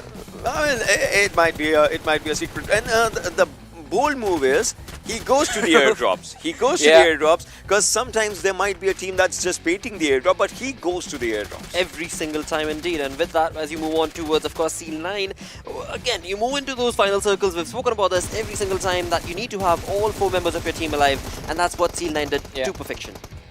Exactly, but this is where you could see the players just taking down. If you spot someone, you're gonna get the whole of that kill, and this is where you could already just say that it was one player surviving. And Munkel, look at this, had an AWM in his hand for the final moment. I was like, had he had taken that AWM shot, something, I would have loved it. Well, it was a game of surprises, and Yes. I love this match already. Absolutely. I mean, from the start till the end, it was just a phenomenal turn offense. And again, I mean, talk about Seal9's aggression and domination. 3,102 damage coming in from this team with 13 kills. And this time around, Ocean, as we look on towards the right-hand side, so many teams that walked away with 0 kills, mate. Again, it just goes down to, it always goes down to the 3 teams at the back. Those teams sometimes have 0 kills. So they want to start the momentum, but even if they take one trade or two, it will sound like the fight actually just happened. Absolutely, mate. And sometimes, or rather so many times, it has been going against them, which is a sad state of affair. But again, that will all be reflected onto the storyboard. That is going to be the overall ranking. Zeus they have put on the boosters this time and hitting the 250 points marker. So this is going to be quite critical because now the distance between the first position and DRS and Carnage Esports, it's quite visible. So the climb is going to take a while, but DRS Gaming, the priority is to watch out for Carnage, watch out for higher voltage, watch out for train to kill, the teams that are just chasing them really fast. So Zeus is doing really good. I mean, having almost 10 plus points for every single game that they are playing, right? It just goes down to that average for themselves. But talk about Seal, just as we were talking about it, right? 197 points, they are at 6th position right now. They will go down to the 8th position by the end of today if it comes down, because they have been moving on to that momentum because they are not playing. But Seal9, now they are climbing up. They have surpassed F4. Next target, R3D. Yeah, next target is going to be R3D, and it's going to be quite easy to achieve the way this team has been playing. Just 5 points separating them from the 15th position, from the safety cushion that I said that this team will be looking forward to.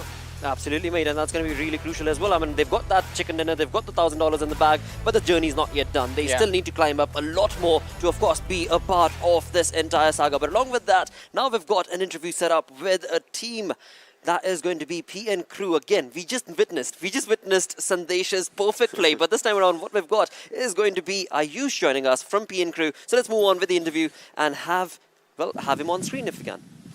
What's up? Hello.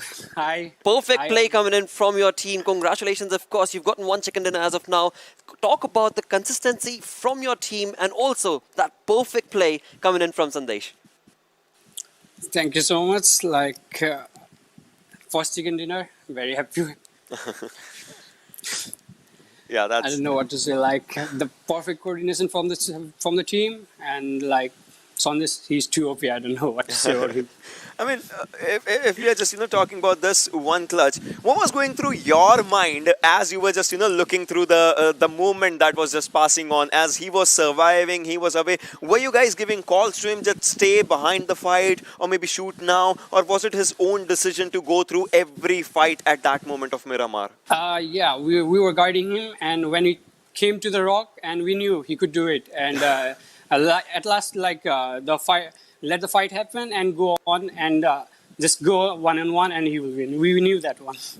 Well, I want to ask a question about, this was awesome to look at, but there was another awesome moment from you guys when you took on the players of Zeus earlier on in this, in the matchup of Miramar. Now, along with Sandesh, Ayush, you were one of the people that was leading the charge into the fight. Like, you were the one who was charging in towards Godless behind the tree. So, what was the approach towards that fight? Because you had one guy just dive in and then the 3 of you came in from behind.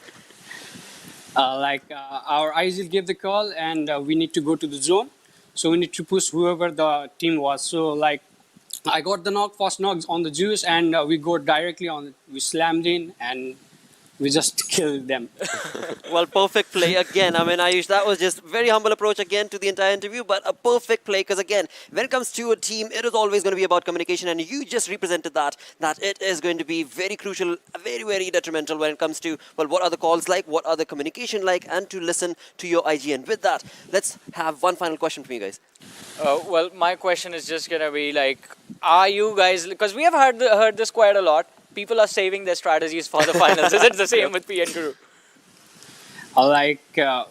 It was just something new tryout for first week, and we are catching in the second week. But the third week, and the next day tomorrow it's gonna be different. Wow. And we hope we'll get on the top. That one. Nice. Well, absolutely, Ayush. Again, I'm pretty certain that the fans are certainly going to be rooting for you as well. With that sort of a play coming in from you guys, again, there's nothing stopping you. Congratulations once again. Again, best of luck also for the upcoming games.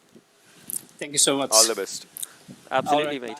But what a perfect lad. I mean, that is what is crucial, right? Because again, I mean, you guys have already every single time spoken about it, that when it comes to a team game, it has to be the communication, that has to be on point every single time, and that needs to be that trust.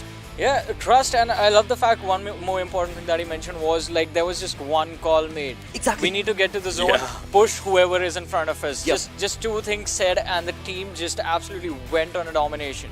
Exactly. It just goes down to this thing only, right? Once you listen to the call, you have a really minute amount of time to just think about it, to filter it as per se, and if the call is right, if it hits the right time, it takes the players down. It absolutely does, and that is what, of course, PN Crew has showcased, and so I'm sure so many other teams are doing that already. But with that, let's move on to game number 4. Let's bring on the schedule, and now we move on to this rainy map of Sanhok. Exactly. I mean, talk about this one. The fast-paced map, as we like to call it, but sometimes even the fights don't start till the 15-minute marker, so it also depends on the way the players are playing it. Exactly, but the best part of this map is you get to see a lot of team fights. Especially in this angle, we did see those individual players being picked off, like hardly 1 or 2 proper team fights were occurring. Other than that, most of them were third parties or individuals being caught out of position. But Sanhok, you get to see that a lot as the players are a little bit closer to each other, so the backup arrives a little bit faster. You get into scuffles a lot faster than usual. So in this one, in the map chance, as we could see, DE is the one that, you know, might just take it. And that just happened, right? Because you remember yesterday DE had a good run onto this one map of Sanhok. So it might be theirs today as well. Because, if we just talk about PN Crew might just take this one as well. Because every team hides something. And once they just unleash the beast, they unleash like the good gameplays for themselves. Exactly, mate, and that is what is going to be crucial for these teams. And a few of them, again, I do want to point out a few of those teams that are at the bottom right now. Could we talk a little bit about them and what to expect from something like, again? I think the most I can expect is from Seal 9 right now, because I want them to get to the 15th position and then see how fast can they tackle the team above them. That is true. That is actually totally true. But I would say some teams like 7C and all, they might just come back because they were playing for a placement. Now, if they go for the kill department as well, they might just, unleash. Well, with that, enough banter coming in from our side. It is time to move on along to our commentators. And this time around, once again, Irangle boys certainly seem to be on a detour throughout the day when it comes to second day of our Super Weekend. It is time to move on to, of course, XP and Blade that are going to be taking us through Sanhok. Thank you again for that, Blotter, and I have to agree with him on this, XP. It looks like we're going to be going for a journey around the world. We've seen Erangel, we've seen Miramar. I'm ready for some pina coladas. I'm ready for some tropical climate. Just want to sit back, relax, and enjoy what should be another entertaining affair. It is going to be entertaining indeed, and I kind of feel like losing my jacket over here because things are going to get heated up in Sanhok. Of course, as the analyst desk did kind of mention that, the battles are going to be there right from the get-go. Things are going to be getting a little bit sticky and icky right from the beginning, just the way we like it. Sticky and icky, just the way you like it, XP. We're going to be jumping on in, they're not wasting much time. I do want to point out what Ocean mentioned on the desk, however, just a couple of minutes back. He did say that even though it's a map like Sanhok, the smallest map we have in the map pool currently, we have seen multiple games where the action does start pretty late. He even mentioned a 15-minute mock, which is, if you look at the side of Sanhok, it does look very unlikely. See, the thing is, once you drop down, you are going to have those initial skirmishes basically when you contest the drop spots. However, the contestants, they want to wait for the circle to do its drastic shifts. And of course, we are going to be looking up as the heavens above us have opened up. And well, Blay, something just took off. It is indeed the players on their plane looking to drop down onto Sanhok once more. And the plane path, it's... The thing with Sanhok is it's going to be from Harton ending towards Kampong. The thing with Sanhok is, it doesn't really matter. It's such a tiny map. And the curious thing for me, why I do enjoy watching Sanhok and Miramar, especially during the Super Weekends, are we see a lot of Erangles. And Erangles, I feel like all of us have a pretty good understanding as to how these teams like to approach the early game. Sanhok and Miramar have, however, thrown a number of curveballs so far. They have indeed, and talking about curveballs, something that catches my eye are the boys from Dead Eyes Guys. Now, Hartin is where they usually drop and call it their home. However, this time, it seems like they are going to be heading towards the south side of Sanhok, possibly somewhere around the docks, or they might even just divert towards Kampong. Now, of course, the question is, Where is the first circle going to form? And Mr. Crystal Ball, where are we going? You could not have guessed that. That was a bit too quick for you. But this time, we are going to have a little northern shift. I was going to say north. Of course you were. I mean, and I believe you probably would have said 40% water as well, right? 100%. Yeah, there we go. With that being said, we take a look at the circle, and this is a bit interesting, right? Usually, we've seen a more centralized first play zone on Sandhawk. The few opportunities we've had to cast and watch this map, and that means a multitude of these teams like 7C, Blood Legion, we have Carnage, Ioneus, Deadeyes, guys will have to make a move up north real quick. Well, he's acting all gangster with that Tommy gun, letting a few shots loose. However, it looks like the hunters have become the hunted because Blood Legion, if you remember, on Erangel, usually contest Deadeye's guys drop, and this time the tables have turned. And the problem right now for Blood Legion, they are spread. Dominic and Leo are very far away from Gyro and Rayan. Like, there is no chance Gyro and Rayan are going to be able to reach this position to help their teammates out, and that could be a problem. Watersur with the shoddy, trying to find a bit of an optimistic shot there onto Dominic. Dominic, his position compromise is going to heal himself up a little bit.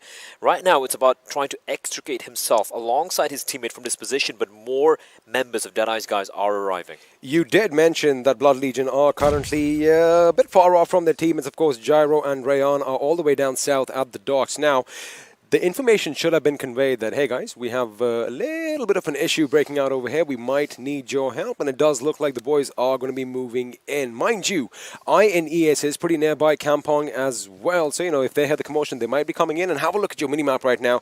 Deadeye's guys are trying to engulf their prey like an amoeba. However, it could come to bite them in the backside later on because, like I said, Gyro and Rayan are on the move. Hungry Box from the side, catching Dominic. He wasn't expecting that wide flank to come on in. And now Leo is going to try and provide a bit of covering fire for his teammate, but three members are going to be peeking him together, and he will be knocked as well. Backup was on its way. You can see Rayan as well as Gyro in the distance, but right now they might have to change their minds. They might have to leg it.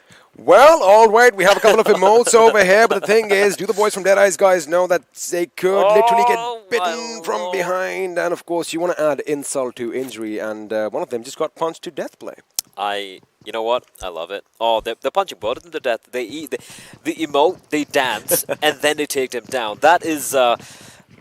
Not only do you get knocked out so early in the game, but it's a bitter end as well, and you're gonna be feeling that. You're gonna be feeling that because this is the final outing for those two players for today. And tomorrow they better be gunning for Deadeye's guys. I mean, talk about adding insult to injury, talking about adding salt to a wound. That is what it kind of felt like. But of course, they are gentlemen as with sportsmanship. But now this is what I'm talking about. Gyro X gets Shifusa. Can they retaliate in kind? Oh, Gyro's so lucky to survive. And now Deadeye's guys, now they know where at least one member of Blood Legion are. They're going to be going in for the wipe here. They've already thrown the gauntlet down. They're telling Blood Legion, hey, like, it was so easy for us to wipe two of your members out. So Gyro at least getting a semblance of vengeance, getting that one kill. But is he going to find more? Hungry Box definitely has the right idea. He is going out of his way to make sure he can get a little bit of height on the enemy as well, while Wadu and the rest are going to keep them at bay. But mind you, I did kind of mention Ioneus early on. They are a bit to the east in Kampong. However, this is Sandhawk, and you can pretty much hear everything all around. Yeah, the sounds of these guns rattling off will definitely be heard by Ioneus, but Ioneus opting to take a more safer route, heading towards, Kampong, then maybe up through Lakawi. The thing is, are they going to be following that road, or are they going to be crossing over through the greenery? Because if they do follow the road, there's DRS lying in wait in the play zone, and right next to them is a team that you don't want to go up against. It's Stalwart Flex. It is Stalwart Flex, and if they start flexing, things can get pretty dicey for you. However, as far as Ioneus go, what they're going to do, in my opinion, is they're going to wait for the first circle, bear a little damage from the blue zone, and then they're going to start making their way up north. Now, they are going to go towards Lakavi, but of course, the replay on our screens, the assistance not coming in as quick as it possibly should have, but of course, we are going to have a little bit of dance emojis on our screen, and there you go. I like the fact that while one of them, kind of dances and is basically dissing the enemy. The other one bows down to him. He's like, hey, buddy, this is all part and parcel of the game. Sometimes you get us, but this time we got you. I like it. I love it. I love a little bit of I wouldn't even call it BM, right? It's just a little bit of spice. You know, we're old school XP. Oh, yeah. We know what we've done in the past in various video games. You know, and it's always fun. A little bit of extra mental game coming in there into play, and that is definitely another facet of how you approach any competition for that matter. Gyro, he is still being hunted. He is still being pushed away, and he's spotted out by Hungry Box. He lays down the lead, and with that, Ryan is going to be the lone man standing for Blood Legion. He's out in the distance. I believe he has been spotted out. I don't think he has. But the fact that they know where Gyro is means they can definitely sniff him out. They can sniff him out, and to be honest with you, at this point, they got to cut their losses. Now, Rayan, the question is, does he want to shoot, give his position away against 4 members who are out for blood? As far as Deadeye's guys go, of course, Hungry Box opening this little skirmish up, getting that knock on Gyro. In my opinion, he should probably back off right now if he wants to get those placement points. Otherwise, it could be quite devastating for this team. Again, have a look at this. They have an idea where the enemy's going to be. They're not knocking him down as yet. Are they going to punch him? My goodness, oh, this no. is All right. That was at least a quick end. It was a quick end. They didn't dance over his body. a coup de grace, if you will. The coup de grace, but you still have to find the final member, and they might know there's only that one compound, right? And they're wondering, is he towards a down helicopter perhaps? But Rayan, he can hear the commotion, he can hear the footsteps as the predators close on in. The prey, will it strike back? He's got a couple of health kits to work with. He's got that M4, and they are triangulating into his position. He spots out one player. They are relentless indeed. Deadeye's guy's looking for the kill, and he's gonna immediately go for the spray. Finds one, gets the knock, but he gets finished off. And Deadeye's guys, relentless hunters. They finish off Blood Legion, losing a player in the process, but man, you got a feel for Blood Legion there. It almost felt inevitable. It did, and it was a long time coming, to be honest with you, because time in and time out, Blood Legion, especially on Erangel, these guys contested them at Rozhok. Again, like I said, time in and time out, every single game, they were right up in their faces. So I think Deadeye's guys just wanted to, return the favor, so to speak. But as we have a look at the circle, before it does kind of implode in on itself, everyone is looking comfortable except DRS and Stalwart Flex, who are on a collision course, and no vehicles are involved. They're going to be running into each other really soon. They are. T2K's actually gonna get their hands on the drop up north. I wonder what that drop contains. And here we go. Footsteps heard. Mafia Ninja aware. Spots out Johnny. Johnny slowly falling on back. They're all grouping up together. Galvin's a distance away. He could be a surprise package here from the distance, laying down a bit of covering fire, but Mafia Ninja's position has been compromised, and Johnny, instead of taking the fight with the guns, he's going to be deploying, lobbing a number of nades. Crypto, very lucky to be alive here. He's going to heal himself in the nick of time. Mafia Ninja as well, extremely low. An early exchange of utility, but no one going down just yet. No one going down just yet, and Stalwart Flex, it does look like on paper they have the little upper hand. They have that ridge to work around. However, danger could be lurking sooner or later near them, as INES, like I did mention, they were going to brave the blue zone just for a little bit because they don't want to lose out on their position points. They could potentially come in and stab them in the back. However, as you did mention, DRS's Galzin was in a wonderful position to thwart any flanks as far as Stalwart Flex go. Mafia Ninja still lying prone. And I like how Stalwart Flex are being very wary. They're not crossing the crest of this gentle hill. They wait, they bide the time, working in pairs. A bit of a different approach compared to DRS, where they have everyone kind of strewn a little, I wouldn't say too isolated, but they are a bit of a distance away, while Stalwart Flex opting to play in pairs of 2. Mr. Boro is going to run away, and they're going to be trying to play for the zone here. Have a look at Galvin's position on your screen right now, high up to the right. Now that is going to be basically blocking off that right flank as far as Stalwart goes, and there you have it. I was talking about it. Shots have been fired. Indeed, it's actually going to be Mafia Ninja, who hadn't moved for so very long. He's out in the blue. He's still going to go prone, as a battle is breaking out now between the 2 members of Stalwart Flex we saw going for that flank, and they come up against INES, which is not going to make things easy for them, and it's going to be Newt who's going to drop Johnny. Refuse is going to fall to Gazor, and INES, they're going to be happy with this one. It's going to be a free couple of kills for them. Johnny alive for a couple more seconds, but he should be finished off here by Newt, and INES still in the blue, but they're very close to the play zone. The problem for them is going to be they had those 2 kills, right? But once they push on up, they're going to be facing against not just the 2 surviving members of Stalwart Gaming, but DRS, who are now very well aware as to where INES are coming in from. Also, mind you, INES are going to have an idea that, yes, they're not going to be 4, but perhaps 8 people up ahead from 2 different squads. Again, you know, all those audio cues are going to give the positions away as Gajor is going to get taken down by Mafia Ninja's M4. Well, there we go. Clutch. Nate to try and finish off Oh, Mafia that's a good Ninja. one. Oh, that's almost perfect. Actually goes a little deep, a little too deep, in fact. And the res might be coming on in. Clutch might spot out AJ. This could be a problem. AJ tossing in a nade of his own, but that trajectory is a dead giveaway as to where he is, and they're going to be able to triangulate the position. A multitude of nades being tossed in by AJ. Mr. Burrow trying to provide a little bit of suppressive fire, but AJ needs to take a fight here. Clutch coming in from the side. He's going to spot the player out, goes for the spray. He's going to knock the second player down as well as one will be taken on down. Mr. Burrow now trying to get a little bit of vengeance, and a nade is brilliant as a knock will take place. Clutch behind the tree. He does have a bit of time to work with, but the blue is starting to deal a bit of damage.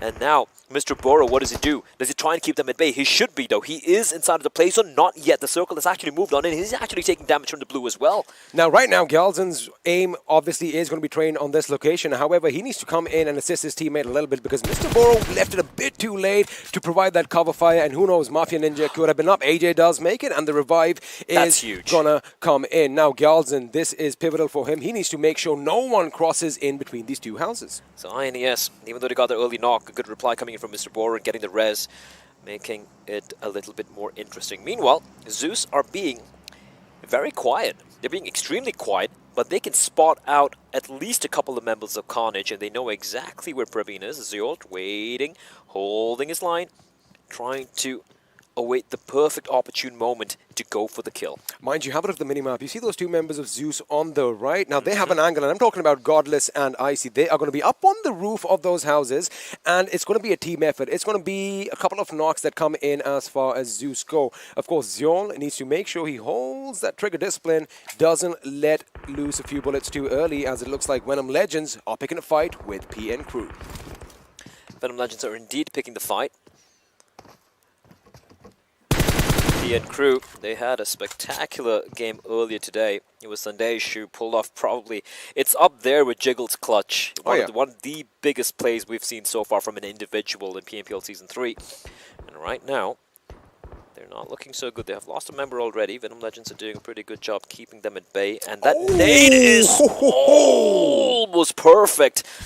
A second follow-up, that could be it for Killer.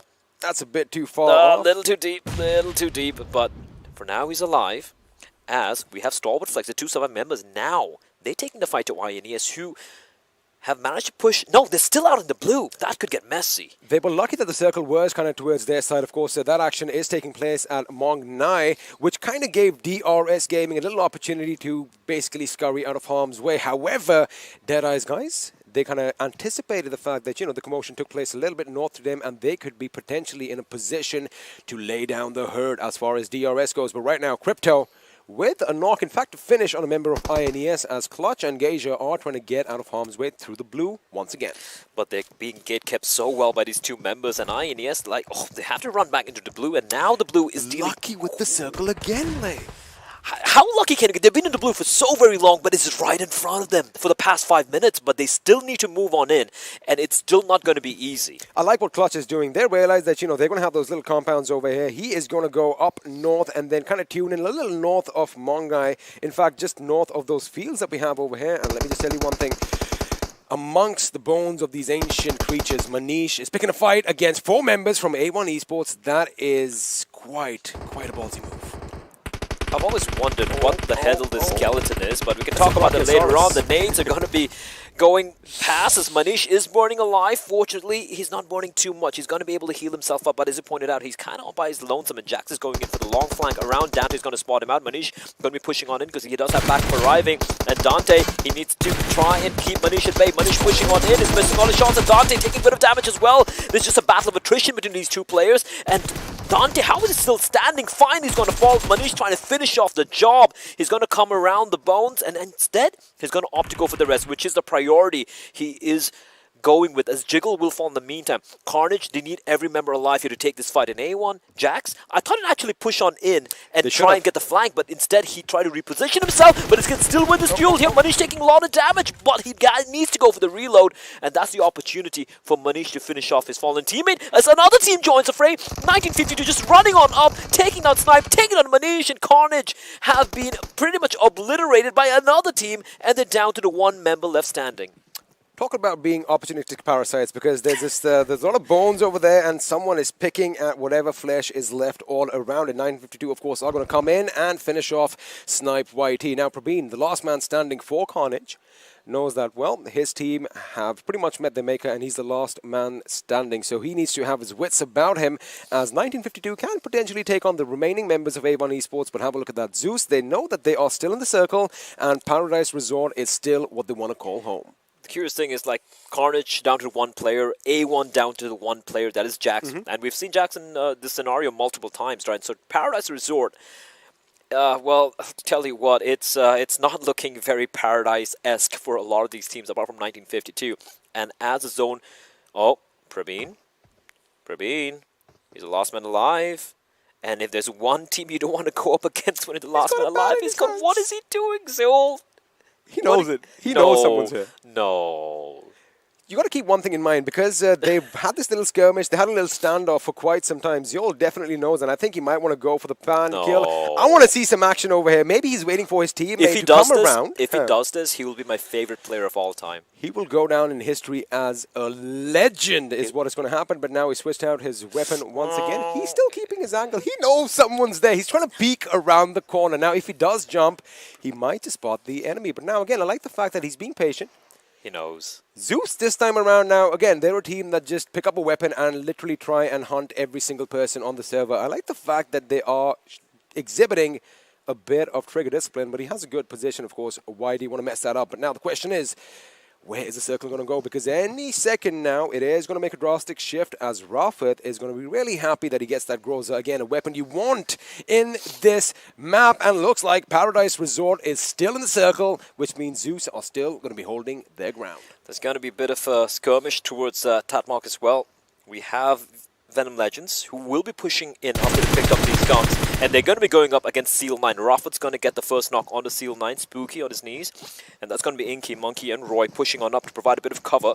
Rafat dodging these bullets, using those trees as some cover, but he won't be able to avoid the bullets from Inky. Back and forth go the trades. Monkey will be knocked down as well, as Frankie from T2K out of nowhere, they're going to join the fray, and they're going to come in from behind. And now Venom Legends are in a bit of a pickle. Rafat will be finished off by Frankie, stealing the kill away from Seal 9, and T2K suddenly looking like they're in a good spot. If they've been keeping an eye on the kill feed, they'll know that, well, there you go. Before I could even finish my sentence, one squad has been wiped out, but this is what I'm talking about. They still know someone else is out there, and they know it's Seal 9. They are not going to be stopping their little progression, their little advance towards the enemy, because, of course, A, they need to make it to the circle, and B, they need to rack up those kills if they really want to climb up high on the leaderboard once again. And now, Zeus are going to have to face off another enemy. Prabeen, mind you, is still in that same position we left him. Uh-oh. Joker, do they know? Uh-oh. I think they know. I think they know. The car is giving his position away. Yeah, the car is alive, XP. There we go. Might be a Tesla. You never know. 7C, aware the Joker might be nearby.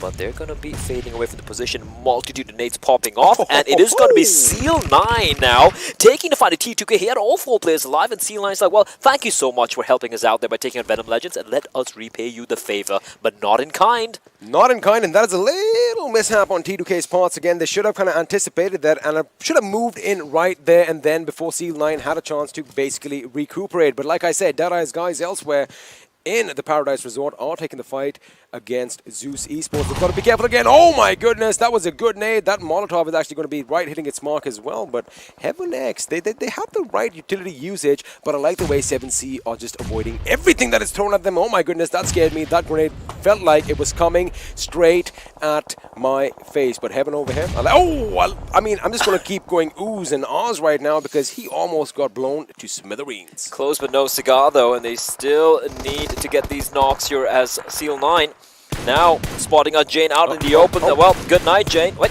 what? I mean, what? okay. How did none of those bullets hit? Like, explain.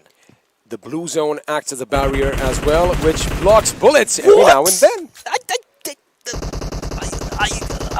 You know, it's one of those little ridge glitches that we do have at this distance in Sanox. You've got to keep in mind that you might be able to see the person's head. However, there's a little bit of a ridge that you can't really get across. And now INES is Newt. Wait a second, that better be a smoke grenade on his position. Otherwise, his teammate is going to blow him up. They're good. INES, all three players still alive. Ironic has dropped. They have taken quite a bit of damage as Clutch will be knocked on down. They're using the smoke for a little bit of cover. But so many teams, 2 members down now. It's all on Newt. And he needs to deploy that utility. Utsarga running in. The 2 members alive. Your INES Gazor spotted up by Jane from T2K, who is right inside the play zone for the time being. Clutch spotted out, finished off. Gazor, the bullet trying to find him. It does actually deal a bit of damage, but it looks like it's found some semblance of a cover, and he might be getting rezzed here unless Jane finishes him off. But Jane needs to make a move. The blue coming to the rescue of the team, but in turn he will be found out. Gazor will be knocked on by the blue, and Utsarga is going to be the last member left alive for his team, and he needs to make a little bit of haste. Zeus being forced to move as well. Utsarga is going to make his way inside as Zeus Leos is going to go in for the revive. The right call over here. Again, you need to know your map if you want to make moves like this. Jumping over fences. Jumping over fences, and INES getting taken down in the meantime. 2 Rulov, 7C pushing on up. They need to go in the res onto Rig, as the res will take place for Zeus right above High Voltage. In the meantime, getting eliminated, and Leo now, he's had enough. He wants to take the fight. He spots out a couple of plays. Immediately, he just manages to launch himself over the corner, but there was a player waiting for him. It was going to be Ziol, but Ziol not quite able to get the knock. And the blue just pushing on in. It's a battle between the blue and the players. Everyone getting knocked left, right, and center. And it looks like, in the meantime, amongst all the pandemonium, PN Crew will be taken down. 7C as well, I believe, are down to the 1 member. Zeus, even though they've lost 2 players, 2 more have pushed on into safety. And also keep in mind that they are not in the blue zone, which means that the boys from 7Cs are going to take a little bit more damage, and all they have to do is get a high spot. There you have it. Icy is going to have the right idea in his mind, but fair knockdown. They are kind of waiting for that revive to come in. How the tables have turned once more. Mr. Smokey, we too, you have your work cut out for you. The other Mongolian team in the server C line also getting eliminated. Teams are just falling like flies right now. XP as a circle is brutal indeed, and it's going to be out in the open. Pretty much a little bit of cover here. And Stalwart Flex, can we take a look at the map real quickly right now? Stalwart Flex, the 2 members still alive, right north of the circle. The rest comes in for Crypto, and they're going to be heading into the empty part of the zone. And from down south, it is going to be a bloodbath as A1. It is going to be A1 going up against 1952. Entry will be taken down, and Jax, remember, the lone man standing, he is basically, not just basically, he is literally in a 1v4. He converts it to a 1v3. He's got the right angle. Can he survive? He's got an AK. He's going to immediately try and make a run for it, but 1952 are trying to go in for the finish, and Jax just mounting himself over. He's going to fight another one, but he doesn't quite get the finish, does not manage to get the knock, and it is going to be Jax going down alongside A1. Props to C Minor for kind of anticipating that move and setting up his flank perfectly. Now they need to cut their loss. The revive is not going to come in, even though he can crawl. Oh, actually, they might just pick up their last member. But now Godless has an idea with Jokerith, and Joker, his work is going to be cut out. He's going to come out in the open. He's going to get shot, but who's going to take him out as C Minor finds himself under fire from Stalwart Flex? Wait, how did Joker survive that? I don't even know. There we go. He's been finally taken out by IC. Now down to the final 3 teams, and 5 players left alive in a circle. This is going to get brutal indeed. Crypto is still very much alive. Godless has been spotted out by Torfik, and Torfik taking damage from the blue and is still trying to get the knock, which he will. And Godless now on his knees, bleeding out. It's 4 alive and 2 teams in contention. IC in a 1v2 because Godless, there's no chance for him.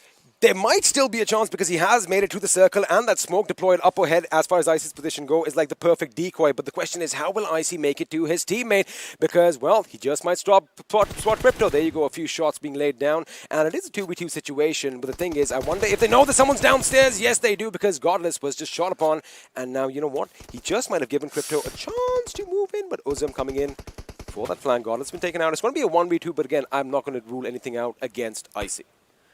Icy, 1v2. We know what flows in his veins. It's not blood. It's cold ice. Oh. The flames, however, are going to make it not so icy. That's might force him out of his position. That's a fantastic Just Molotov. A little short, though, as you pointed out, XP. And those rocks are on fire for right now. For the time being, though, all Stalwart Flex have to do is keep him at bay. The circle is not favoring Zeus right now, so what options do IC have? He has to take a fight. He does deal a bit of chip damage onto Crypto. Crypto's got a tree for cover. Does he have any utility remaining is the question. Right now, as far as the comms for Stalwart Flex go, Uzum is definitely going to be keeping an eye on the left side of the rock for his point of view, as Crypto makes sure that he covers it right now. Icy does kind of get through. He does have that little bit of a wall for cover, but just barely. Crypto is coming in. I like the fact that he has fully boosted up. Crypto, are you going to make this little bit of a push in? Now, this is just confusion. He wants to make sure he is there while his teammate comes in from the other side. They're playing it to perfection, aren't they? Not giving a chance, not a chance in hell for the side of Icy. And in the blue, it is going to be played to absolute perfection. And correct me if I'm wrong, that is Stalwart Flex getting their first chicken dinner in the Super Weekend. It is indeed, and we've all been wondering this question, that where is that chicken dinner? Because they've been getting those high, consistent placement points indeed. However, they didn't have a chicken dinner to their name, and I made the joke, maybe they're vegetarian, but well, we're going to break a few rules over here because the boys are walking away the winners here in Sanhok. They win it so convincingly as well. And again, we pointed out earlier, we saw that circle, we saw the final place, and we're like, wait, Stalwart Flex are in the best position right now. They even had the player down to the blue, and that was Crypto. He gets res, and I feel it's a very well-deserved chicken dinner. It took a while for them to get it, but they get it in the end. That position you were talking about at the north was against T2K when they had that little bit of a last skirmish. Right now, as they were coming down, in my mind, I'm thinking, wait a second, there's more cover towards Paradise Resort, but of course, Zeus Esports, they couldn't really handle all that commotion from multiple teams, and Stalwart Flex over here again played it to perfection. Mind you, Crypto was just dancing around while his teammate would have been on the left flank, so they would have secured their win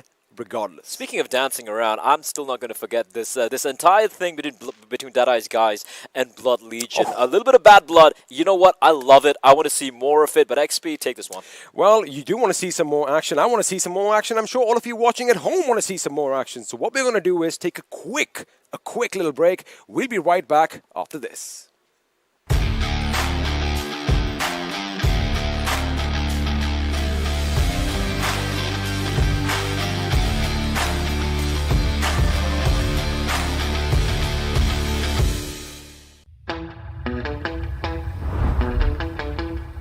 Are you keeping it real?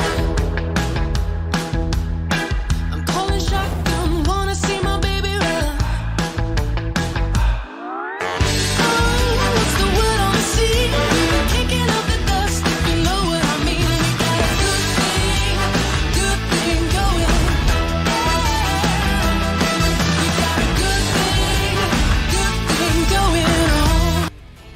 Hello and welcome to PUBG Mobile Pro League South Asia Season 3. We are in the second Super Weekend, day number 2, and it is off to a bonkers start from 16 teams in the lobby. It is looking really good as of now. With that, it is a huge thanks to Oppo F9 Pro, hashtag book up your fun. I'm your host Blotto. Let's move on to our analysts and ask them, when it comes to this rainy map, what did you guys predict and was it to your expectation? Well, it was raining teams up until the end, where we reached the 20-minute marker in the game and we still have 13 teams alive with individual players. Exactly, and all of a sudden we saw just 2 teams alive after that. But talk about Hungry Boxer, the MVP of the game from DE. 3 kills, 732 damage, 1 assist and 35 healing done. And that too, 19-minute marker survival. And also, talking about DE, hey, revenge! Exactly. Revenge is a dish best served cold, and well, they sort of taught that lesson to the players of XP Blood Legion, wherein this time it was DE who were the ones dishing out the punches. Well, if we talk about the contribution for themselves, look at Hungry Box's kill contribution. 29.0. It goes like 1/3 of his own entire cost, obviously, not almost, but 29.1% kills for his own self. Talk about his survival. So he's not focusing on survival. Once he starts doing that, I would say he's going to go even better.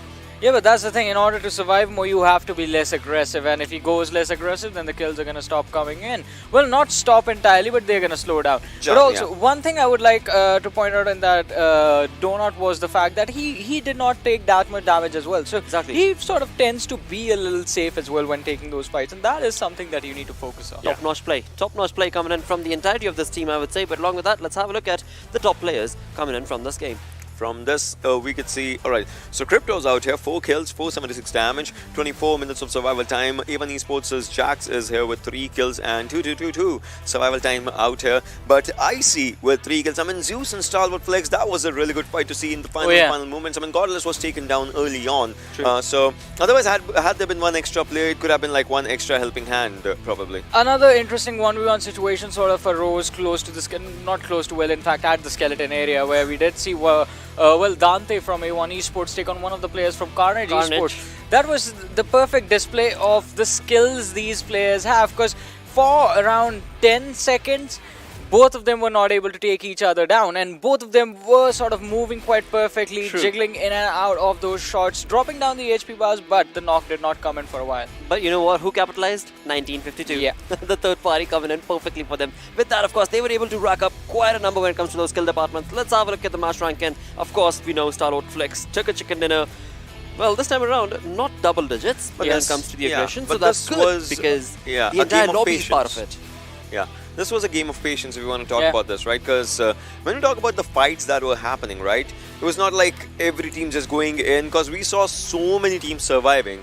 So it was like the kills were bent to be distributed in top 8, and that's one thing, because you can see INES also with 6 kills, T2K with as many kills as 952 and Stalwart. So kills were like distributed in this one. And that is something that was clearly visible throughout the game as well, as we did say. I mean, up until the 21-minute marker, you see 13 teams alive, but it's just those individual players. Everyone was basically getting third party the moment they tried to go for a team fight. The only full-on team fight that we did see was the very first one, that was Dead Eyes guys taking on the players of XB.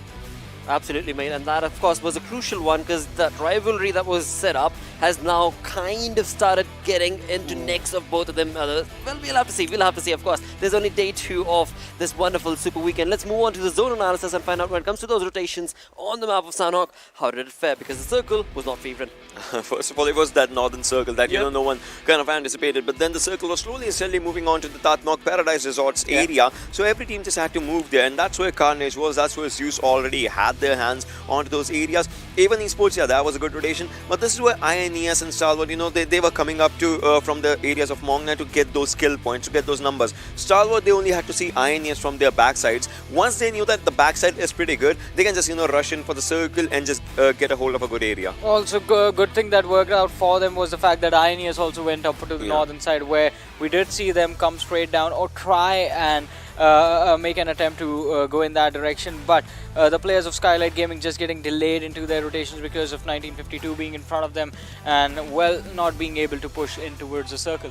Well, beautiful play. I would say that's just perfect play coming in from so many of these teams, as they were able to get, at least, if nothing else, walk away with 1 point. And that is good. But let's combine all of these efforts from the entire lobby and move on to the open moments, as the aggression, the rivalry we set up between Dead Eyes guys and XP Blood Legion. I mean, once they knew that, obviously, you know what they were dealing with, they already had to just charge in, and they started up with everything, just took the players down, were ready for the other fights that were happening, and once Ryan was the last one surviving, he knew if he has to take one down, he had to do it and had to finish, but that did not happen, and that's where DE got the best hold of this fight as of now. But now, talking about the other fights, and, you know, as everyone was moving in, INES Clutch, he tried really good, but first of all, it's the circle, then it's the players, plus an open area. Things just pan out sometimes wrong.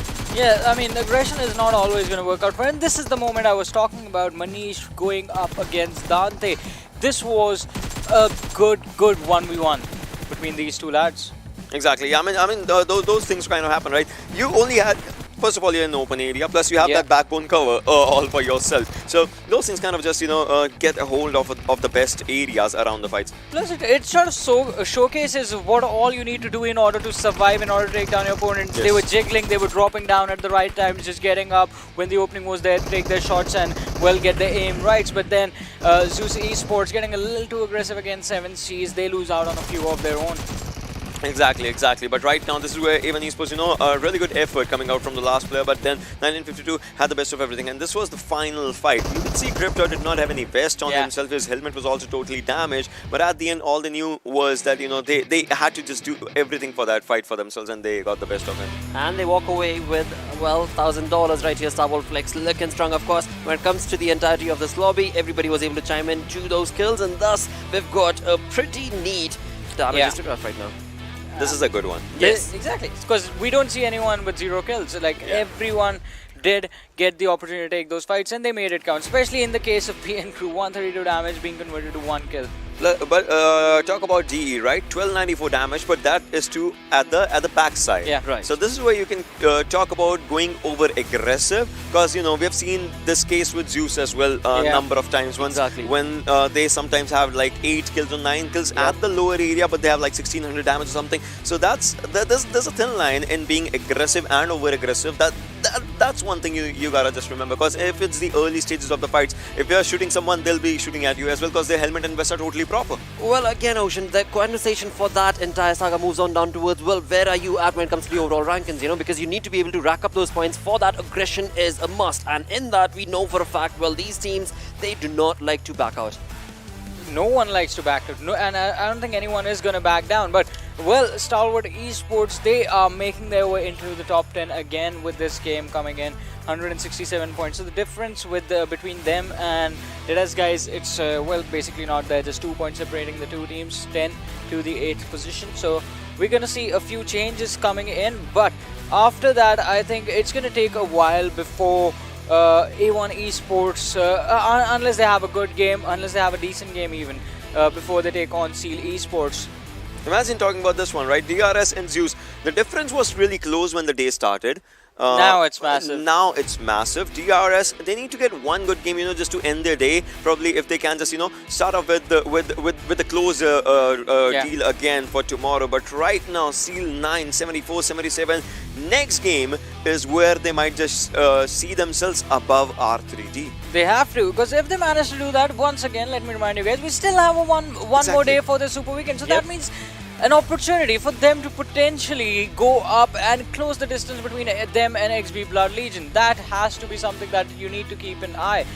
You need to keep an eye on, and also for INES as well, there's the opportunity to take on the players of F4, push themselves up to the 17th position, a little bit closer to the top 16. So when eventually R3D actually comes down to 16, they can take them over. Absolutely, and that's of course going to be the hope coming in from this team, because after all, they've got only those few matches that they've played, and they still have so many more to be able to chime in along with that aggression. Now it's time to have a look at the schedule and find out where are we moving on towards for this final game of our second Super Weekend. Alright, well, Erangel once again. Obviously, this is going to be the final Erangel for the day. And just to sum everything up, T2K, PN Crew, Seal 9 and Stalwart Flex have had their share of good chicken dinners. If they want more, they can get it in this one. But it still comes down to, where the circle will be. I would love to see, me and Fixers were talking about it, like, I guess yesterday or something. And we were saying, like, we miss those woodcutter areas, the lumberjack circles, or probably like the lower side of Yasnaya to the open circle where it goes down to Yasnaya, Shelter, Milta, those areas, because that's where you could see some teams focus more on the rotations. The team, suppose it's like a team that goes Ferry Pier, they'll have to think of how do we rotate. Do we go to the military base and then get to the other bridge, or maybe do we get from the Pochinki's area? So those things might just be Well, guys, another thing to talk about is going to be, we've got a rivalry set up, of course, from XB Blood Legion and Deadass, guys. Another rivalry that has been set up just for the map of Erangel is going to be, of course, 1952 and Stalwart Flex. Yep. That is also quite an interesting situation. I did not get to see that fight again in the last match. I would love to see it at this one. Also, if, Ocean is going to be requesting the gods of PUBG Mobile for circles, North Giorgio. That's not a bad one. If we see a North Giorgio Everest circle, Everest to North Giorgio, some circle like that, then it's you kind of get to understand that it's a Zeus game. Exactly. Because you remember when Zeus and Seal had a really good rotation onto the upper side and they got hold of first and second position for themselves. True. But here's the thing about Zeus as well. They've been changing the drop locations quite a lot these days. That's the best part, because that again will be based on what the flight path is going to be. If the flight path is deviated completely from that Georgia Pole area, and that's still to get a circle based on that. That's like... That would be the combo. So that's a lot of variables. Lot of variables. It just goes like, hey, if we don't know what we are going to choose, how will our opponents know about it? Exactly, mate. Because nobody knows. When it comes to the circle, you know for a fact, it does not favor anybody. It is time to step into the final game of our second Super Weekend, day number 2. It is time to move on to the duo who have been taking us through Erangel. For now, it is going to be, of course, none other than Paint Fixers joined in with Necro.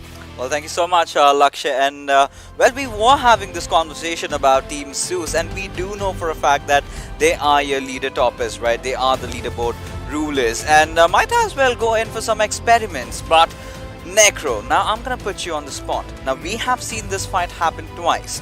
Dead Eyes, Blood Legion. Again, everyone wants to know, who do you think is gonna get this one? Between them two? Yes, the duel. I really feel like it might be Blood Legion.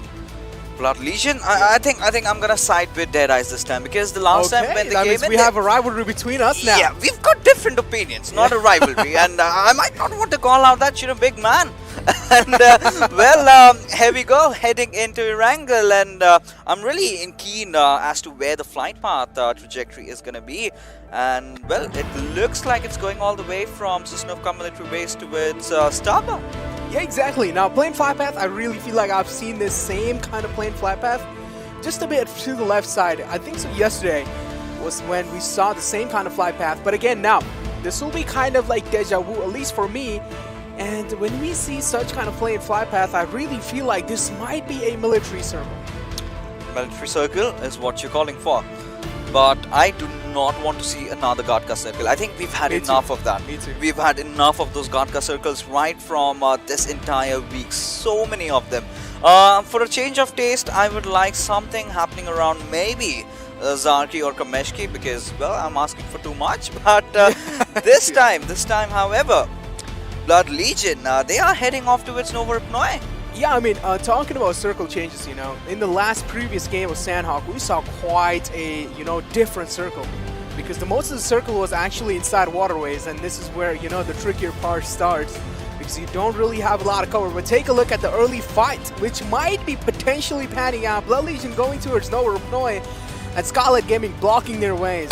I mean, earlier we used to have Future Station going there, but the fight has already begun as Heaven has managed to spot out the players over here, wiping out Dominic, already getting knocked out. Now, both these teams had no idea that they would be going towards Novorupnoy, because they had sort of figured this one out. Like, Future Station is not playing, that area is vacant for us, might as well go and try. And similar thoughts lead to certain disasters, but talking about disastrous things, we have the circle again, which potentially looks like maybe an Everest circle. I really want to cast that.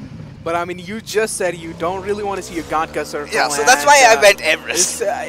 You jinxed it. You jinxed it, Fixes, not gonna lie. But again, Blood Legions is one of those teams who don't really have their drop location solidified, so they are kind of getting punished for it. Of course, if you're going to be having your main located drop spot, then of course a lot of teams would maybe try to avoid dropping there. And Blood Legion kind of throwing a lot of curveball onto the enemy teams, but this time, that curveball is not going to be favoring them, as Scarlet Gaming has already taken out Dominic from their roster. Now, Venom Legends must be cribbing about the fact they did not go to their old drop location, which was just towards those western quarry compounds, right? So, had they been there, now they would have had a rather easier time rotating around, and this is where we do see Dominic getting knocked out in the process, as, well, the kills are getting confirmed. Now, Scarlet Gaming also went off with a rather new drop, and INES, I believe, are the ones who are going to have that massive advantage, because we have so many teams on the eastern side. So some early game skirmishes is what I'm expecting right now. Yeah, exactly. I mean, me too as well, Some early game skirmishes I'm definitely expecting, because, I mean, again, okay, so it seems like a little bit of problematic start for Zeus. Leo's going down. And we do not expect such kind of mistakes. But again, as you did mention, you want to see some early skirmishes happening. Now take a look at the Skull and Rozhok area. Deadeyes and High Voltage are right next to each other. And Havoc being the man who's the closest to them. And now, High Voltage, I really feel like the fight will be quite interesting to witness between them. But talking about fights happening, another fight is happening between the players of Scarlet Gaming and Blood Legion. A lot of utilities being used, and Scarlet Gaming seems like they are going to be quite precise with using those utilities. And no, that's way too far away. Teams can afford to take these fights. They need to focus on looting and getting the hell out of there, because already Blood Legion are taking one casualty, and they might not want to get more. But that's a good retreat, something that I absolutely like. But at the same time, I mean, every single time you're trying to loot, you have to be very conscious about your surroundings, and this is where Heaven is going to go charging in. We're seeing a lot of confidence being shown from the side of Scarlet Gaming. Sometimes it can actually root in your favor, but sometimes it cannot. So a lot of confidence is not really good. Yeah, but we are seeing Chari, getting real up close and personal, closing out the distance on the players of Blood Legion, but Blood Legion are quite scattered out, and that might be also quite detrimental for this entire happening, as the first opening has been found. Leo going down, and the kill will be confirmed instantly, as Heaven is going to be in those clotheslines confirming the kill. Well, Blood Legion might just have taken a lot on their plate that they can chew right now, and are dealing with the aftermath of things over here as Ryan and Cairo, 2 players surviving. Now Scarlet Gaming, this time they are the ones aggressing because they know they need those points. And well, in terms of overall rankings, they're not doing too good, to be honest, because considering it's the second week, staying in the second half of the table, that's not where you want them to be, as Cairo's position has finally been compromised. One of those stun grenades being cooked and being lobbed just to sort of distract him, as now the boys are going to go in for the push. But this is going to be really crucial because he's got that Tommy gun on towards him, taking a lot of massive damage over here as the players of Scarlet Gaming committing. Finally, will they get the knock? Pretty close, pretty close. Gyro almost going down in the worst, but again, he is backing off. The reposition from this man is on another level as Demon getting punished. And again, Scarlet Gaming might be in a world of trouble, but no, it's going to be the answer from Scarlet Gaming and knocking down the last member of Blood Legion, and that's going to be Scarlet Gaming on top of the fight. But we had a complete different conversation before this between Deadeyes and Blood Legion, and this time seems like Scarlet Gaming are going to be the one in between and closing out the rivalry between them.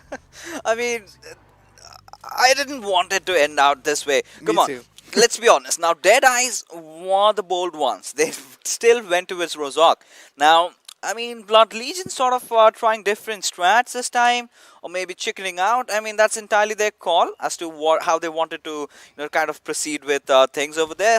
Maybe they wanted a few positioning points because, come on, let's be honest, getting those early game duels, I mean, for the viewers, it's fun, it's interesting, but now that you're in a position where you need to contest for points, you've got to play it smart, you've got to see at the bigger picture. But here we have the players of Deadeyes having a rather high ground advantage against Snipe, who is just prone inside the grass. Again, I mean, Deadeyes, it don't really seem like they have any clue where Snipe is. So they are quite clueless, at least up till now. But Snipe YT might be able to find an easy kill onto the player of Deadeyes if they are just going to be standing still. But take a look at the movement from these lads. They are not standing still anytime soon. They're always keeping on moving. And Snipe YT also doesn't really want to give his position away. Because, of course, if he compromises his position that easily, then there's a massive chance he is going down. Because his teammates are nowhere near him.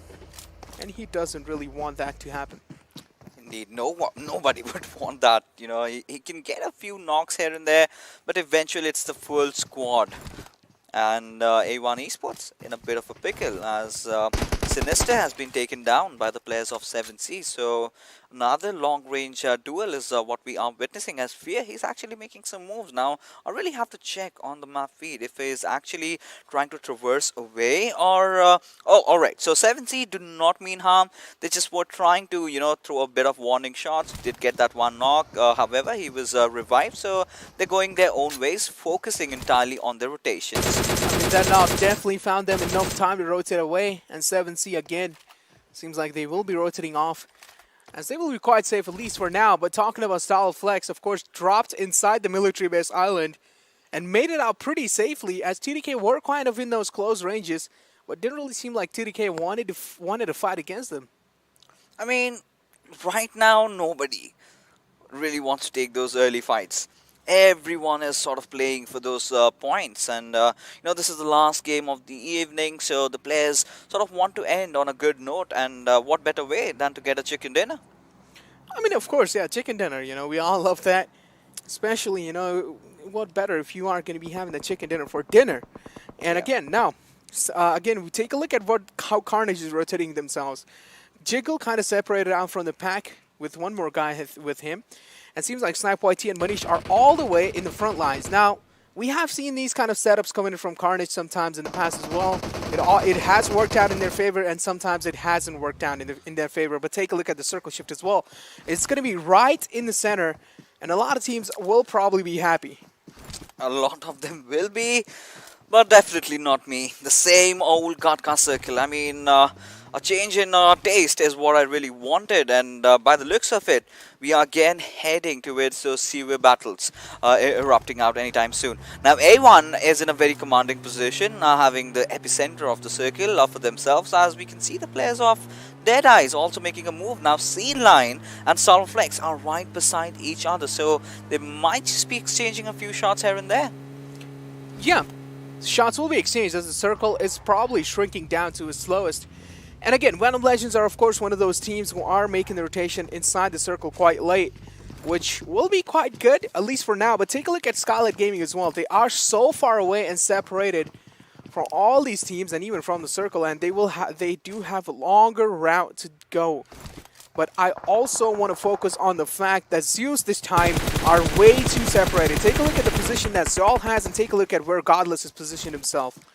I mean, right now, from what we can see, is the players of Deadeye is really making a lot of noise, and as a result of which, have been spotted as Sheaf taking some bullets, and will be reduced to 50% HP. He will, however, heal himself up, so that's not going to cause a lot of trouble. But at the same time, you need to watch your 9 and all your 6 as well, because Carnage, they just passed by them, and Deadeyes were just looking, just staring at them, and of course not in a position to engage, so that's a smarter choice. Exactly, Carnage just driving past by. But now again, the circle is quite big, at least up till now, so a lot of teams are looking quite safe, as it does have a lot of compounds, but talking about being safe, Venom Legends don't really seem like they will be quiet. And take a look at what is happening with TDK over here. Only 3 players inside the lobby. Well, we have been talking about discipline, we have been talking about punctuality, and you certainly cannot afford that at a stage as big as the Pro League. So we've seen a lot of teams doing that during the PMCOs, and that's exactly the reason why they're not here. Now, T2K, this is one of the teams that has the potential. Maybe some internet issues could have been the potential reason as to why they're not playing. But other than that, I know these lads are really professional with their approach. So now, maybe whatever be the reason, the game goes on. The game will definitely go on. Time and tide waits for none. So that is going to be the case inside the game as well. But again, A1 Esports and Carnage right next to each other. They do know that they are right next to each other as well. They are probably going to be the neighbors. At least up till now, they are going to be quite peaceful. But as the time will be passing by, their peaceful nature will be breaking down, and that's when the fights will be happening as well. As Venom Legends trying to scout out any compounds for themselves. Of course, they are quite exposed on the hilltops. They will need to find themselves at least a little bit of cover for now, because you definitely do not want to get contested from all over the angles. And talking about exposed, this airdrop is way too exposed. But again, it has the MK14. It is quite worth it, but I'm pretty sure no one's going to be go for it. Hey, let's not call the shots right now, because we have seen our teams actually going for it. But, you know, right now we can see the players of Carnage. Now, there is that shift that I was talking about. Maybe the gods of PUBG Mobile have granted me the zone that I wanted to see. But this don't jinx it. Please don't jinx it. I don't want to. But, you know, by the hunch that I'm having right now, I think it might go towards Ruins. I like it either ways. But I want a Mount Everest circle. To be honest, I really want it, because that's when a lot of teams, you know, struggle. If they want to make on top of the hill, of course, you will be exposed from all over the angles, and that's when you need those smoke grenades to cross right up.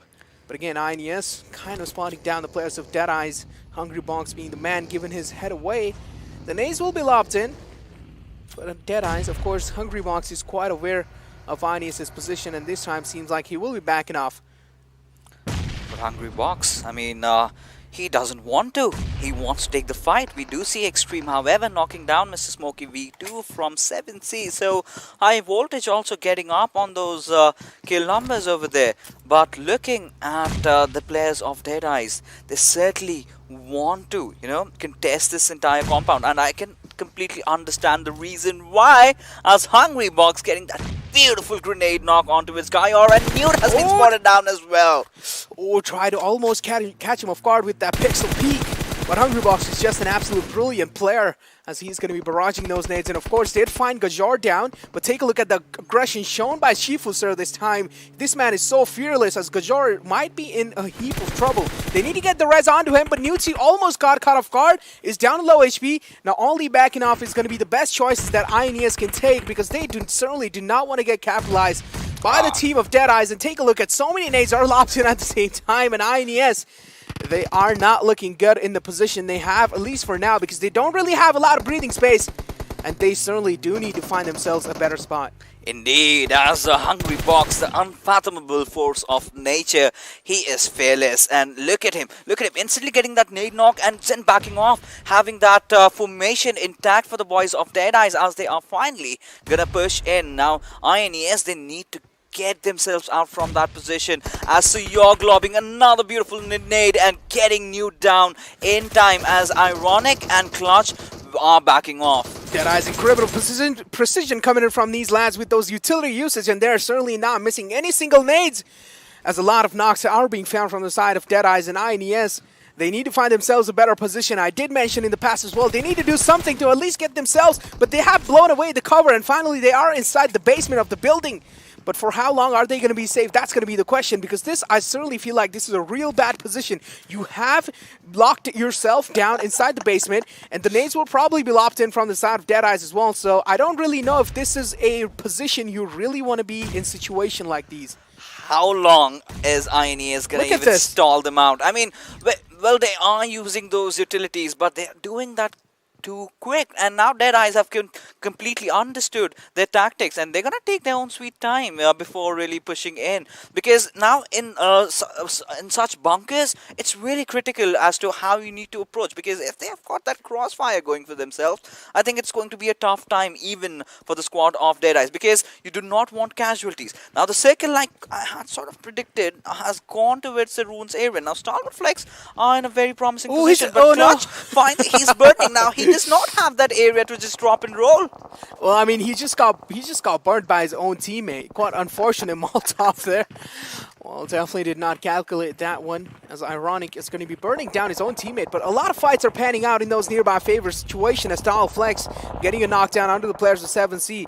And for now, of course, this teardown competition will be there between the lads of Deadeyes and Stalwart Flex. But again, take a look at so many knockdowns happening. 7C in a heap of trouble, and seems like they will be finally eliminated outside the game as Stalwart Flex are going to be putting the final nail in the coffin. But another fight panning out between Zeus and PN Crew as Sandesh has went down. Sandesh, the lawnmower, has went down. Finally fixes. He indeed has, and PN Crew in a very tough spot, you know, taking shots from absolutely everywhere as Icy will just bombing them down. It's again another artificial red zone being formed up by the players of Team Zeus, and it's just enough to wipe out the entire squad. Wow. I'm speechless. I'm absolutely speechless after that one. I don't really know what happened. They single-handedly took down the entire squad of PN Crew just by utility usage. But another good fight panning out between the players of 1952 and DRS. DRS, of course, not really having the time of their life, and certainly Mafia Ninja paying off the high price for it, already going down with that beautiful name coming in from the side of 1952. And it seems like the aggression will be happening as well, as 1952 are not going to be holding back anytime soon. And they do want to make sure that the kill is confirmed, so not a lot of nades are plopped in. And that nade did quite a bit of damage, as AJ will be going down with that nade as well. 1952 stepping their gameplay up this time. It's clobbering time as 1952 go charging in, and Entry's got no fear as C Minor heads in, gets that beautiful knock, and wow, what is this? 1952 just deleting DRS out from the server. They broke them up and they shattered their entire positioning, as again the fight between Deadeyes and still is continuing. Yeah. And I really want to see how they will be challenging, because I mean INES, now I really feel like at this point someone should actually, you know, put up those white flags and be like, okay guys, you know what, we surrender, can we please leave just peacefully? Can you just let us out of the bunker? Please, man, we're just you mean no harm? Yeah, we mean no harm, you know, we're just hiding inside there. We're locked in, no one is letting us out. And somewhere down line, Scotland Gaming again getting handicaps in those early games, and in those late game situations, we all do know when you're getting handicaps that early off, the situations might not be looking good on your side.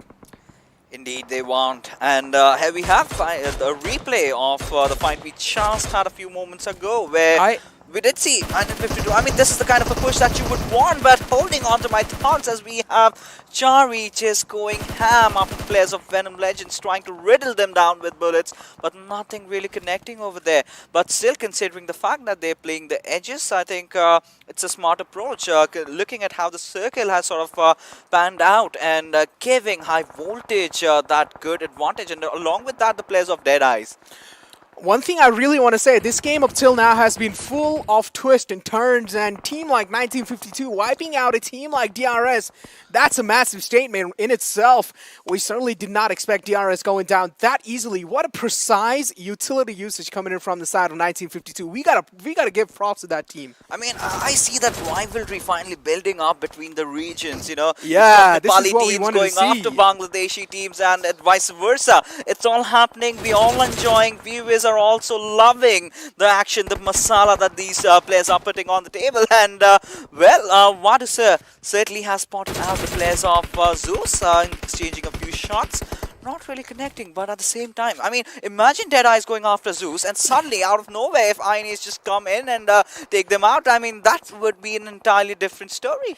I mean, it's quite funny to me, you know, because Dead Eyes have kept Ioneers, you know, locked right below them, and they're not letting them out anytime soon. And Ioneers are Prisoners also of war. Yep, Ioneers are also quite scared to get outside their position as well. But a lot of fights are panning out in the server, and this time it does seem like 1952 are on that aggressive step, and they're quite dominating the entire circle as well. This is the 1952 we saw in the PMCO, and seems like this will be the recap back again. I mean, finally, the boys are picking the pace up, getting a lot of kills here and there, 6 already to their names, and I think they are not going to stop anytime soon.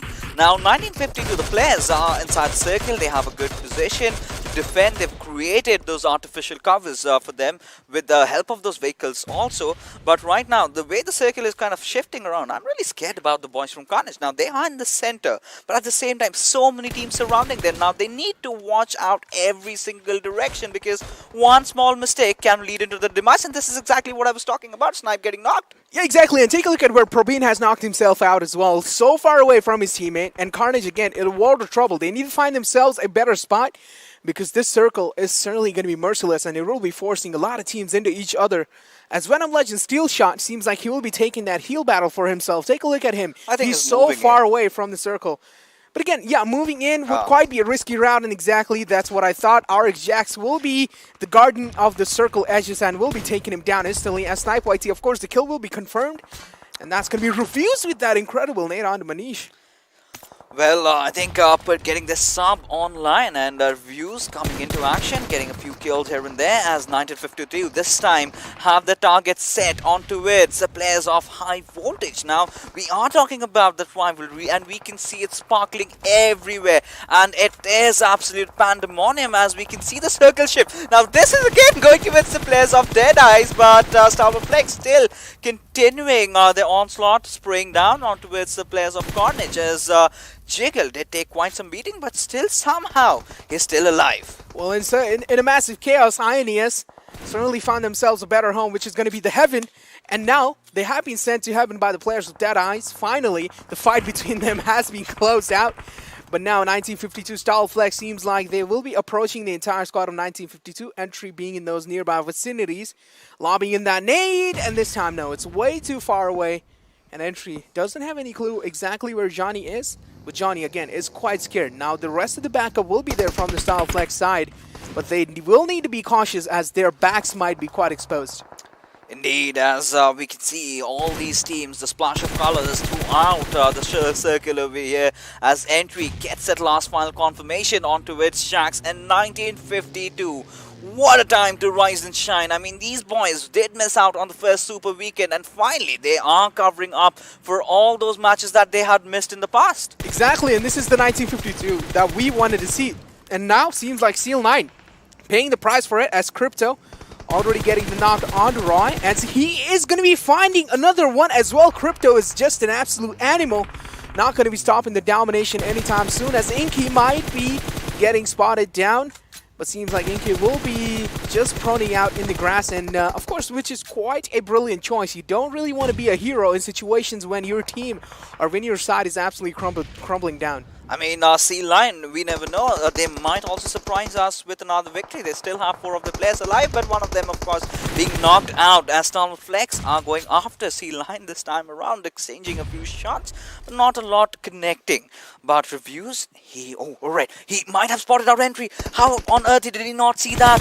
And now Entry is going to punish him for that as he manages to get that beautiful knock. Now, Flex, they are halted right now in a situation where Crypto and Johnny did need to do something soon, as 1952 finally committing in the pushing in tandem as they get yet another knock, as Tawfiq will be getting the final nail in the coffin, as again 1952 successfully managing to wipe out yet another squad. 1952 is just showing what a dominance coming from these lads, what a dominance being shown, and what a gameplay. This is the exact 1952 that I wanted to see since a long time, and they were lost, but this time finally it seems like they have woken up and risen from the ashes, as they are going to be dominating the entire land and the entire server. Again, Milky going down by Entry. Entry is just an incredible man with that laser beam.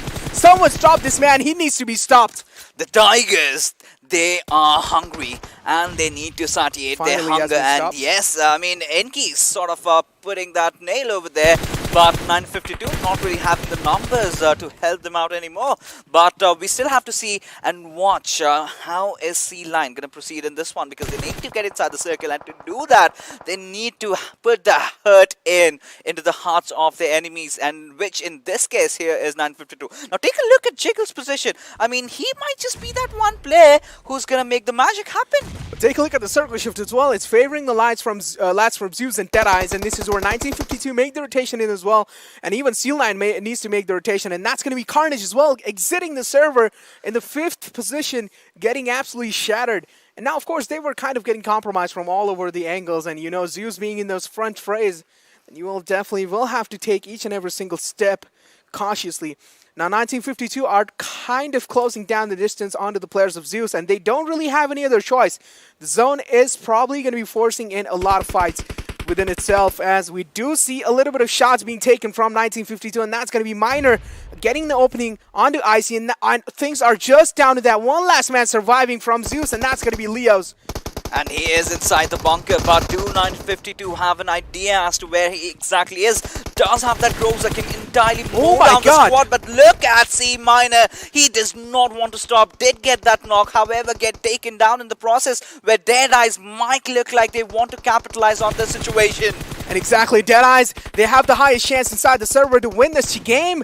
But Deadeyes, if they make any kind of small mistakes, or if they make any kind of rookie mistakes, they will be punished instantly, as Leos is still alive, and he might be the one who will be waiting for the right moment to strike. And Tawfiq, he is quite unaware of Leos' position, and this is where he might go down. Watch out from Leos.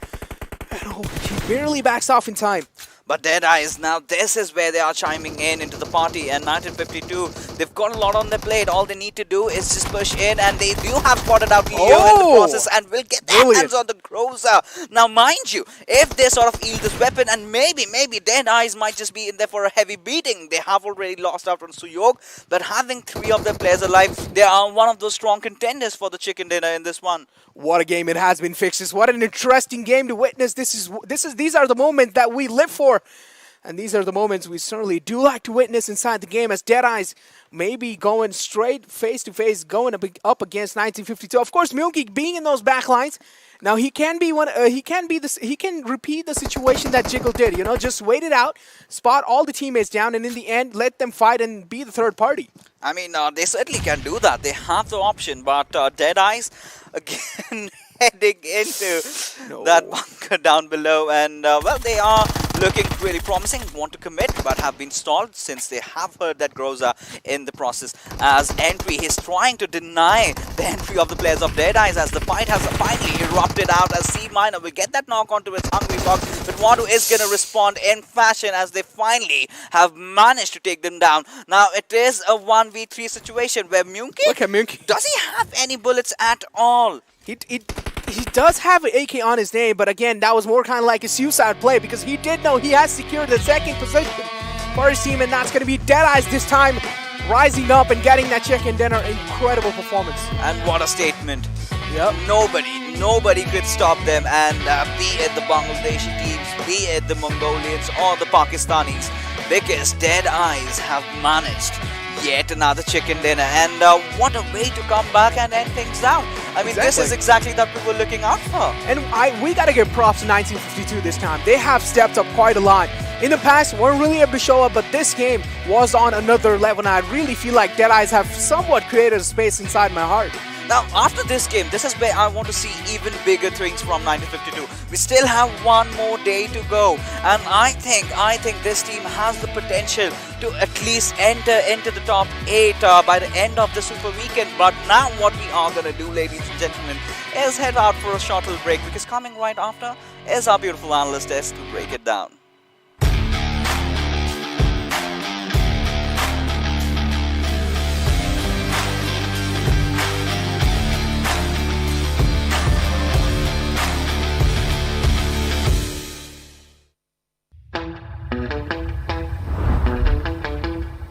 Are you keeping it real?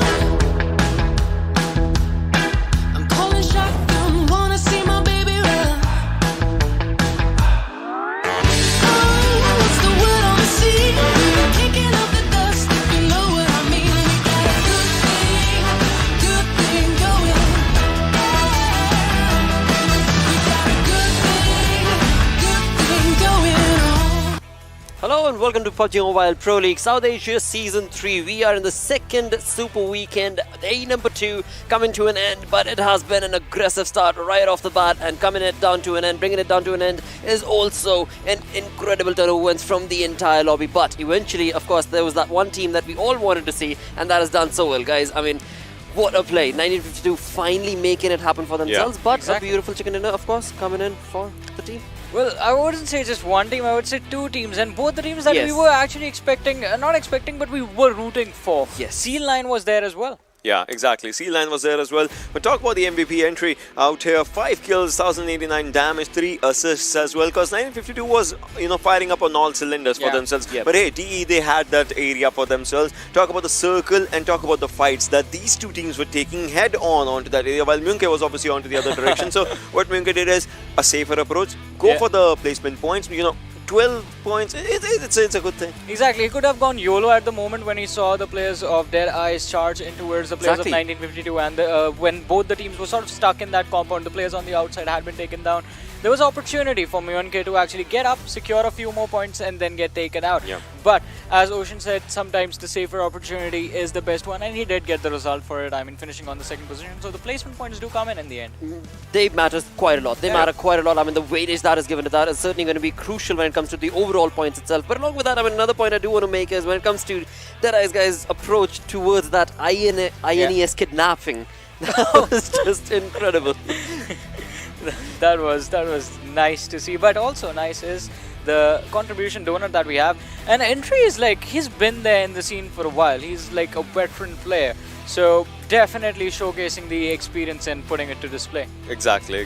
I mean, his percentage of damage and kill both 22.6, so that just showcases, right, how good he is when given the proper chance. Absolutely, and that is what makes his entry that much more crucial, his role that much more crucial when it comes to the team. But with that top player list is on our screens, and of course Entry is going to be topping it with, well, 1089 damage, but very close is going to be, of course, Vadusa.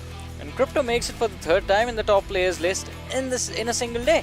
Yeah, I mean, talk about 5 kills that he has. I see. Well, he was trying to survive there as well, and yeah, he also made it in the top list last time. Exactly. But well, he was trying to survive for his own self. But the area was kind of like, had he not given any footstep. Plus, obviously, everyone from 9 just charged in there, so things just get to go on to the ups and downs. He literally had one room that he had to sit in, and that was all he could do, just wait for the players to come in his direction. And as Ocean mentioned, we did see a while later, like just one footstep being given away, 2 players turned towards him. Boy, oh boy. Perfect play. With that, to summarize it all, let's move on to the match summary coming in from this game. And the list is, well, topping it is, of course, Wadu with highest kills. Wow, talk about this one. Snipe White at 291 meters of the longest distance kill. RX Jax 20 is the most utility used number, and Shifu with maximum assists. So altogether it was a good one, but Entry, topping up with the damage chart for himself, was the MVP. Showcases itself perfectly. Nicely done last game. Well, definitely a good last game, and this was sort of also, even though the circle was, it looked like it was heading in the same direction that we are used to, but the way the teams played it out, it was different. Absolutely was. And this time around, again, team to point out would certainly be 1952 from my side, because again, that team needed these points. Let's move on to the match ranking and find out, when it comes to the entirety of the game, how many points did they walk away with? 22 is the answer. Looking really good with the kills, but of course, Tata's guys are the ones who took that chicken. Well, talk about this one, right? DE 1952, Stalwart Flex. Like these three teams were like really kill hungry for themselves. Then comes down Skylight Gaming with the kill numbers, if you're just topping onto that one. Seal9 and Juice. So Seal9 also had they have had like good games for themselves today. Like one was obviously a chicken in the game, and this one getting them onto the second position. So they are securing points whenever they get the opportunity. I'm happy looking at Venom, looking at how Venom Legends did today. It also makes me happy about the team, because like today they have been consistent. I mean, 5 points from this match, not really anything significant, but they have had 4 good games before this one. So it's just like Zeus's day yesterday, wherein you have 4 really good games, and towards the end you do tend to get gassed out a little bit. You are sort of like, oh, the day is also almost coming to an end, so you take things down a notch. It certainly does bring that down to the flip, but in that, as we move on towards the entirety of the game, let's start off with, of course, the zone analysis, where indeed it was XP Blood Legion that were the ones who were, well, of God. Look at where Skylex was in the areas of Nova Ripna. They had to go for longer rotation, plus the circles also doing the damage, so they have to just get inside the circle as soon as they could. And this was again that standard Gatka, Pochinki ruins the area inside the circle, so everyone had to just be out there as soon as they could, and then they had to take up the fight. This is where T2K could have just backstabbed Skylight Gaming's players, but then blah blah blah was the one surviving. It just comes down to, will you be able to take the fight, will you not, or do you want to just stay as long as you can just to get a hold of some other points. But as soon as everyone knew that this is where DE was, and DE and all the areas around them, they was being surrounded by the teams, but they did not pan out from a fight. Every fight that was thrown at them, they took it. Plus, this part of the map is also quite interesting, considering there's not enough foliage present, so even if you are stuck out in the open, like we did see towards the end, Munke had no cover. Had he just shown his face just to check how many players are still there or where are they running towards, he would have been spotted quite easily. So it's quite difficult to survive in those situations, and players have to be really careful while moving in. Absolutely, mate. But along with that, let's combine the efforts coming in not only from Seal9 but the entirety of the teams that were part of this game. Let's have a look at the open moments to summarize it all. Oh, they're going to be quite interesting. I mean, as Ocean mentioned, starting things off, the wipe of XP Blood Legion. Yeah, I mean, this just happened as they were not ready for this one. They were just going at their drop location. They were like, let's just try and stay out there. But this is where the fight just started to happen, as we could just see DE and the chaos that DE just created onto this area. They stayed here. You could see 16 minutes, 17 minute marker. They stayed there and they took all the fights for themselves. And this has to be my favorite moment from this game. The Molotov that was tossed out by Icy towards the players of PN Crew, just burning them live right there. The players were knocked out. Absolutely no opportunity for them to survive. Pinned down in a corner. But talk about getting pinned down. I mean, these times players were pinned down out in the open. The smokes were the only thing that were sort of allowing them the movement space that they needed. Exactly. It just goes down to that. But as of now, 1952, just a few ups and downs for themselves. But then they just gathered themselves and then started moving up once again. Munke did go down. Spooky was here. These two teams find each other, don't they? 1952 and Stalwart Flex. It just goes down. But this is where Leo was right, and he tried to stay there as long as he could, but he eventually was spotted down. And now there will be a Molotov by Myumke as soon as the fight ends. I would say had he actually just used Molotov outside to get behind that house and then just went in from the left hand side, he could have taken that fight in a better way. Anything, number of moving pieces right there in that equation. Like, had there been a smoke just to cover up the location, so the player had to peek extra wide, would have given opportunity to Munke to run behind some cover, watch his back, take one player down, and then focus on the two lads in front of him. So multiple things, but I mean, still second position, decent number of kills, works out for the team. And Seal9, they've had a good day as well. They most certainly have had, that is no question about it. But then again, you move towards teams like, of course, A1 Esports that we wanted to see bring in a bit more of a synergistic effort towards the entirety of Day 2. Has not been able to perform that much. Again, talk about INES Ocean. I mean, what do you think, mate? I would say INES right now as compared to what we saw them yesterday, Right. yeah, they did try to get those good games today. But again, as you could see, the fights were not in their favor altogether for the day. If I have to just summarize it for the entirety of the day, they were trying to go for the fight. It's not like that they were shying away from the fights. I would say same for PN Crew, because you remember Exactly. one game was incredible for them, the Miramar game. After that, it's not like a team would just stay at just one point that we had a good game, let's not go, because every team would want to go for the good games back to back, back to back. It's just for the showing of your dominance. But sometimes some fights go good, some fights go bad, and it just changes the way a team is actually thinking critically. Absolutely. Another interesting thing, I'm looking at the damage histogram. So 3 teams got 0 kills right there, but all 3 of them exited the game different at different time in comparison to each other. And apart from XB Blood Legion, like the fight was being put up by them on the players of Skylight Gaming, but if you are going to lose the play as soon as the game starts, that puts you at a really big disadvantage. And plus Skylight Gaming, it is a tough team to go up against. It was in their favor. The players were sort of in better position in that entire scenario. Well, again, I mean, that is one approach, of course, that XB Blood Legion were able to take, which again resulted in not in their favor. But eventually, again, you look at the entire day, they did walk away with certain points, and those points worked in their favor really well to boost their morale as well as 1952. So let's have a look at the overall ranking and find out how big a leap have these teams made. Well, 281, 227, 224, 209, 206, and Seal right now 197. TE is looking really good for themselves as of now, 194. They will love to just get a hold of a good position. Even Esports will also just surpass Seal Esports, and just like we were saying, right, 8th position, 9th position, that's where Seal will be by the end of this week. So tomorrow we're gonna see Seal Esports drop down to the 8th position by the end of the first game. That's what I feel like, and after that, by the end of the day, they're gonna be basically out of the top 10 as well. But I mean, today has been a day for the teams on the second page of the standings. Yes. Because those are the teams that are doing really well today. I mean, yeah, T2K, Train to Kill did end up performing really well. The teams in the top, they are getting a lot of kills. They are being aggressive, but major chunk of the points were consistently picked up by Venom Legends. Yeah, Venom Legends was really consistent today. They have 149 points for themselves. Their next target is going to be 7C, just to get a hold of them. But talk about Seal 9, they are at 15th position. Now they are going to be looking forward to XP Blood Legion spot if it comes down to the contestations. And look at the interesting situation that Venom Legends and Skylight Gaming find themselves in. So look at the difference of where and how they get their points. 80 kills, 88 kills, 69 placement points to 59 placement points. Yeah. The aggression 10 to is 8, yeah. it is starting to kick in for these teams. And well, kudos to Seal 9 sitting on the 15th position, as you said. As of now, yes, they are. And with that, it just comes down to 1952.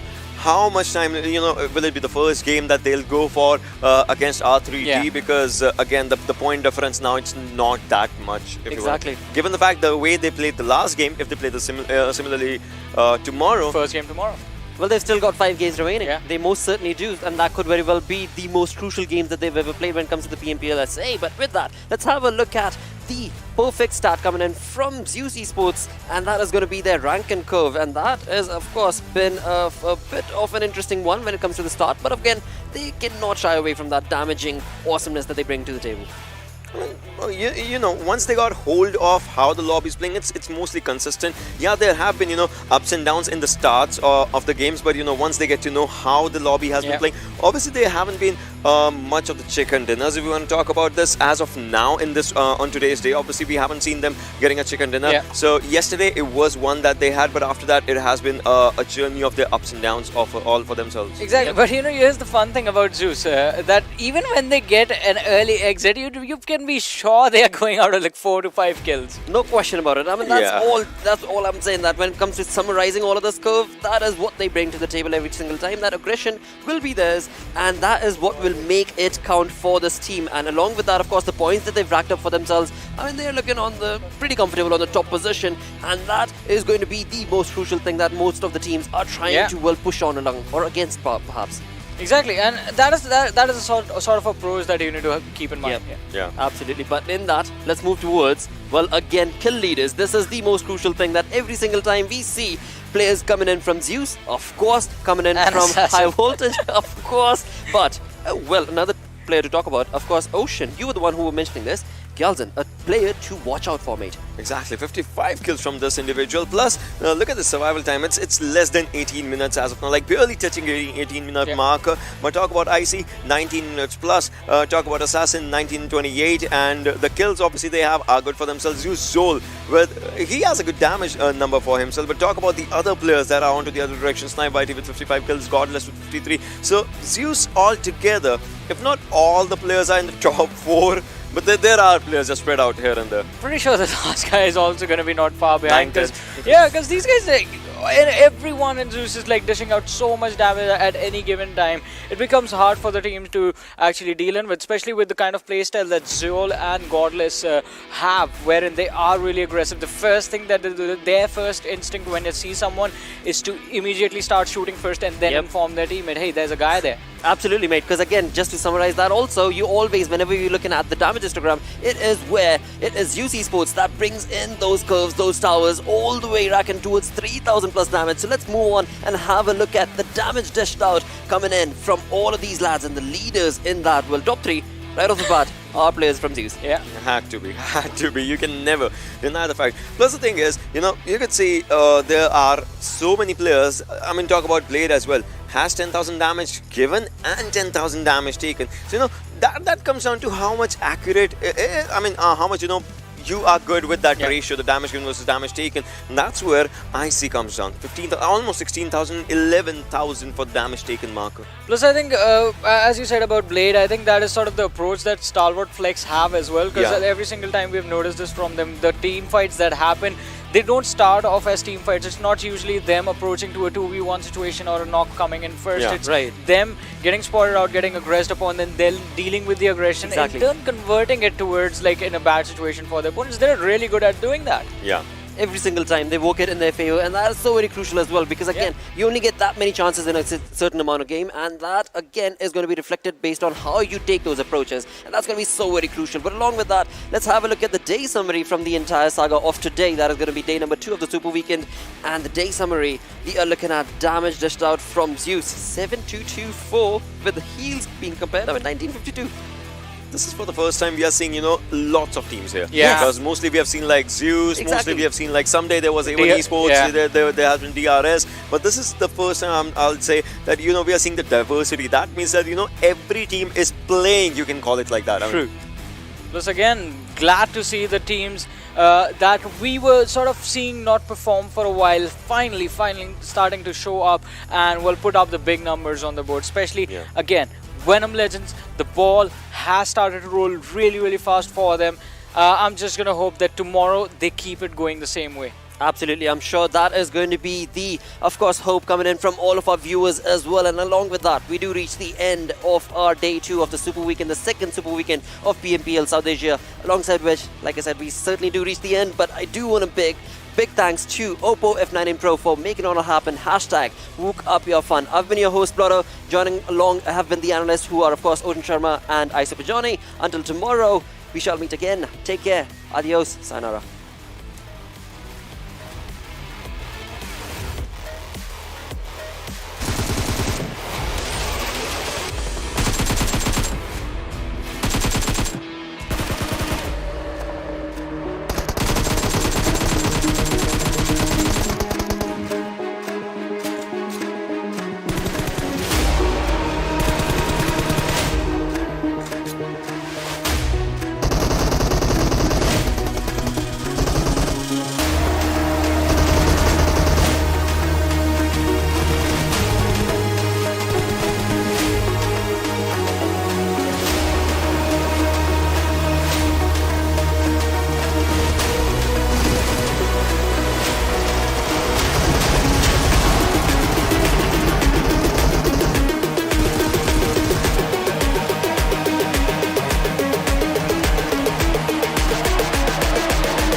you.